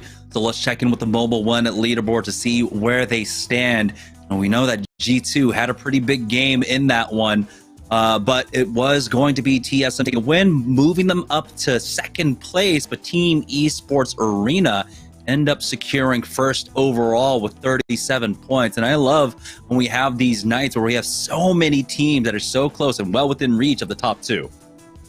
Yeah, and it's looking like the ALGS playoffs right here with Team Esports Arena and TSM rounding out 2 out of the top 3 spots. But just like you said, very, very close leaderboard so far. But now things get really interesting as we move to Stormpoint. Yeah, Stormpoint's going to be a lot of fun to check out because, again, the rings are a little bit, I don't know. I don't know if it's a bit more difficult or it's just, something that you're not as familiar with. But right now, we're getting a lot of experience on that so far. I love seeing it. It does seem like our teams and our competitors have a pretty decent understanding of it. But let's take a look. This was that final push out coming from, I believe, Team Esports Arena, making this push in onto Exit right here. Duke getting a trade before he ends up going it down.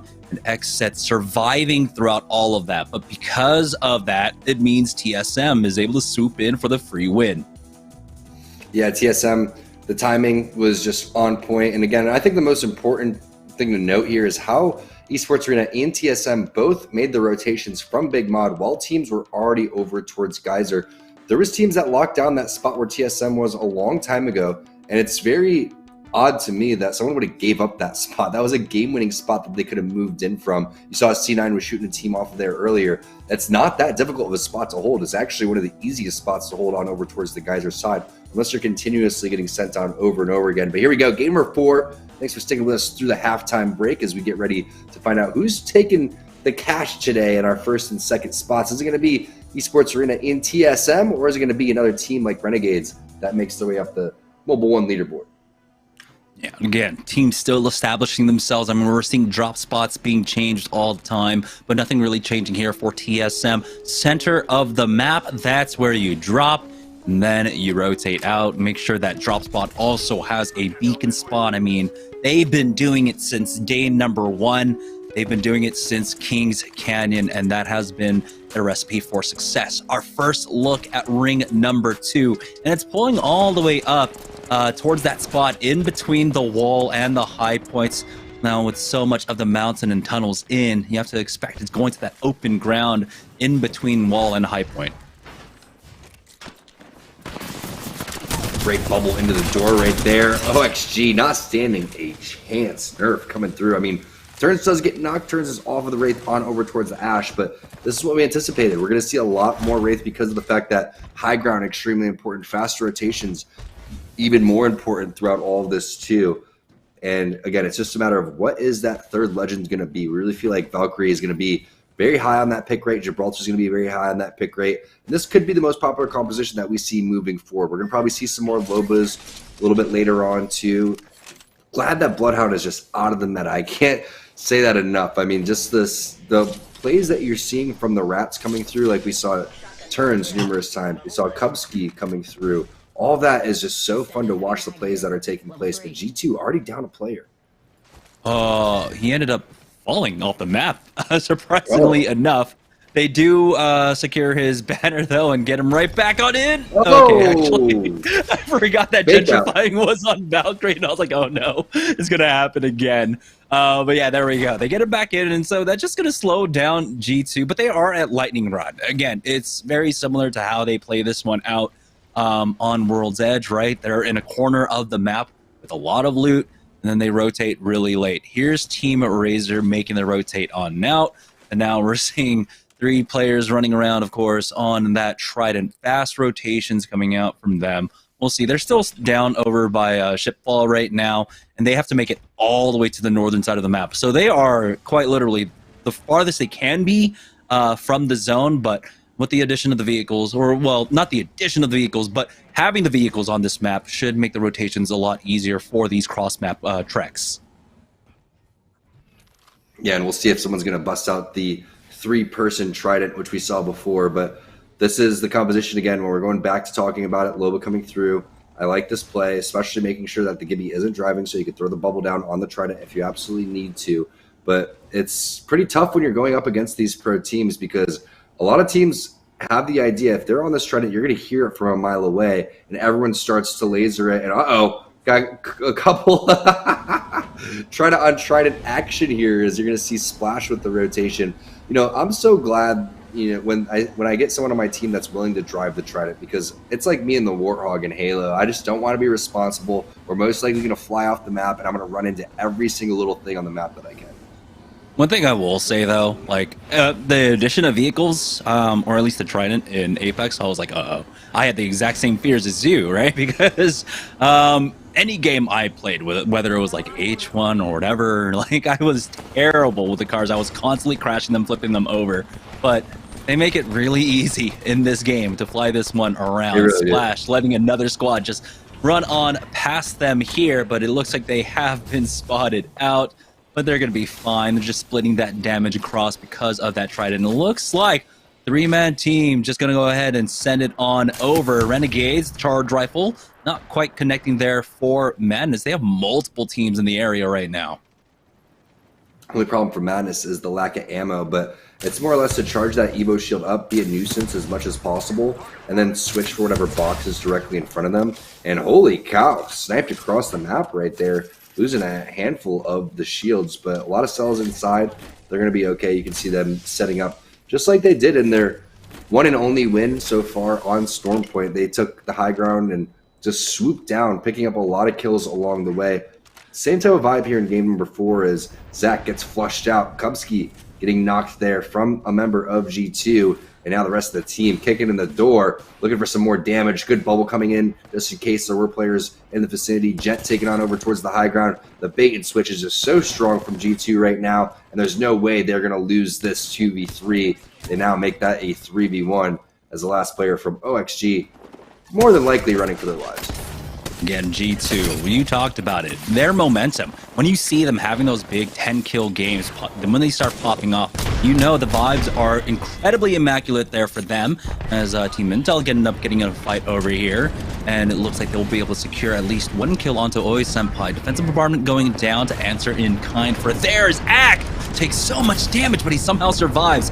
Fearless, though, throws down that first smoke, gets a connect with a creeping barrage onto CLG, but he still needs to buy time for Ack, who's hitting that bat, needs to hit a medkit. They can get that bubble res up, and he does not interfere with that, but it might just be the Raynok here as Presley was trying to go in with that Valkyrie now. Fearless is forced back once his armor gets cracked, and now again it's just going to be both sides just kind of reestablishing themselves, but a third party coming in wide flank out, and Fearless is calling it. We need to back away now. That double time really helping him get behind cover there.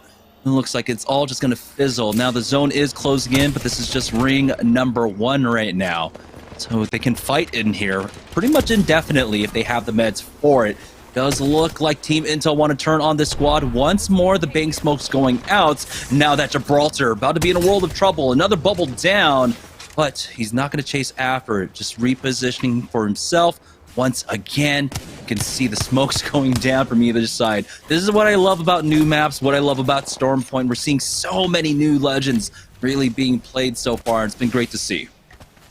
Really has, and Fearless is one of those players that typically entry frags on an aggressive character, so it kind of makes sense that he's going to go with something along these lines, but not having a Gibraltar just ends up being so risky for so many different aspects of the game. Speaking of Gibraltar, it's going to be with the people who's playing Gibraltar. Gets knocked there by Ack. You can see now it's another smoke is going to go forward. Gold armor is so nice in these situations, so you can just save on your syringes, make sure that you can have extra health for your teammates if you really go and need so, because he has a med kit in his back pocket.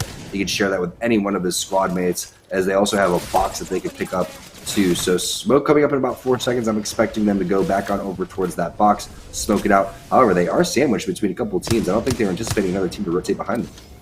Yeah, I believe they were getting sandwiched first. Remember, that was why they backed away to the water, backed away to the rocks there, and then caught out that squad that was rotating in, that was trying to sandwich them, turning the tables onto them. Fearless, though, hits that med kit. We'll see. He's got plenty of cells there, actually, so he's going to be perfectly fine on that gold armor, instantly topping himself off. And so I like they don't chase after basically what was just one player remaining on that last squad.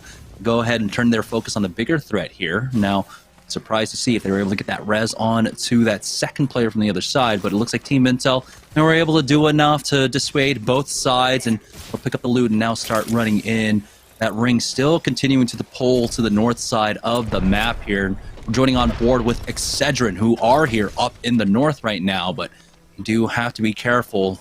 Putting themselves down into this valley, they can easily get themselves surrounded as they try to climb up. Luckily for them, there's cover to work with as they try to make their advance, but I believe they might be running into maybe Renegades on the other side of this one, or actually no, Renegades were over at High Point, so never mind. They're still a ways off from running into them.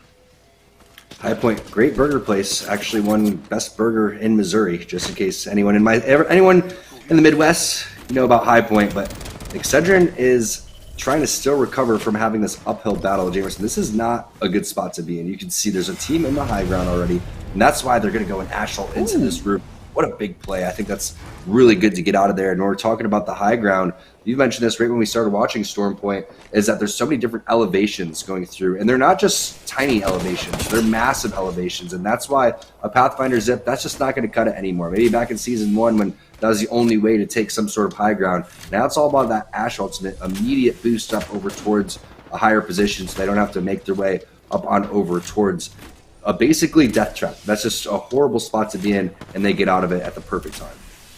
Yeah, so a lot of teams taking this pit stop at the Broken Shuttles right now, as Excedrin has a team across the ways for them. They have a team to their south as well. So they are all, of course, just keeping an eye on different angles for the time being, keep checking height, everything like that.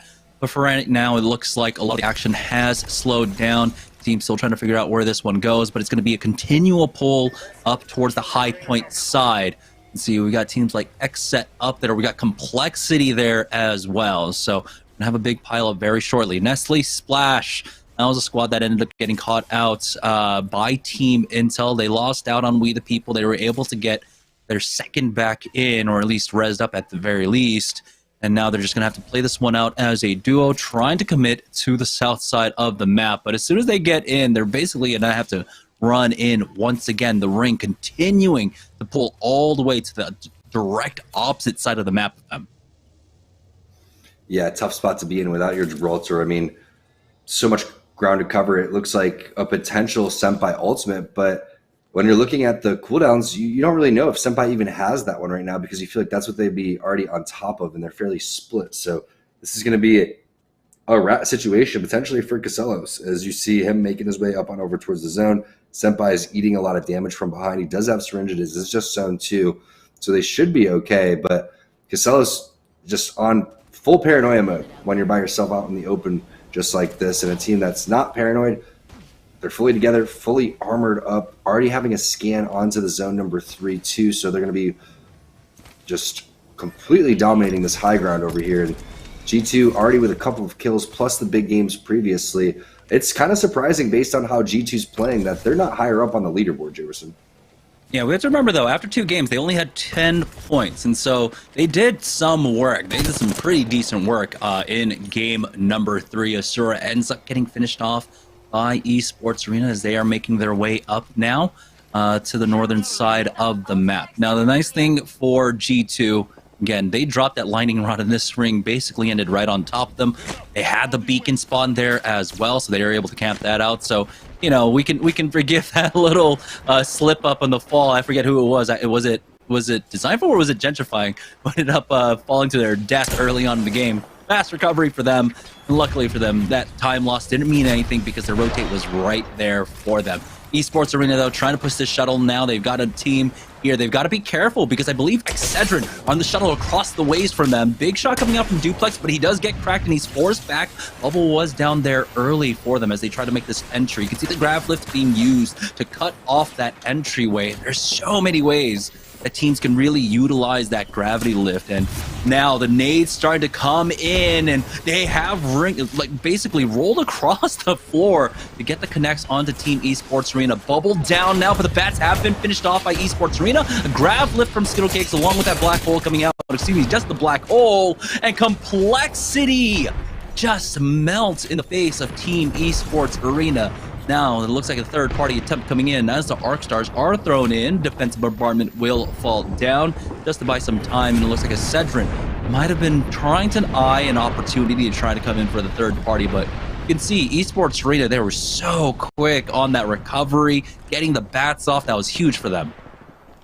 Really nice team fight there. Great black hole. The nades were completely on point, just like you were saying, but also the reset to get out of the way of the next grenade, to not take any damage, to not get knocked, to barely even lose out on any HP. That's what it's all about. Plus they get this Black Market Boutique on over towards the roof. Not an easy team to go and take out, but it's also nice to see the resurgence of the Devotion coming back, and this is 2 back-to-back Devotion turbochargers. Very rarely do you switch from one player to another, and they're rocking this weapon. It kind of fell out of style. Back in the day, it was extremely popular before it ended up getting bolted. Now it's back, and you're seeing turbochargers become more and more useful as the shots through the window are going to connect onto Gilderson's. However, Act takes a handful of damage. Nocturnal comes through with the big PK shot in from behind, so now we have 2 teams inside of this fight, as Fun's going to be able to get the knock onto Ack as well. Big res coming in from Presley, but it's just not enough. Too many teams in the vicinity, and it's just a matter of time before Team Intel gets eliminated in 16th place. Oh, yeah, it's so great to see. Just Nocturnal dropping down for the Assassinate, but here comes the third party, it looks like, as Team Razor end up showing up. Nocturnal should have been able to get the res as well. Defensive bombardment going down.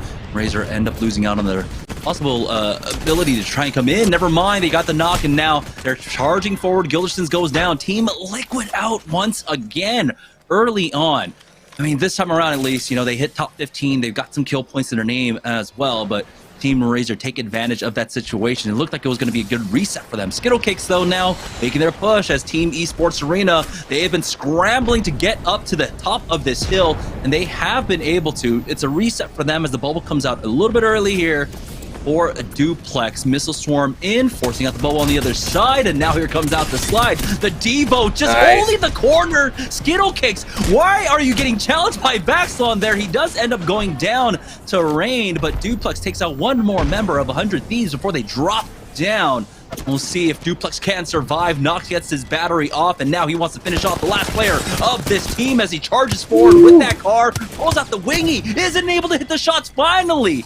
Oh, with one of the last 3 bullets there left, does get that. They end up losing out on Skittle Cakes as they get pushed by another team. Duplex cannot get tagged by this ring or he will instantly fall. Team Esports Arena get taken out by Team Renegades, who were just laying in wait basically here the entire time.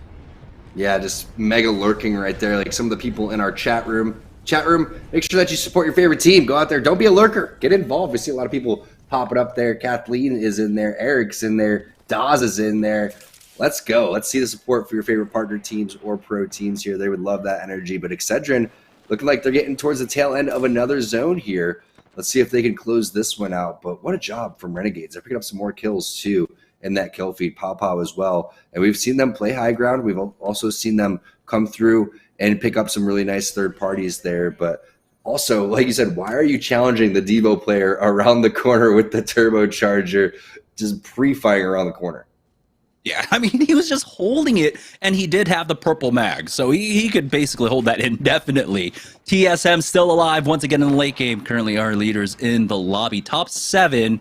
Doesn't look like they don't have any kills. They don't even have that much damage. Hal is 9 damage away from getting the purple for himself at the very least, holding down the bottom of this building currently. We still have G2 alive as well. Verholz just goes in. The Devo gets the kill on to Force. You can see them instantly trying to get that thirst here, but Hal does get challenged. He does have to back away. He's got one to his right. Here's him. Goes for that PK peek. Jump shot. Second one connects, but it's not enough. Verholz is there for that trade, and they take him out. It looks like Madness coming in, the third party. You got to be careful for that. Might have been thrown from downtown, but you can see the priority being put on TSM there. If a third party comes in, instead of chasing after the kills, they secure that res, get him back up, and allow him to heal up. And so they do secure 2 kills at the very least on to Nerf.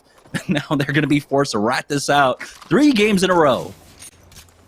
What a job there from Dimmy, though. I mean, just winning that 1v1 against Oh, no. We'll pretend like we didn't see that. That's our Mobile One low performance moment of the game, by the way. that's the Mobile One running on empty performance right there. As Renegades now here on the high ground. We got a team absolutely stuck underneath them, forcing out an early Gibraltar bubble. The Spitfire ready to hold down these angles as well. Sauce is going to try and finger roll one in and might have been successful here. It's Renegades trying to hold out this squad right now. Decent damage off, but that Valkylt was used to get up top. That was going to be Team Excedrin losing out on Cruisin'. Where the hell is the rest of this squad here? Are they still behind the rocks? Looks like they are. Missile Swarm coming in as they spot out one more to the left. And it's actually going to be 2 remaining there. So that should be the rest of the members of Excedrin, I imagine, at this point. No. That's a different squad that's over there. So now Saucer is going to go ahead and jump on down, secures the thirst onto Kimchi Lee, but he gets punished for it. Enemy just tags him behind. There we go. Madness will go ahead and finish him off. Instant res out from Pow to get them back up. And there it is, the phase breach as well to just retake height, and that does buy a little bit of time for this squad to try and push up, try to survive. Turns ends up going down. Tomcat Ratcam catches it all in the end, and now we're down to our final 4 squads remaining. We got TSM, we've got G2, we've got Renegades alive. Now, who is our 4th squad still up in this one? It looks like it's Team Vizio playing on the low ground up against Team Renegades. I really love that ultimate there from Madness, just in case someone else was going to take that high ground. And someone else could have easily Ashe ultimated up there, and then they would have been stuck in a spot very similar to what Vizio is doing, while also having to hit a res and having to hit a heal. So while it looked like Madness may have been a little bit too paranoid, maybe a little bit too aggressive with that ultimate, it's definitely precautionary, and it's precautionary at the right time of the game and the most important rotation of the game coming in right now for G2. They see what's going on, though. Beep, beep, beep, beep. A lot of teams on over here. It's not going to look good for when they drop down.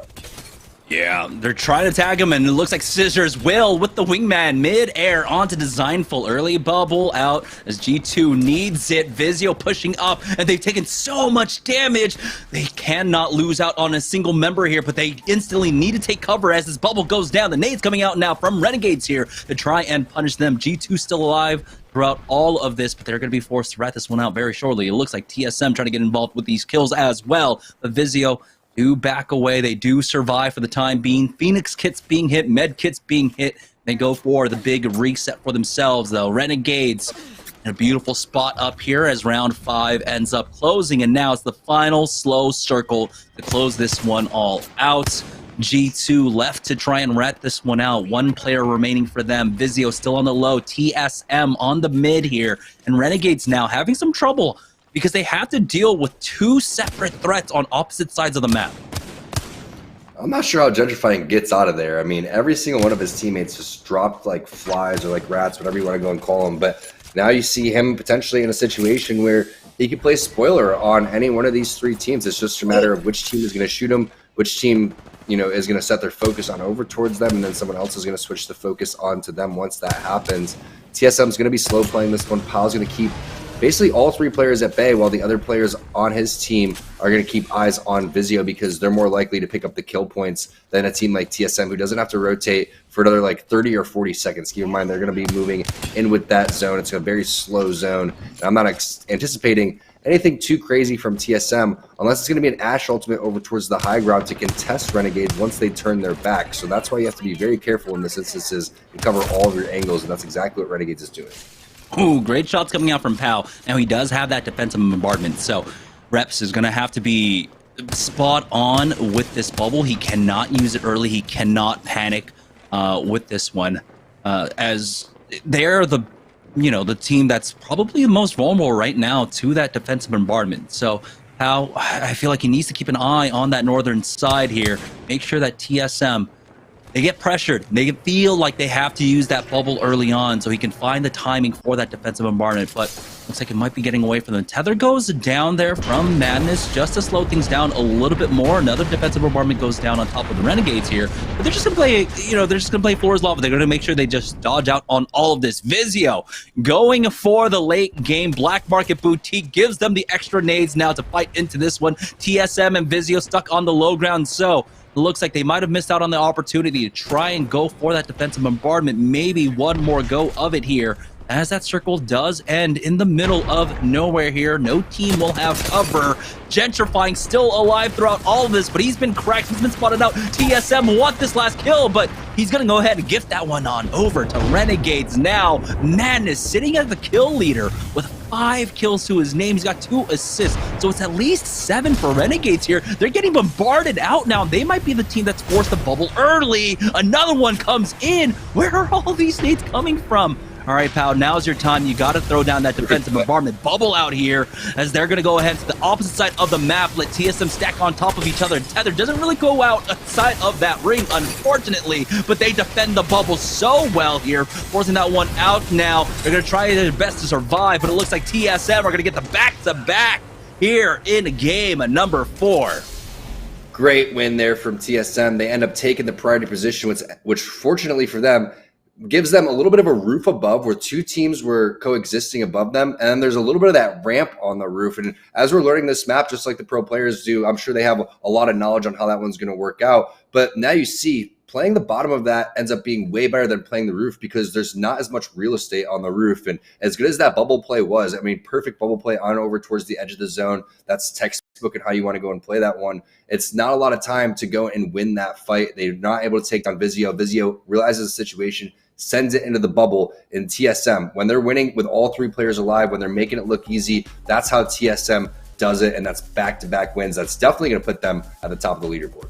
Yeah, and it was a close top of the leaderboard, but after the back-to-back wins now, they might start running away with things. We have 2 games left to go, so we're going to take a short break. When we get back, we'll have game number 5 after this.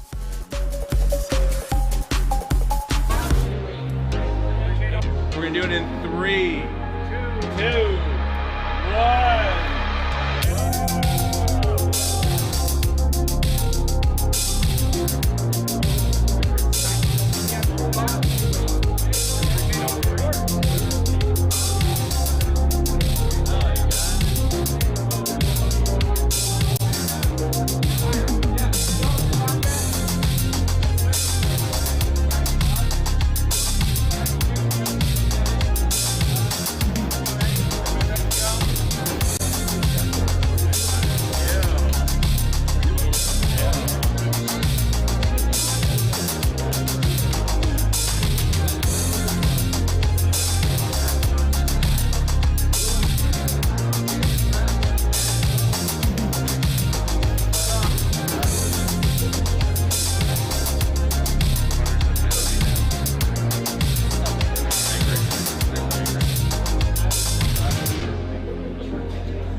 And congratulations to not Team Razor as TSM takes the win again.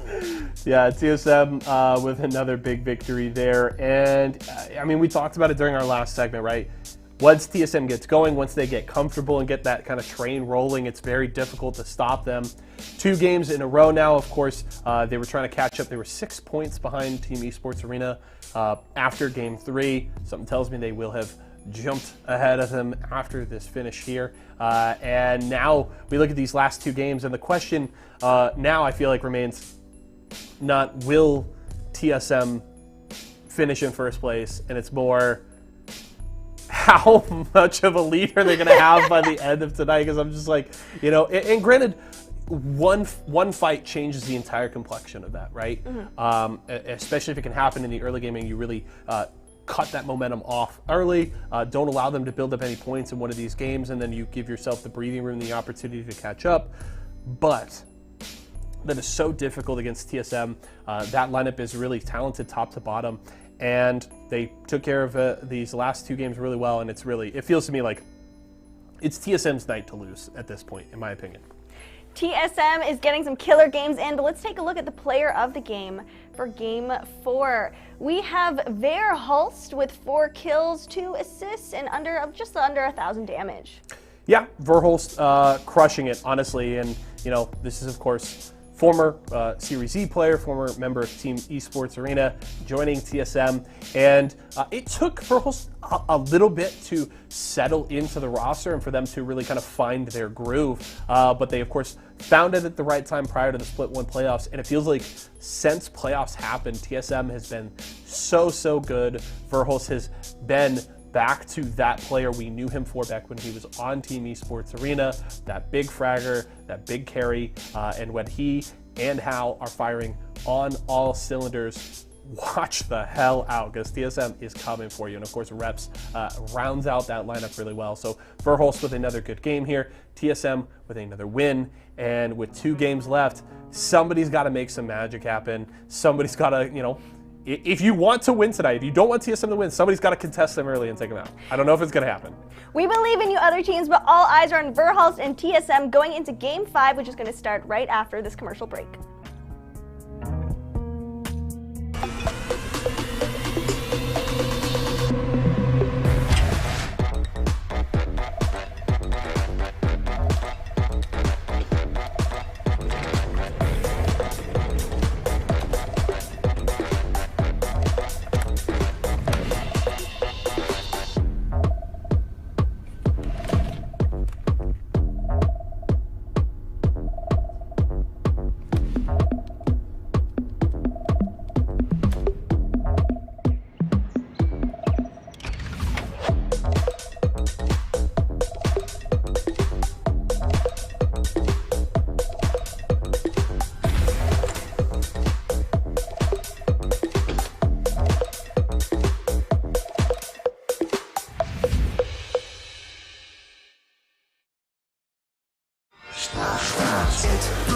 It's refreshingly sweet, but without sugar, 0 calorie treat. They're all our top fresh flavored splash.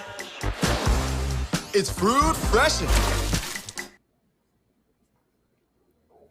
Welcome back to Series E. Just before the break, we saw TSM get back-to-back victories there, getting that first win on Stormpoint. We got 2 maps left to go, so let's go ahead and check in with the Mobile One leaderboard now to see where TSM stands. I mean, it should be up top, of course, but it's not by that much. Renegades now find themselves 1 point behind them, and Team Esports Arena are right there as well. And so I thought TSM may be running away with things, but there's only a 10-point difference between them and Team Razor, who are currently sitting in 4th place, Tom.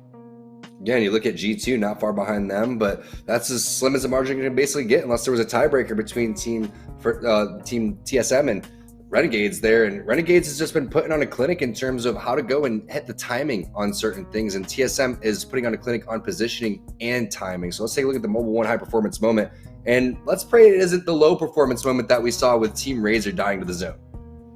All right, no, it's not going to be. It's going to be Team Esports Arena taking the fight here. Again, Vaxlon just re-challenged that corner up against a Devo, a turbocharged Devo. Now, Skittlecakes does end up falling for it, but still, they end up picking up 2 kills at the very least. Ultimately, though, stuck here on the low ground. Renegades showing up for the third party as well, stealing away some of these kills throughout all of this Esports Arena, trying their best to survive throughout all of the action here, and they will ultimately get that last kill, but still they're stuck on the low and things just go downhill for them. Yeah, and the zone just starts to eat you alive when round 3 closes. You can be, sitting there, half shields, next thing you know, a second later, you're basically dead. And it's not much you can do from a handful of different perspectives here, right? You see Nock playing this really well. You see Skittlecakes played this well. You're going to have teams coming up on over towards the side. But this is the timing that we're talking about from Renegades and leaving positions. And we've seen that from other teams. We've seen that from especially G2 over towards the Geyser side when they left and picked up a handful of kills along the way. That's what you have to do here. Back in the day, early season meta, in Apex Legends, everyone just locked down their spot. Very rarely would they go and leave unless it was for a portal third party. Now you're seeing teams just flying all over the place with Valkyrie redeploys. They're taking fights that they normally wouldn't take because they want to see if they can redeploy into somewhere and get into another safe spot and see if they can get away with that. And that's exactly how they should be doing. That's how you get to this point in the first place, by taking a lot of risks, getting big rewards throughout all of that. And that's exactly what Esports Arena had in mind, unfortunately for them. Renegades waiting in the wings, and Renegades in second place, which is surprising, especially when we talked about the new roster coming forward. I'm excited to see what they're going to do. Obviously, TSM and Renegades looking extremely strong on Stormpoint. Yeah, I think one of the things that's starting to really, shape up for Renegades right now is just that they're getting back into old grooves, right? Back when they were on like CLG together, well, Madness and POW. We got to hold on to that for just a moment, though, because it looks like we do have a 50-50 taking place right now. TSM, though, we joined on board with them in game number 4. We're going to do it again once here in game number 5, dropping into the center of the map. They're going to be down there by Antenna.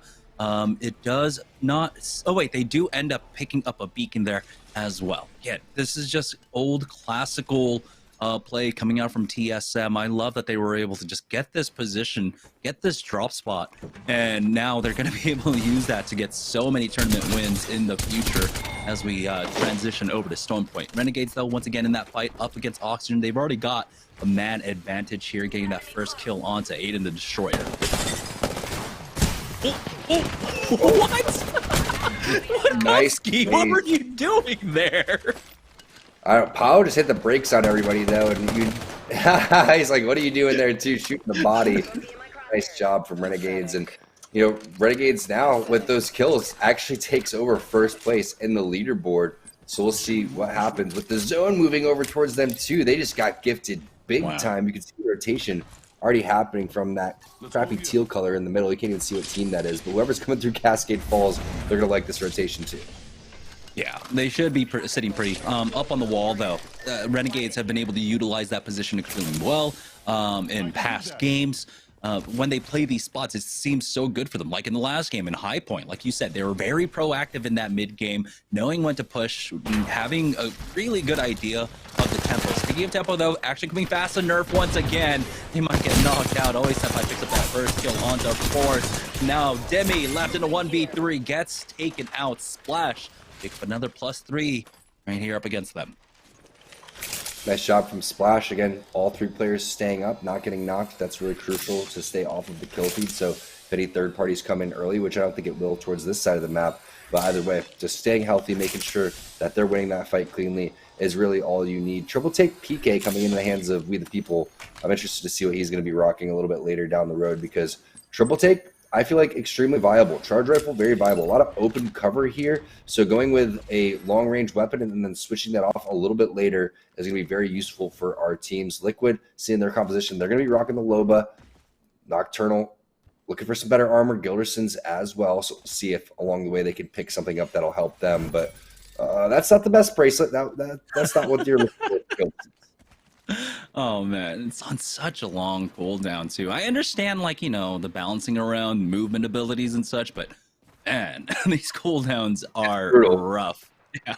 Especially if it's so close. I mean, you should get some sort of Pathfinder type of thing where if the grapple's a little bit shorter, maybe you have a little bit lower of a cooldown and that could help things out. But ever since Loba came out, I thought the bracelet was just extremely underwhelming for how long the animations took, et cetera, et cetera. I was like, there's no way I'm going into a fight with this thing. And even running away, it seems a fairly slow animation too. So they've made some minor changes along the way, but Loba's not really picked for her mobility. It's more or less because of that ultimate is just so dang powerful. But I agree. I think that there could be some sort of changes to that a little bit along the lines, and my recommendation would be a little bit more on the Pathfinder style. Yeah, honestly, it's just any game that has more mobility, good movement abilities. It just feels so good to play, and you just really want to reward players that can do that well. But yeah, and you're running that double-edged sword, long cooldown.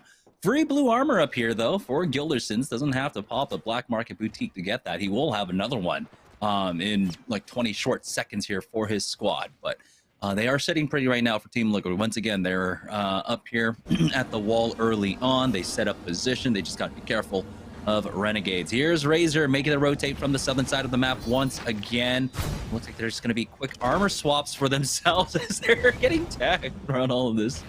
Okay, Bursty, or maybe just Bursty shooting down them. There we go. Picks up the gold armor, and now they're going to go ahead and start rotating in once again, moving their way through the center of the map right now. Again, these tridents help so much when you have to move all the way across the other side of the map. Remember, Razor start all the way down at like Shipfall, and so this is a long rotate for them, but it's cut down immensely for them, and they'll always have Valkyrie ultimate to utilize as well. Here's Xset though in an early fight right now, and it's up against G2 of all teams. They've already gotten the first knock onto Designful, but Flames already used this phase breach as they try to close the distance here.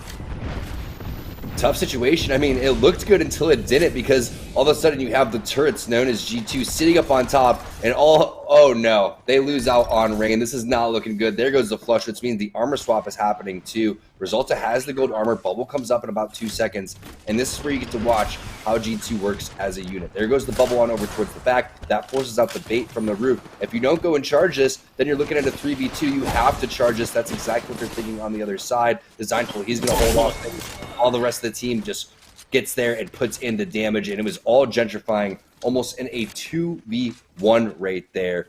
G2 just almost baiting in the enemy team to come through and take that fight. You have to be able to just cut that distance faster. You have to be better with that phase breach when you're trying to challenge G2. When you're playing at that range, you know how strong G2 are, being able to just absolutely melt you. On board with Excedrin, using this black market boutique that was wonderfully left there by, looks like Complexity. Complexity might be out. So 16 squads now. Yeah, Complexity are out. 16 squads, 48 players remaining. Team Esports Arena now moving their way on up the map. They're on the southwest side of the zone. Plenty of time. Ring still closing in. We'll see how much further inland they can make it here, as they have, you know, they're already sitting pretty for the late game. They've got the purple armors. They've got the blue as well. And Team Esports Arena is a squad that just succeeds when they set up for that late game.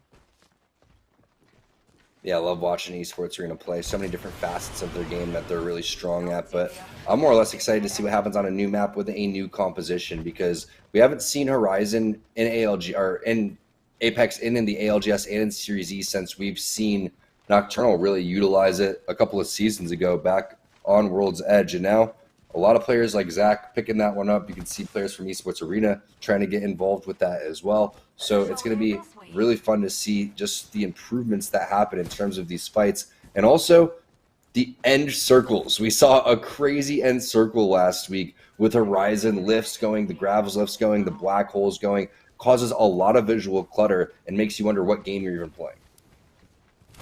Now, the majority of the server have basically made their way into what should be ultimately ring number 3, as the ring should continue to pull up to the wall. But we still have a few teams that are riding around the edges right now. But as we join on board with TSM, they're trying to gatekeep the squads. And this is what you were talking about, Tom. The high elevations, it becomes so difficult to try and push up. Razor already losing out on one. There's a Thirst onto Zivian. Now they're trying to find more. One stuck here on the low, as the barrage ends up coming down, actually, the creeping barrage there, and Alan will just go ahead and bat up throughout all of it and heal to full in just a moment here. We'll see if they can secure the other 2 kills on this squad in just a moment. Yeah, 2 minor things for our newer players. See how Hal hits the battery at the same time that the missile barrage would end up going off. That is perfect timing there, but he's also trying to utilize the tree, so if any type of missile is to hit him, it's, you know, mainly going to be taken up by the tree. So just 2 little things right there that end up making a huge difference. And a lot of times Hal gets out of those situations where he won't even be hit. Now you see Esports Arena starting to push up, and looks like knocked maybe controller, maybe lag. I'm not quite sure what it was. You know, he's not using wireless controllers, that's for sure. Yeah, I mean, you and I are both familiar with how wonky explosives can be in first-person shooters. I mean, remember back in the day when like a D.Va ultimate could get stopped by like a lamppost, and so you'd have like 6 members just like hiding behind a lamppost, and it just completely blocks like a D.Va ultimate. Like explosives are still kind of weird. Exactly, and sometimes you wonder how certain things are hitting you, or even when it comes down to grenades. I think the silent grenades are kind of what gets me. I've been playing a lot more ranked recently, and I'm like, man, when we talk about the audio cues, where's the audio cues on the grenades? That's what I want to know. But Intel, they're sitting pretty inside of the building. Ghost Gaming fairly close to them throughout all of this. You're going to have some potential big fighting happening over here towards where the next zone is going to be, which could cause a massive wave of third parties coming in. And maybe that's what the other team is thinking. They don't want the smoke. They're going to back off. They understand the situation. As soon as defensive garments go down, that's when the rest of the teams see that big flare into the air, decide, okay, let's start pushing this one. But you can see an entire team, just Excedrin right there underneath the lift. They're waiting for this to take place, and that's what I'm talking about. This is going to create a huge domino effect of fighting. You got to be careful here if you're Ghost Gaming. And TSM, I believe, are holding the high ground of this hill as well. You saw that the tether coming in from the left side of the screen there. TSM are chomping at the bit at this point, coming for the third-party team info, trying to get aggressive right now. But they do have to deal with multiple players. It seems another squad might be coming in from the south-hand side. Team Excedrin throughout all of this, just waiting things out. They might have an opportunity, even as a two-man, to get involved in this. Rakinishu and Six taking a lot of damage, but Rak will take the time to go ahead and heal up. Good push out from Six to get the knock onto Ack. Now, this is the moment. Ghosts, they're going to go ahead and reset for this one. They're not worried about a res quite yet. And they try to full three-man push out to see if there are any isolated targets. Early bubble out here. Ghosts might be trying to call it leave. Again, they want to stick around for these kills. There it is, the thirst onto Ack, and now across the ways, another player on the rooftop here. They're going to try and challenge once more. Hitting for the purple, but Six does take a lot of damage. You got to make sure you do not go down. Teams are keeping an eye on the kill feed. They're making sure they're able to account for all the players in the area right now. With TSM basically hanging over your head like the sword of Damocles, you cannot make any mistake. Good play to put the Rolling Thunder down right there. And the thing is about Six is he's always been so mechanically gifted. This is one of the last players that you want to go and try to face off in a 1v1 in Edge Frag. You can see right there just the flick coming through with the Mastiff and just looking so strong as he was sliding down the stairs. But also I love the presence of mind from Ghost to not get too aggressive. They backed off. They understood the situation. Now they're going to pick apart the box once the ultimate has gone away. And they realize, okay, it's a little bit safer to push out. We own this now, and now we can see exactly what's going on around us. Back on board with TSM. Can they get the three-peat over here? Tons of wingman ammo coming in.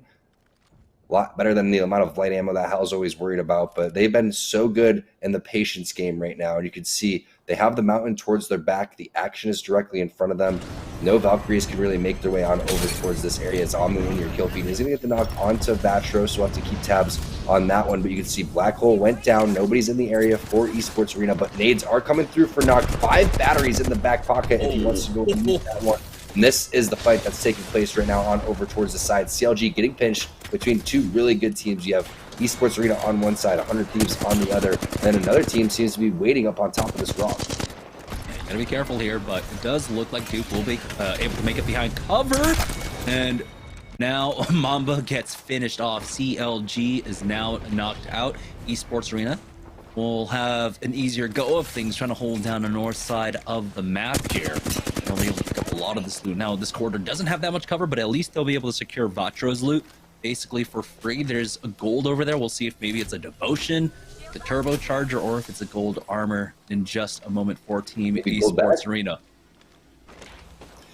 I would go with gold bag would be the best case scenario here for them. I mean, having duplex on that one, with the zone starting to close here in a minute and 10 seconds, plus you have a team that you have to fight through, gold bag is probably the most valuable thing that you could get as an item just in general when we're talking about scrims. But looks like it's going to be a purple armor swap coming through. Potentially is going to be picking that up with the bubble too. So I like that play, bubbling just for safety, just in case they ended up getting pinched on over towards the side. But I would love to see Duplex heal. I'm not sure if he realized, hey, that's a broken armor.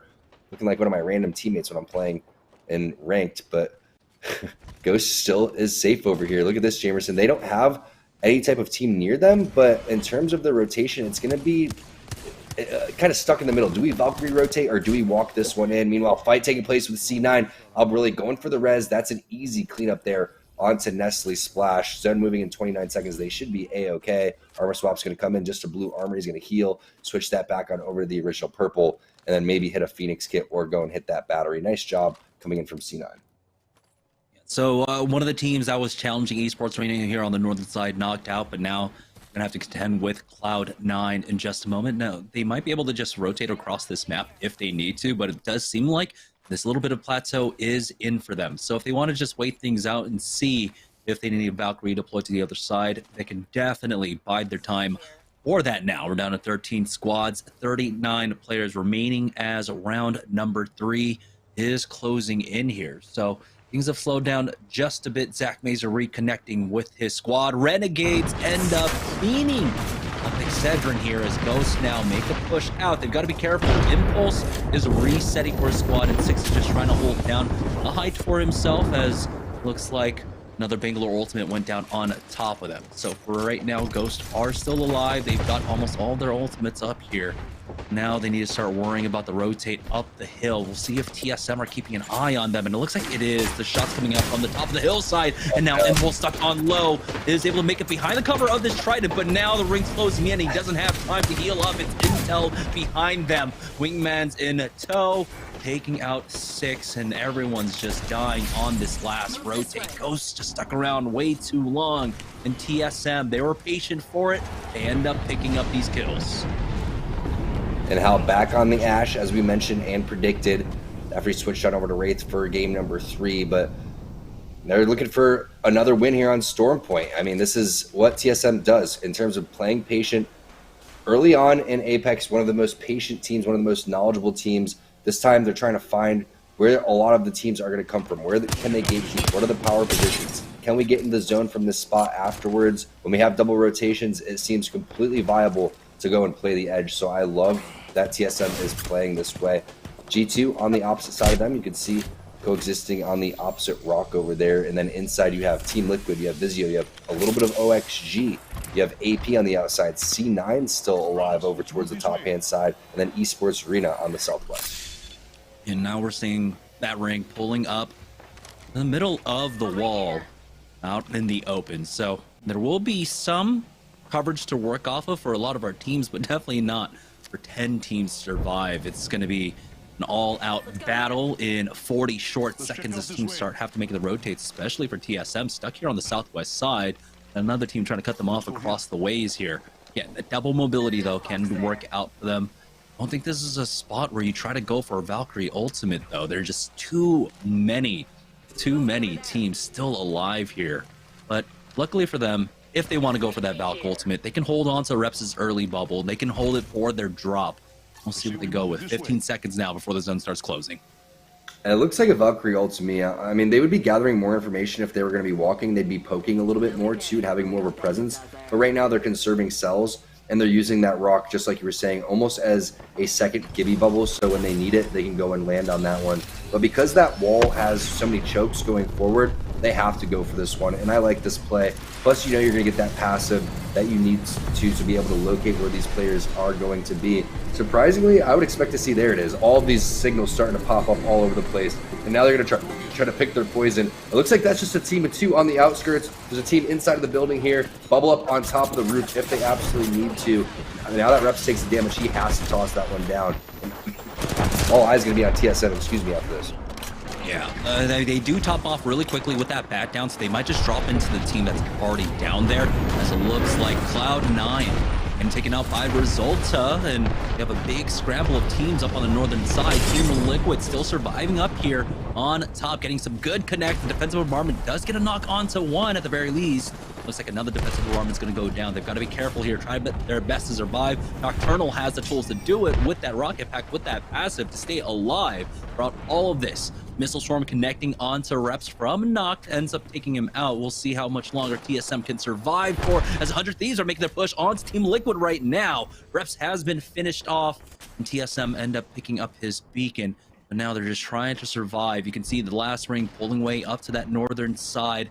We do have, I believe, AP just to their north right now, and Verholst needs to top off for himself. Hal still alive throughout all of this. Renegades taking out one member of Onmu throughout all of this. So 2 teams currently as a duo here. Nade coming in now from G2 to try and punish Cloud9 and start a fight. Ends up pushing out against them, and they end up losing out on one as Pow and Madness are able to take out Worlders.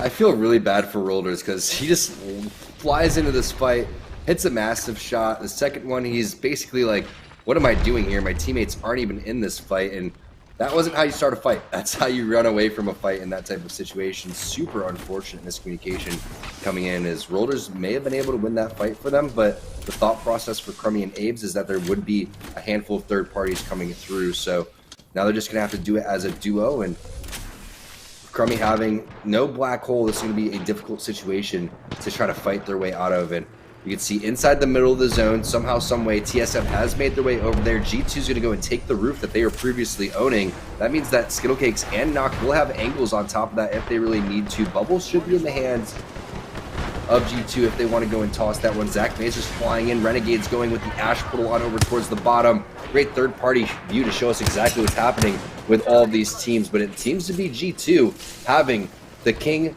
high ground here, the god spot. This is looking so good for them. And you can see the zone closing in and collapsing on the rest of these teams, forcing them directly into their shots.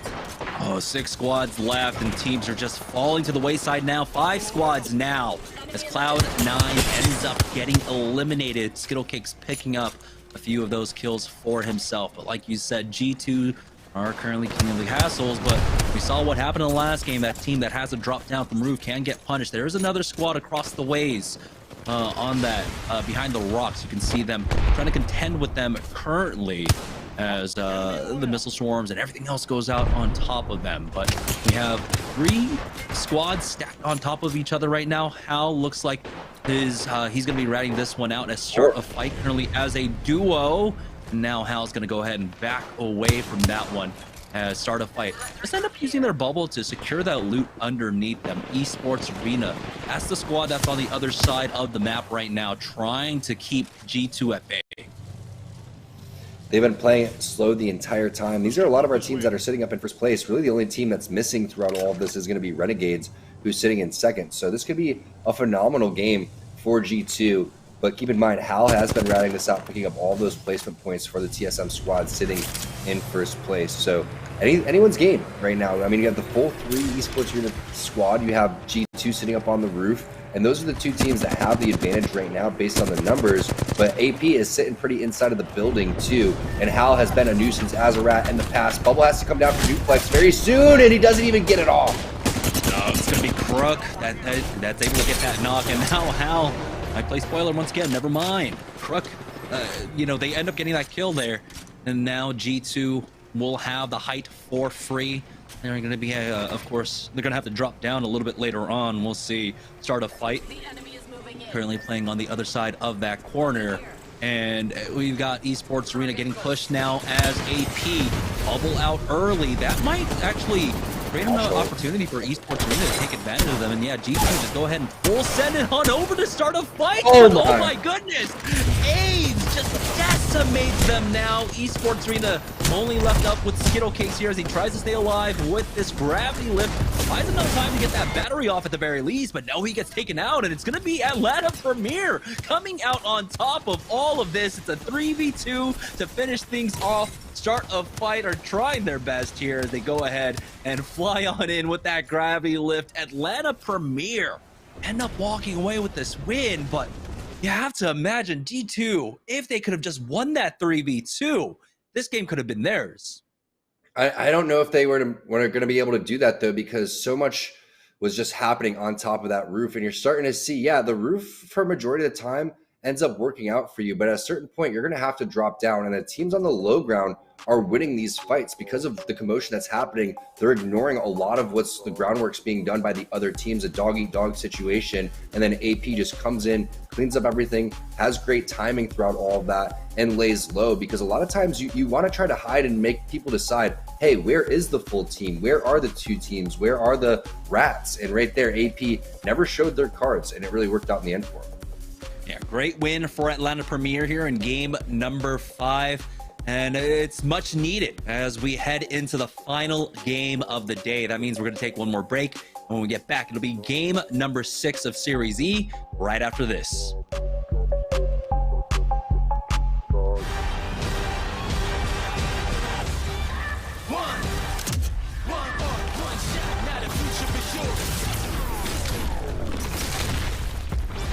Verses coming daily under pressure. Working on the plot and the scheme. The true side trademark is at the edge of your dreams. Yeah.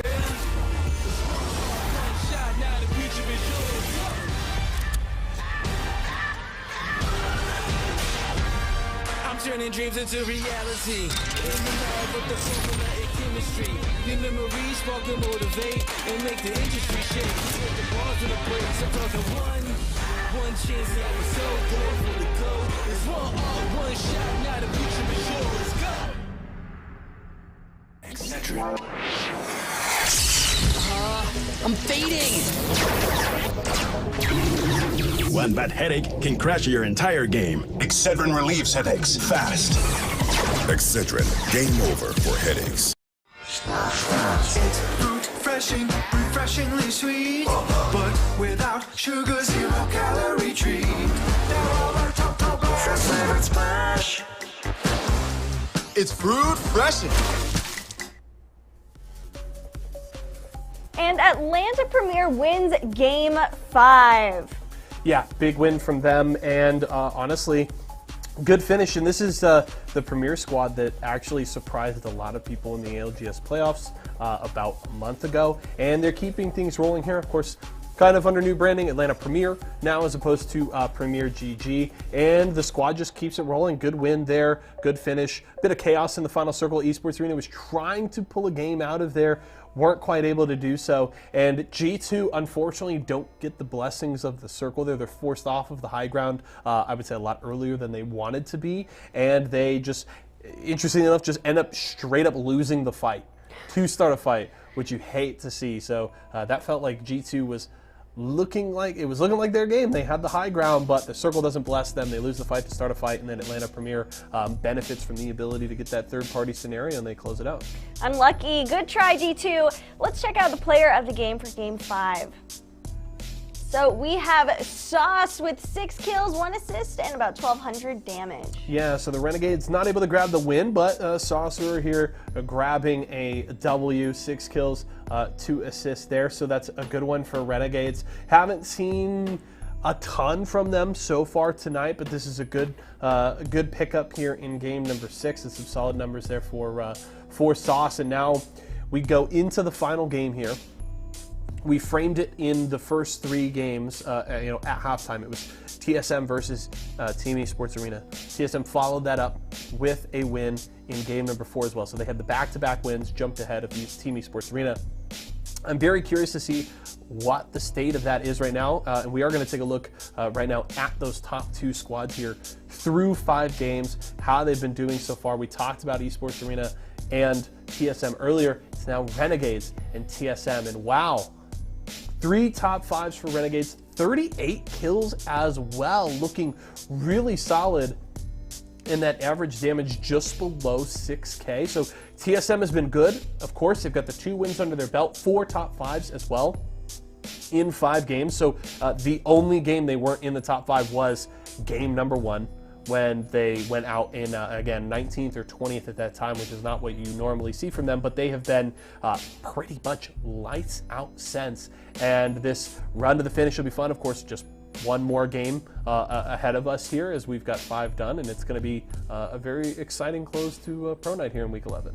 We'll see what happens as Renegades gives TSM a run for their money. We're going to send you to a commercial break and then be back for the last game of the night.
All right, welcome back, guys, to Series E. We have one more game tonight on Stormpoint to close it all out. Let's check in with the Mobile One high performance moment. AP ended up taking the victory in game number 5, and did they do it in a big enough way to really contend for that first place spot? So checking in with the leaderboard. Did I say high performance moment? I don't know. It's been a long night. But let's roll with the high performance moment here. This is the final spot here. As you can see, Team Esports Arena just helping out, but it started a fight that ended up taking out G2 in a 3v2 here, and Atlanta Premier are able to clean up.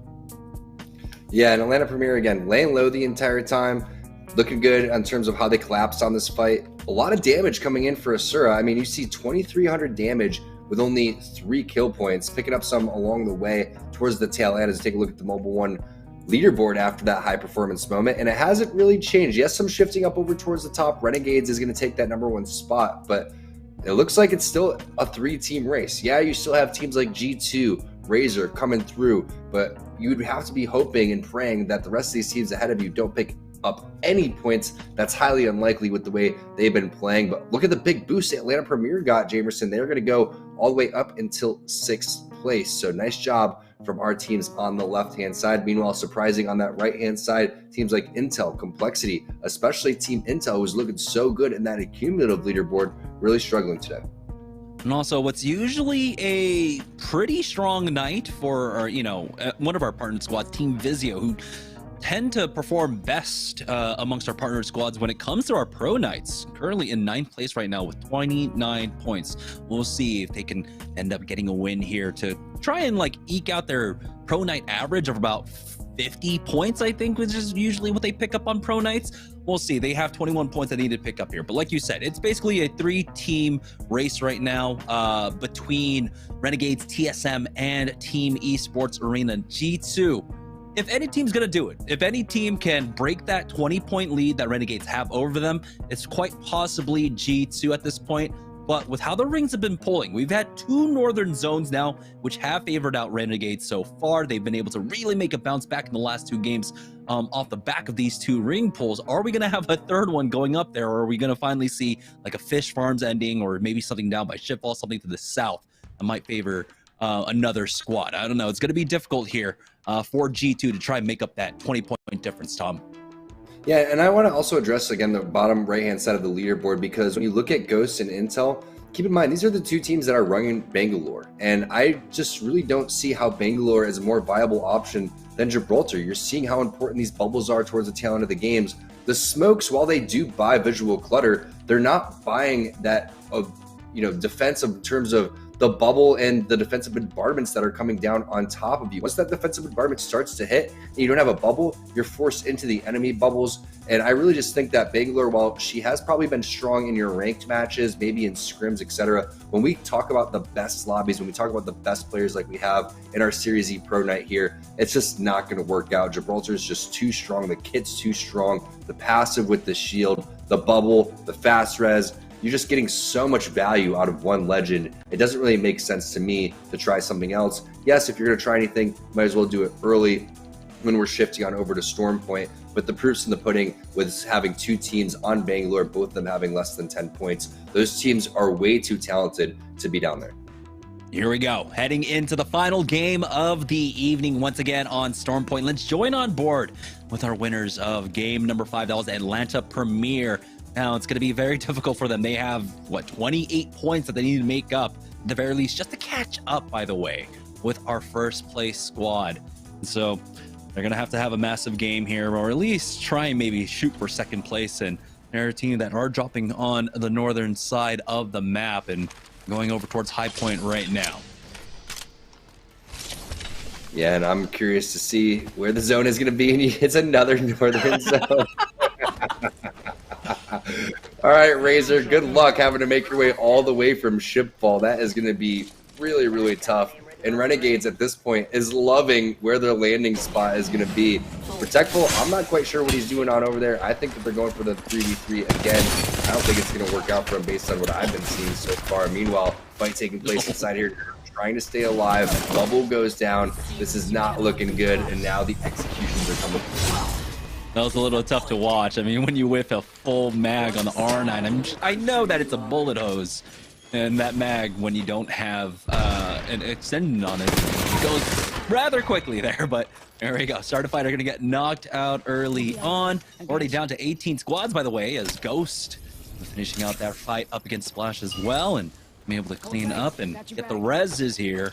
And I mean, that's what Ghost needs. They need the early kills once again. Renegades, though, absolutely loving what they see. I don't know if they were able to pick up a beacon for themselves here, but they know that it's a northern zone at the very least. I mean, the ring pole looks pretty darn heavy towards the north side, so they're gonna be okay to just sit on top of the wall and just hold it down up there. Once again, playing this one out very similarly to the way they did in game number 4. Ooh, they do have a team here, though, as they make their entryway on in. Early bubble, just in case the nades are coming out. There are armor swaps on the other side from this fight, but it looks like they're not going to be really utilized there as Aiden the Destroyer goes down. And now Renegades, they're going to have the armor swaps. Never mind, they just completely finished them off. That's going to be Oxygen knocked out. We're down to 17 squads already, and our number 1 squad picks up some much-needed kill points here to really, really try and secure this victory. And they knew that was a 2v3. I got a little bit nervous once they started to push that. Was that a 3v3? Did they bite off a little bit more than they could chew? That wasn't the case. Renegades, now if they can get to their spot, basically can sit pretty on their leaderboard position, plus the fact that they have kill points here, and all they have to do is watch that kill feed. Watch for Teams Esports Arena to potentially get eliminated. Watch TSM potentially get eliminated if they're popping off from the kill feed on the opposite side and doing the opposite of what we just mentioned. Then you have to get a little bit more aggressive, or you just decide, hey, let's do the math. Let's just continue to add up how many kills these players are getting and then decide what we need to do accordingly. So basically, in a powerful position, and it's their day to lose.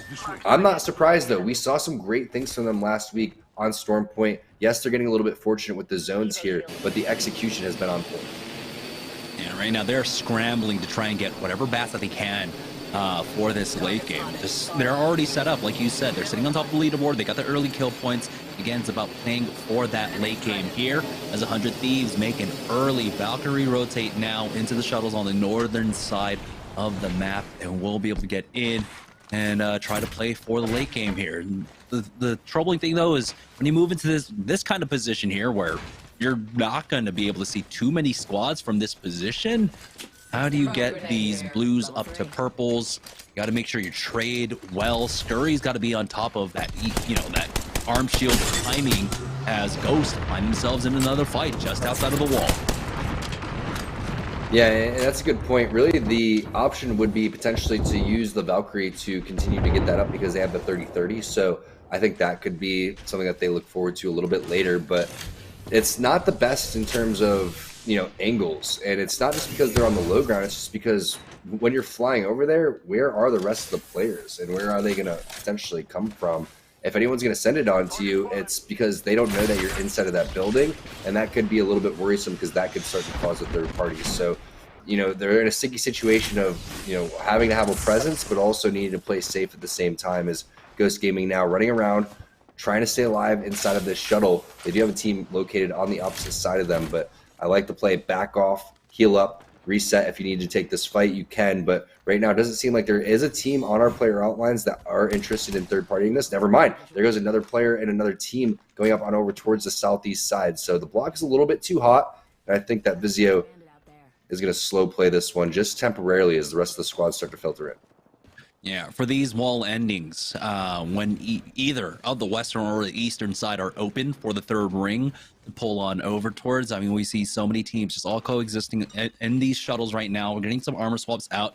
Sphere's going to go ahead and pick up the blue for himself, try and find something. We do have the Rampage in the hands of Scissors. Unfortunately for him, he doesn't have the mag on it, but still he should be able to put in some decent work with that.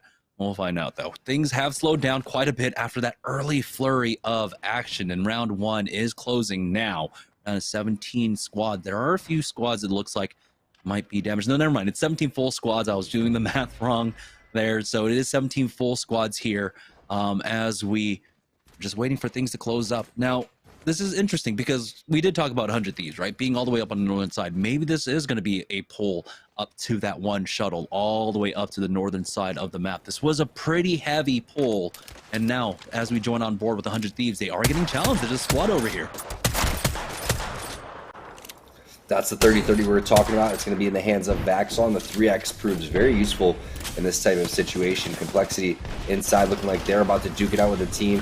Good Arcstar against the wall is going to push out one of the players, and you can see the heals have to come in very fast. No batteries in the hands of Shiny quite yet, so when you don't have batteries, you have to really take your time in terms of who's going to be baiting and switching. You have to focus on one player and then immediately collapse. But I just don't like the loot right now. I mean, you don't even have the pay-to-win wingman skin on. Yeah, both squads trying their best to set up crossfire here, but it looks like Complexity are just losing out on these trades so far. They're slowly getting picked apart, and you're seeing the nades starting to come in, and now they are cornered here. And you got to be careful with this bubble, and it looks like they're going to try and isolate this fight out to the 1v3, and it's Atlanta Premier, excuse me, that come in for this. Now, Ronnie taking out one. There's the second one going down as well, and that's just Complexity just crumbling to the wayside. Atlanta Premier picking up the +3.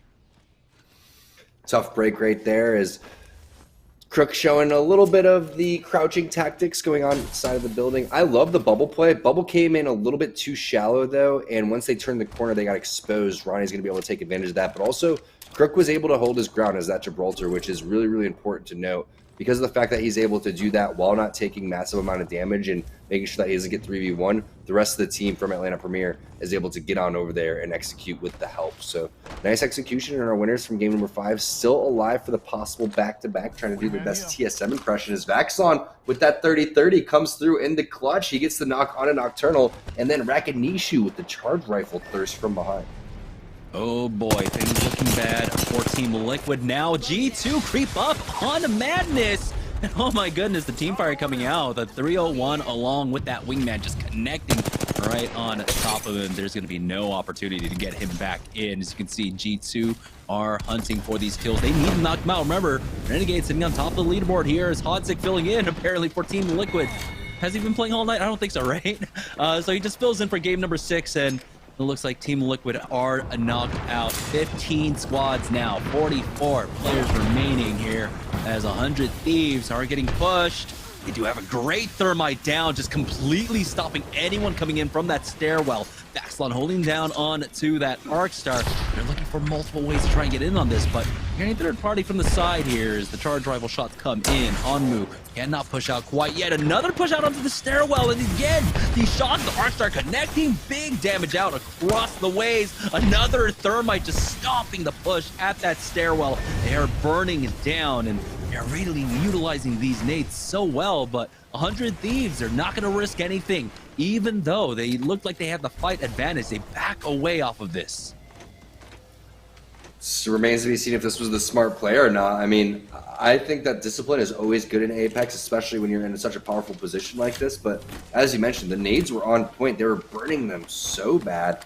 Everything was looking really, really strong overall. And surprisingly, Vaxon is the only one not to charge up the armor here. It had to be some sort of swap inside, but Amu and Scurry, they were looking good in terms of their positioning. You saw a lot of thermites being placed at the bottom right there. The problem is where was the flank going to come in from behind without getting shot by a sniper rifle? And that's the big reason that they dipped out, and rightfully so. I mean, it's about getting in position and learning as much as possible here. And we mentioned that last week where when you're playing a new map, everybody knows how to fight, right? For the most part, you know, 50-50s are going to take place. Fights are going to take place. The big value here is the learning experience in terms of the end zones. Where is that going to move? How's it like to play in these final circles? What are more powerful positions that maybe you were possibly not looking at and anticipating? So I think that in terms of the long term, I think this is the best thing for 100 Thieves, and why give up one of the spots that you worked so hard for to be the first team to rotate? And they didn't have to expend too many heals into it either. I mean, it looks like, of course, they used a lot of their nades, but they still maintained a few after that fight. So they didn't just completely all in terms of their utility, in terms of all their cooldowns and such. This TSM, that was the squad that was on the high ground, that was just poking away. So yeah, I guess that was really good presence of mind coming out for them. You can see Verholst all the way up on height, just making sure they don't get creeped up on from behind at any point. G2 show up behind them. I believe Renegades are still alive, and someone's going to go ahead and Valk rotate out of this one as a solo. Who the hell could that be?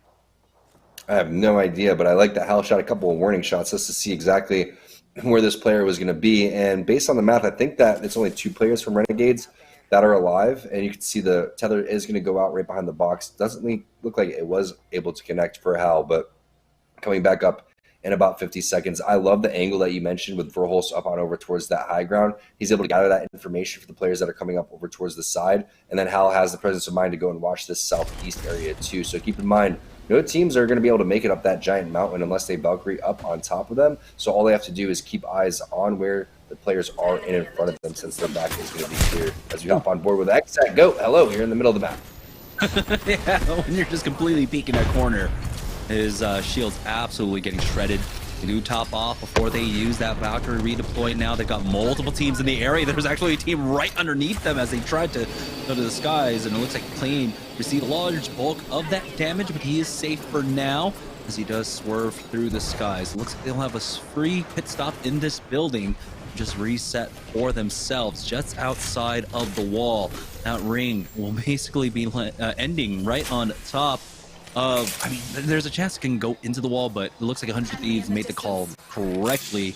It is going further and further north over towards a little gulch on the north side of the map. For Team Xset, though, they're still sitting on blue throughout all of this, even though it looks like they've been pretty active. I mean, they've been in the north side of the map. There's a lot of squads there, and now they're going to go ahead and turn around as they see the defensive bombardment going down. G2 trying to push this squad. Designful backs away, though, as that grab lift has been used. This is going to be Cloud9 possibly on the other side of this fight. The peek out, and Designful gets melted. It is Cloud9 throughout all of this. Luckily for G2, TSM are able to snipe one out of the air with that charge rifle, but now a defensive bombardment comes down as the third party comes in for TSM. Yeah, Reps gets the kill in the thirst right there with the defensive bombardment on Designful. Meanwhile, Resulta is popping off with the wingman, doing whatever he can as the last player alive on this team. Gets eliminated. They go out in 14th place. Reps takes the kill lead overall, and now TSM, they stand a chance to potentially take over this lead here. Remember, Esports Arena, Renegades, TSM, that was kind of that 3-team race that we were looking for, and TSM winning 2 games so far out of the 5. Really surprising that they're not in the overall first place in that Mobile 1 leaderboard. But look at Gibby with the moves, and that was some serious movement right there from Rain. However, not able to live is just that lone Gibby as our Tomcat Rat does get eliminated. But Excedrin now looking like they've been playing pretty well. I mean, Jamerson, when you look at the teams and you look at the leaderboards, Excedrin, they haven't really had the best go of it throughout all of these weeks in Series E so far in Season 4. But today, I would beg to differ that they've had a very strong performance. Still, though, here on the northern side, it looks like Excedrin are trying to find some more. I mean, they've got some early kill points. Still need a lot throughout all of this as you at least have the loot. And hey, 2 free bats. Oh yes, of course, I'll gladly take that. And there's also, what, 5 loot boxes here? There's a red armor possibly in that other box as well. So this is going to be a nice pit stop for Team Excedrin. And that's a full fresh red for enemy to pick up. So these are going to be some nice armor swaps for them to play off of. But now they've got to move. They've got 6 seconds before this zone starts closing in. It is slow side zone, but they've got TSM ahead of them. And TSM have been putting up one massive fight here on the northeast side of the map. Was that stick drift? Was that cheating? I'm not quite sure what that was coming in from enemy, but I think that was a little bit of ping going on over towards the side, and it was about an Ashe ultimate that they needed. Gotta hit that battery. They need the bubble coming in from behind. It's just a little too late. Reps picks up another knock. That's going to be potential 4 kills coming in as they're looking to get up on that high ground almost immediately. Bubble's going to be going away fairly soon. That's when the shots are going to be laying down, and it's another 71 dome piece right there. I'm shocked that they don't get the knock. Intel sitting in last place in our leaderboard, trying to have their best game so far. Reps still popping off in that kill feed, and I love how we switched from both sides of the pinch here to see exactly how things are going to go down. Is TSM going to get a little bit too hyper aggressive? That's a great smoke. However, there is a little bit too much aggression coming in from Fearless, and it's just again, the lack of Gibraltar in those type of instances. Yeah, the smoke's good, but you know what's better? A bubble in that instance. Now Intel gonna have to do this just as 2 players. Yeah, smoke blocks vision, bubble blocks bullets, and I definitely will go ahead and use bubbles instead, and now it's just Ack alive for himself as TSM are trying to finish off the remainders of Team Excedrin right now, and it looks like it's just going to be 2 solos running around. Team Intel do at least survive 1 team longer than Excedrin at the very least. We're down to 11 squads remaining now, and it's 29 players left. So Intel currently as the solo. You have to imagine Renegades still running this one round as a duo. And there's going to be almost no opportunity here for him to try and get that res. TSM might just go ahead and push this. No, they're going to go ahead and play this one a bit more cautiously. And they are, of course, vying for that first place spot up against Renegades right now. 52 seconds left to go, and he's got to rotate right into TSM. Ghost in a fight once again here at the wall. The nades are coming in. No connect for them, but now 6 will go ahead and push up. Doesn't have that arc star. He has 2 actually in the back pocket to play off of here. Keeping an eye on that bubble as that Gibraltar tries to make that cross, and for him, he will be able to get there. Rakanishu going for that repeat, but somehow those bullets don't connect, and that Gibraltar will survive for just a moment longer. Such an awkward combo to have right here. I mean, Prowler without a mag, running low on ammo. You have to be super conservative, and it's more about the rotation coming through now. How are they going to book it forward without exposing themselves a little bit too much? You can see the Valkyrie already flying through. Now would be the time to go, now that the initial damage has come down, but they're worried about their back, they're worried about the third party coming through, and Rakanishu is like, man, I'm out of cells, I have no ammo. Really looking rough over here as the bubble is going to go down. Great advance forward. Other team's just going to completely book it. Defensive bombardment comes out over from behind. Very well placed, and it should potentially connect as the bubble from the opposite side comes in. This is a second team. Is this the loot Rakanishu's looking for? They have to win this fight. They have to do it cleanly, and they have to rotate almost immediately because the zone's coming. And they do finish them off, but they still need to run, and they've got 1 more player behind them. Impulse at 1 HP. He cannot get tagged by this ring. It's going to be Rakanishu going down as Impulse is trying his best to survive throughout all this. 6 keeping an eye on the back as well, and Impulse will ultimately fall as Team Razor are just gatekeeping on the outside now. 6 is still alive for his squad, creating massive confusion with these smokes, but how much longer can he survive for? It looks like, well, just another second longer as Aussie does end up taking him out. 6 full squads remaining here, and it looks like this might just be TSM's victory. Still alive throughout all this now is Team Esports Arena. Throwing down nades into this black hole, but the bubble is there, slowing it all down. Defensive bombardment will force out the bubble from Esports Arena as the gravity lift used by Skittlecakes to create an angle for himself, and he does. He just needs to connect with the shots. Fortunately for him, doesn't quite get the damage he really wants. He does at least force them back, allowing Duplex to go for this wide swing now, doing some decent damage. But he needs to bat himself, so Skittlecakes will go ahead and swap out positions on that right-hand flank. Charging forward now with that bat off. Gonna try and hunt them down. They are backed into a corner right now as that Valkyrie tries to get away. Does take it behind another rock. 30 seconds left to go. And Team Esports Arena, they have multiple squads ahead of them here as well. This is such a tough spot to be in right now. But they first have to deal with Razor. They do with the help of CLG throughout all of this. CLG, they've been laying low for majority of the day, but they find themselves in a great position here. And now it's ESA going up against TSM virtually, as you do have a couple other teams in here. You have CLG, and you also have 100 Thieves. But we know what that leaderboard looks like. We know TSM's kind of been popping off right here. So it's a matter of which team is going to get first place and who's going to pick up these kills from the other teams, unless 100 Thieves wants to play spoiler. CLG, they've been popping off too. In terms of 100 Thieves, looks like they have their eyes right on top of TSM. Hal taking a lot of damage, and oh no, it's going to be CLG with the shots. 100 Thieves with the pinch as well. Now ESA loving what they're seeing. CLG have so many armor swaps as well inside of that shuttle right now. Reps the next one to fall. And it's all down to Verhulst. We'll see how much longer he can survive for his squad right now. As 100 Thieves have to deal with their right-hand side. Do crack the shield of that Horizon, and now they charge forward. TSM getting finished off in top 4, but they picked up a lot of kills, and they got top 4. Should be enough for them as Esports losing out on Skittlecakes, dealing with their flank right now. 100 Thieves This is their time to strike. It's CLG now trying to come in for the third party here as CLG. We need to go ahead and take advantage of this man advantage here. They've got the kill onto Nog, and now it's all about finishing off the rest of this squad. 100 Thieves backed up into a corner inside as the nades are coming in. He still has hard starts, but he's going to elect to just go ahead and charge in now. Might be the time to start throwing those nades, and you got plenty there, guys, to finish things off. But they want to make sure this is a gunfight. Never mind. Vatro finally realizes he has the arc strikes. He's going to toss them in, make these very difficult. 100 Thieves, though, have topped themselves off, basically. They're basically at 100 health right now in this 3v2. They've given them for a loop, and they've changed positions. They're on the outside. Almost gets the knock there. Nano survives with about 10 HP. Vatro ends up going down. 100 Thieves, can they do it in the 3v2? It's down to a 1v1. Onmu is full and healthy, though, up against Nano as he does back away, and now he is burning down. Oh my goodness, Onmu. 100 Thieves might actually be able to do it here, but both players end up going for the full reset. It's still down to a 1v1. Players still bleeding out on the ground.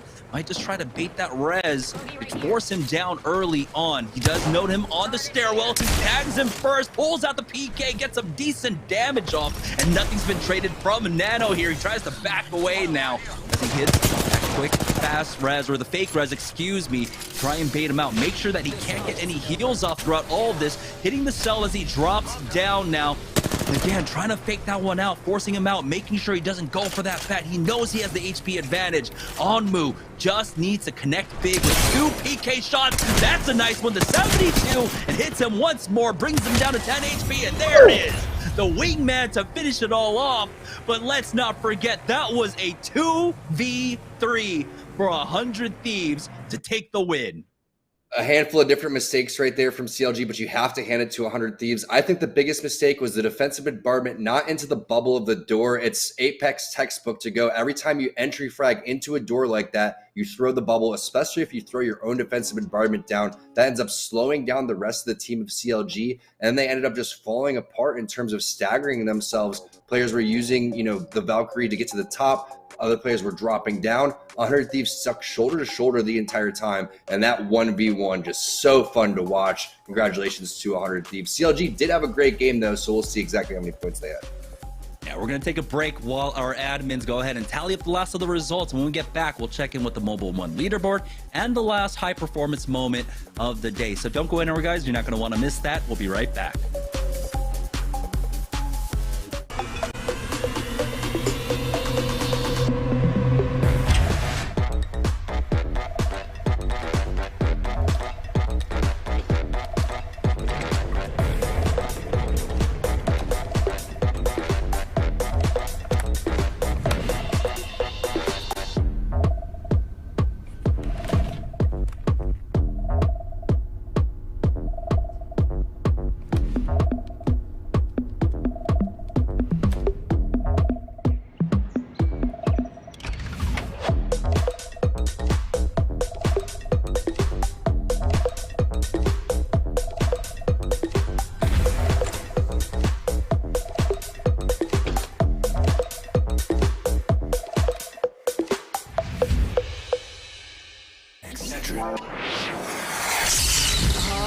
I'm fading!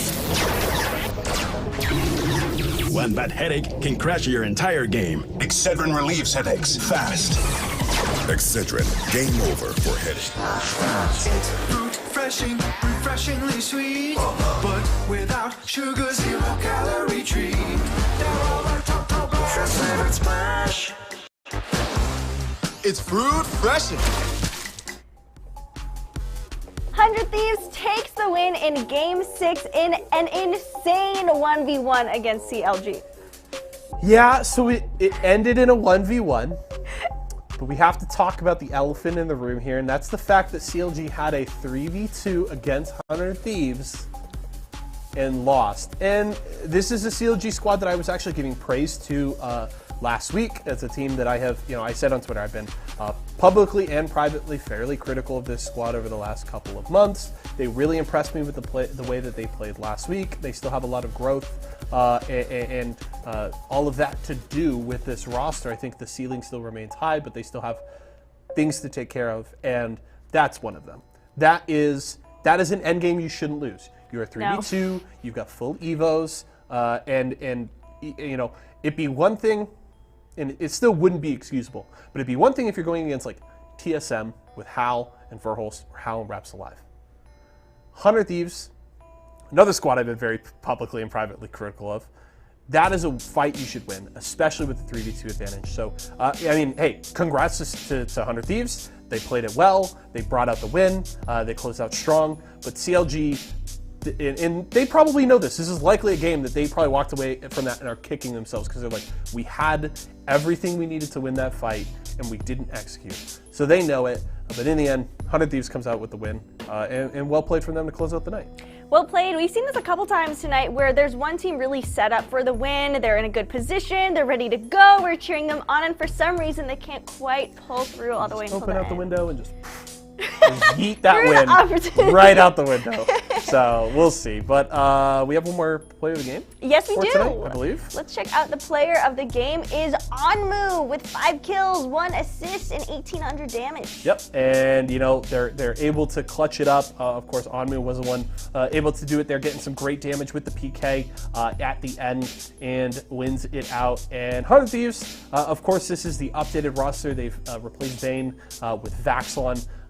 And this is a team, as well as CLG, that has a lot of work to do, has some kinks to figure out. But they're going to feel good about that win. But the real storyline right now, as we're talking about this final game, the real storyline is the race for the finish at the top. And of course, it was a race between Renegades, TSM, and Team Esports Arena after Game 5. There was only 7 points separating the top 3 teams. Incredible. Renegades went down early. TSM and Esports Arena both got into the top 4, but didn't get top 2. And the question is, who got enough kills to win it? Team Esports Arena had a gap to make up. They were 4 points behind TSM. I don't know if they did enough there, but we will find out very soon. And that was that kind of race to the finish we were looking for. And you know, I asked for it earlier. I love to see, you know, when you get that kind of rivalry set up and the 2 teams do get out throughout the day, and that's how things finish off. They delivered on that. Now the question is who came out on top? Who exactly came out on top? We're going to find out right after this commercial break.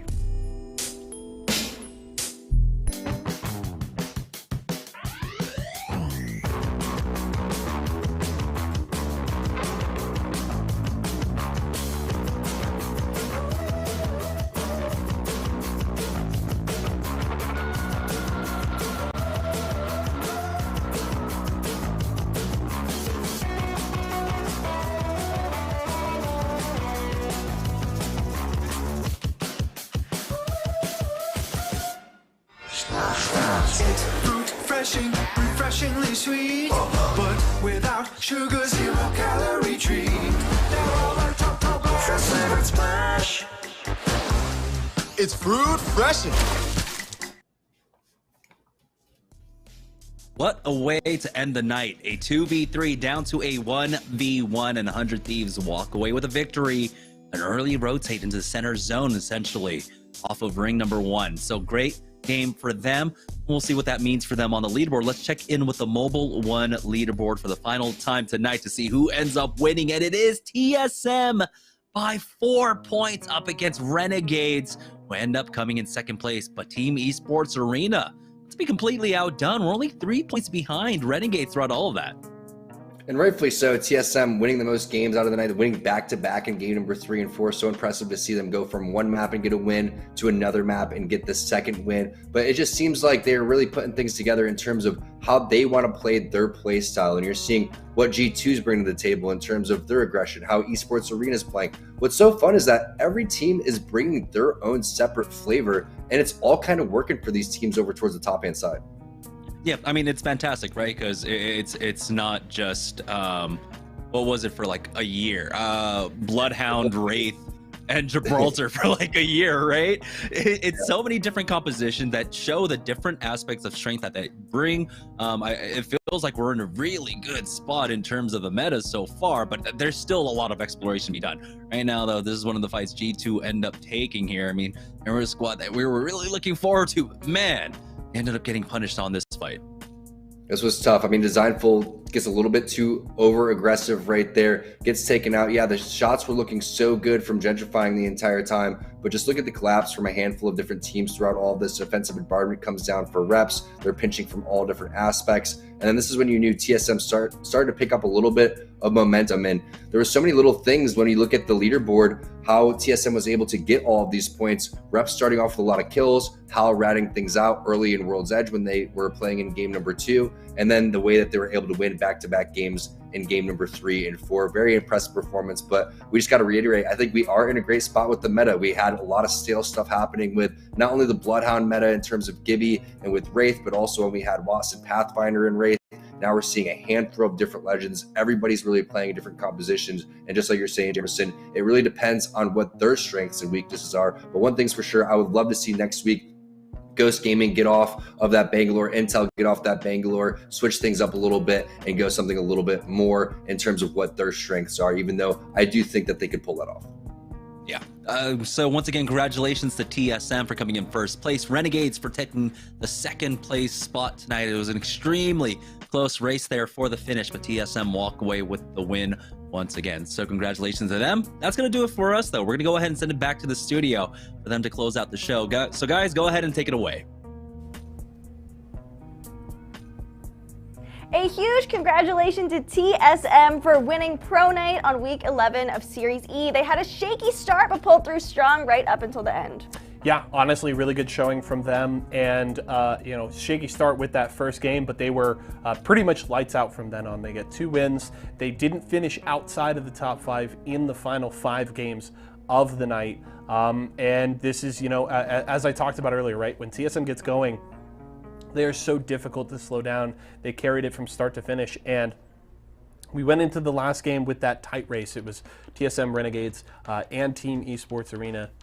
And ESA doesn't even jump into second place, which is unfortunate there. Renegades able to hold on with their performance in that final game, getting just enough points to hold off Team Esports Arena and grab second place. And of course, TSM grabs the win there, and well played. And I will say, credit to Esports Arena, Renegades, and the other squads, because when you see TSM have a performance like that where they win 2 games, 5 top 5s, they look like they're pretty much firing on all cylinders all day. The fact that they only won by, I think it was 4 points over Renegades, right, I think speaks to the fact that a lot of other teams, specifically Renegades and Team Esports Arena, were very consistent as well, able to keep in the mix there and not let TSM really kind of pull away with the day, which is very easy for them to do when they're playing this well. You definitely have to fight for your spot in Series E. There was some tough competition, and it was a pretty close race the whole time. Yeah, it was really fun to watch, and this is why it's so great to be here every Tuesday and Wednesdays. I feel like even with the same, you give me the same 20 teams for 16 weeks in a row, and I'm going to give you 16 very different nights of competition. And that makes it fun, even when I can sit here and talk about how great TSM is and how when they get going, they can run away with it. Sometimes you get those blowout nights. Sometimes you get one where it's neck and neck to the end. These other teams are challenging, and it makes for incredibly entertaining esports, and it's just really fun to be a part of. It definitely is, and the competition does not stop, because tomorrow we have Guilty Gear Strive at 4 p.m. and then Yeso and I are going to be recapping the whole week on Friday at 4 p.m. right here in the Series E recap. I'm looking forward to it. It's always fun to get to come and talk to you. I'm also looking forward to Guilty Gear tomorrow. The season is approaching its end. We still have, I think, 5 weeks, 4 or 5 weeks of competition left in the first season of Series E Guilty Gear Strive, but that's been great. So if you love the FGC and you haven't been watching Series E Guilty Gear Strive, first of all, what are you doing? Second of all, clear your schedule tomorrow, 4 o'clock. Be here with me. We'll be watching all those matches, and it'll be great. And I'm excited to get to sit down with you again on Friday. It's going to be a good time. I'm going to be so excited to be here. Follow the channel, follow the Twitter, notifications on. There is a ton of content included with Series E, and make sure that you don't miss any of it, because there's a lot of hot competition. Yep, it's going to be a good time. Always fun to come and hang out with you. Thanks so much for coming back again. Fun to be here. Thank you so much, and thank you so much for watching. This concludes our Pro Night for Week 11 on Series E for Apex Legends. Thank you so much, and we'll catch you tomorrow for Guilty Gear Strive. Have fun.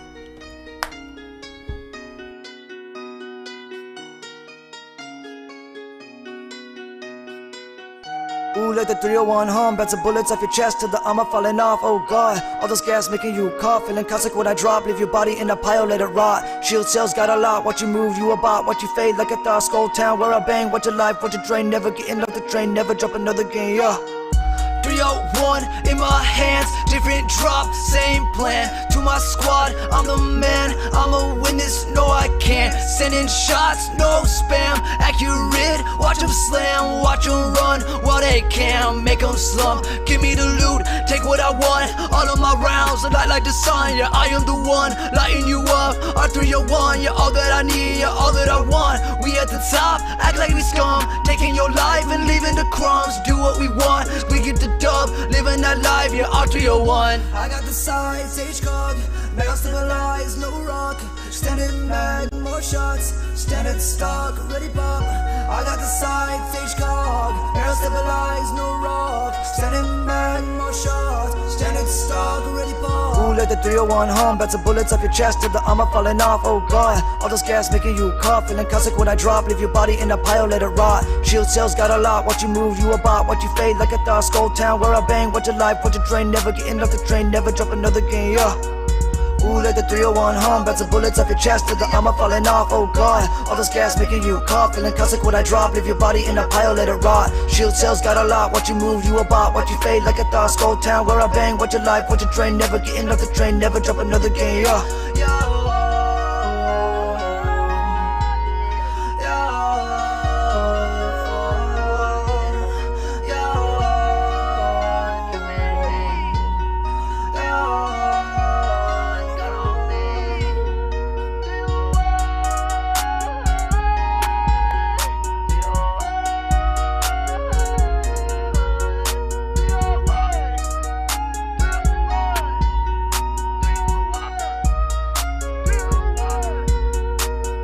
Ooh, like the 301 hum, bats of bullets off your chest to the armor falling off. Oh god, all this gas making you cough, feeling caustic.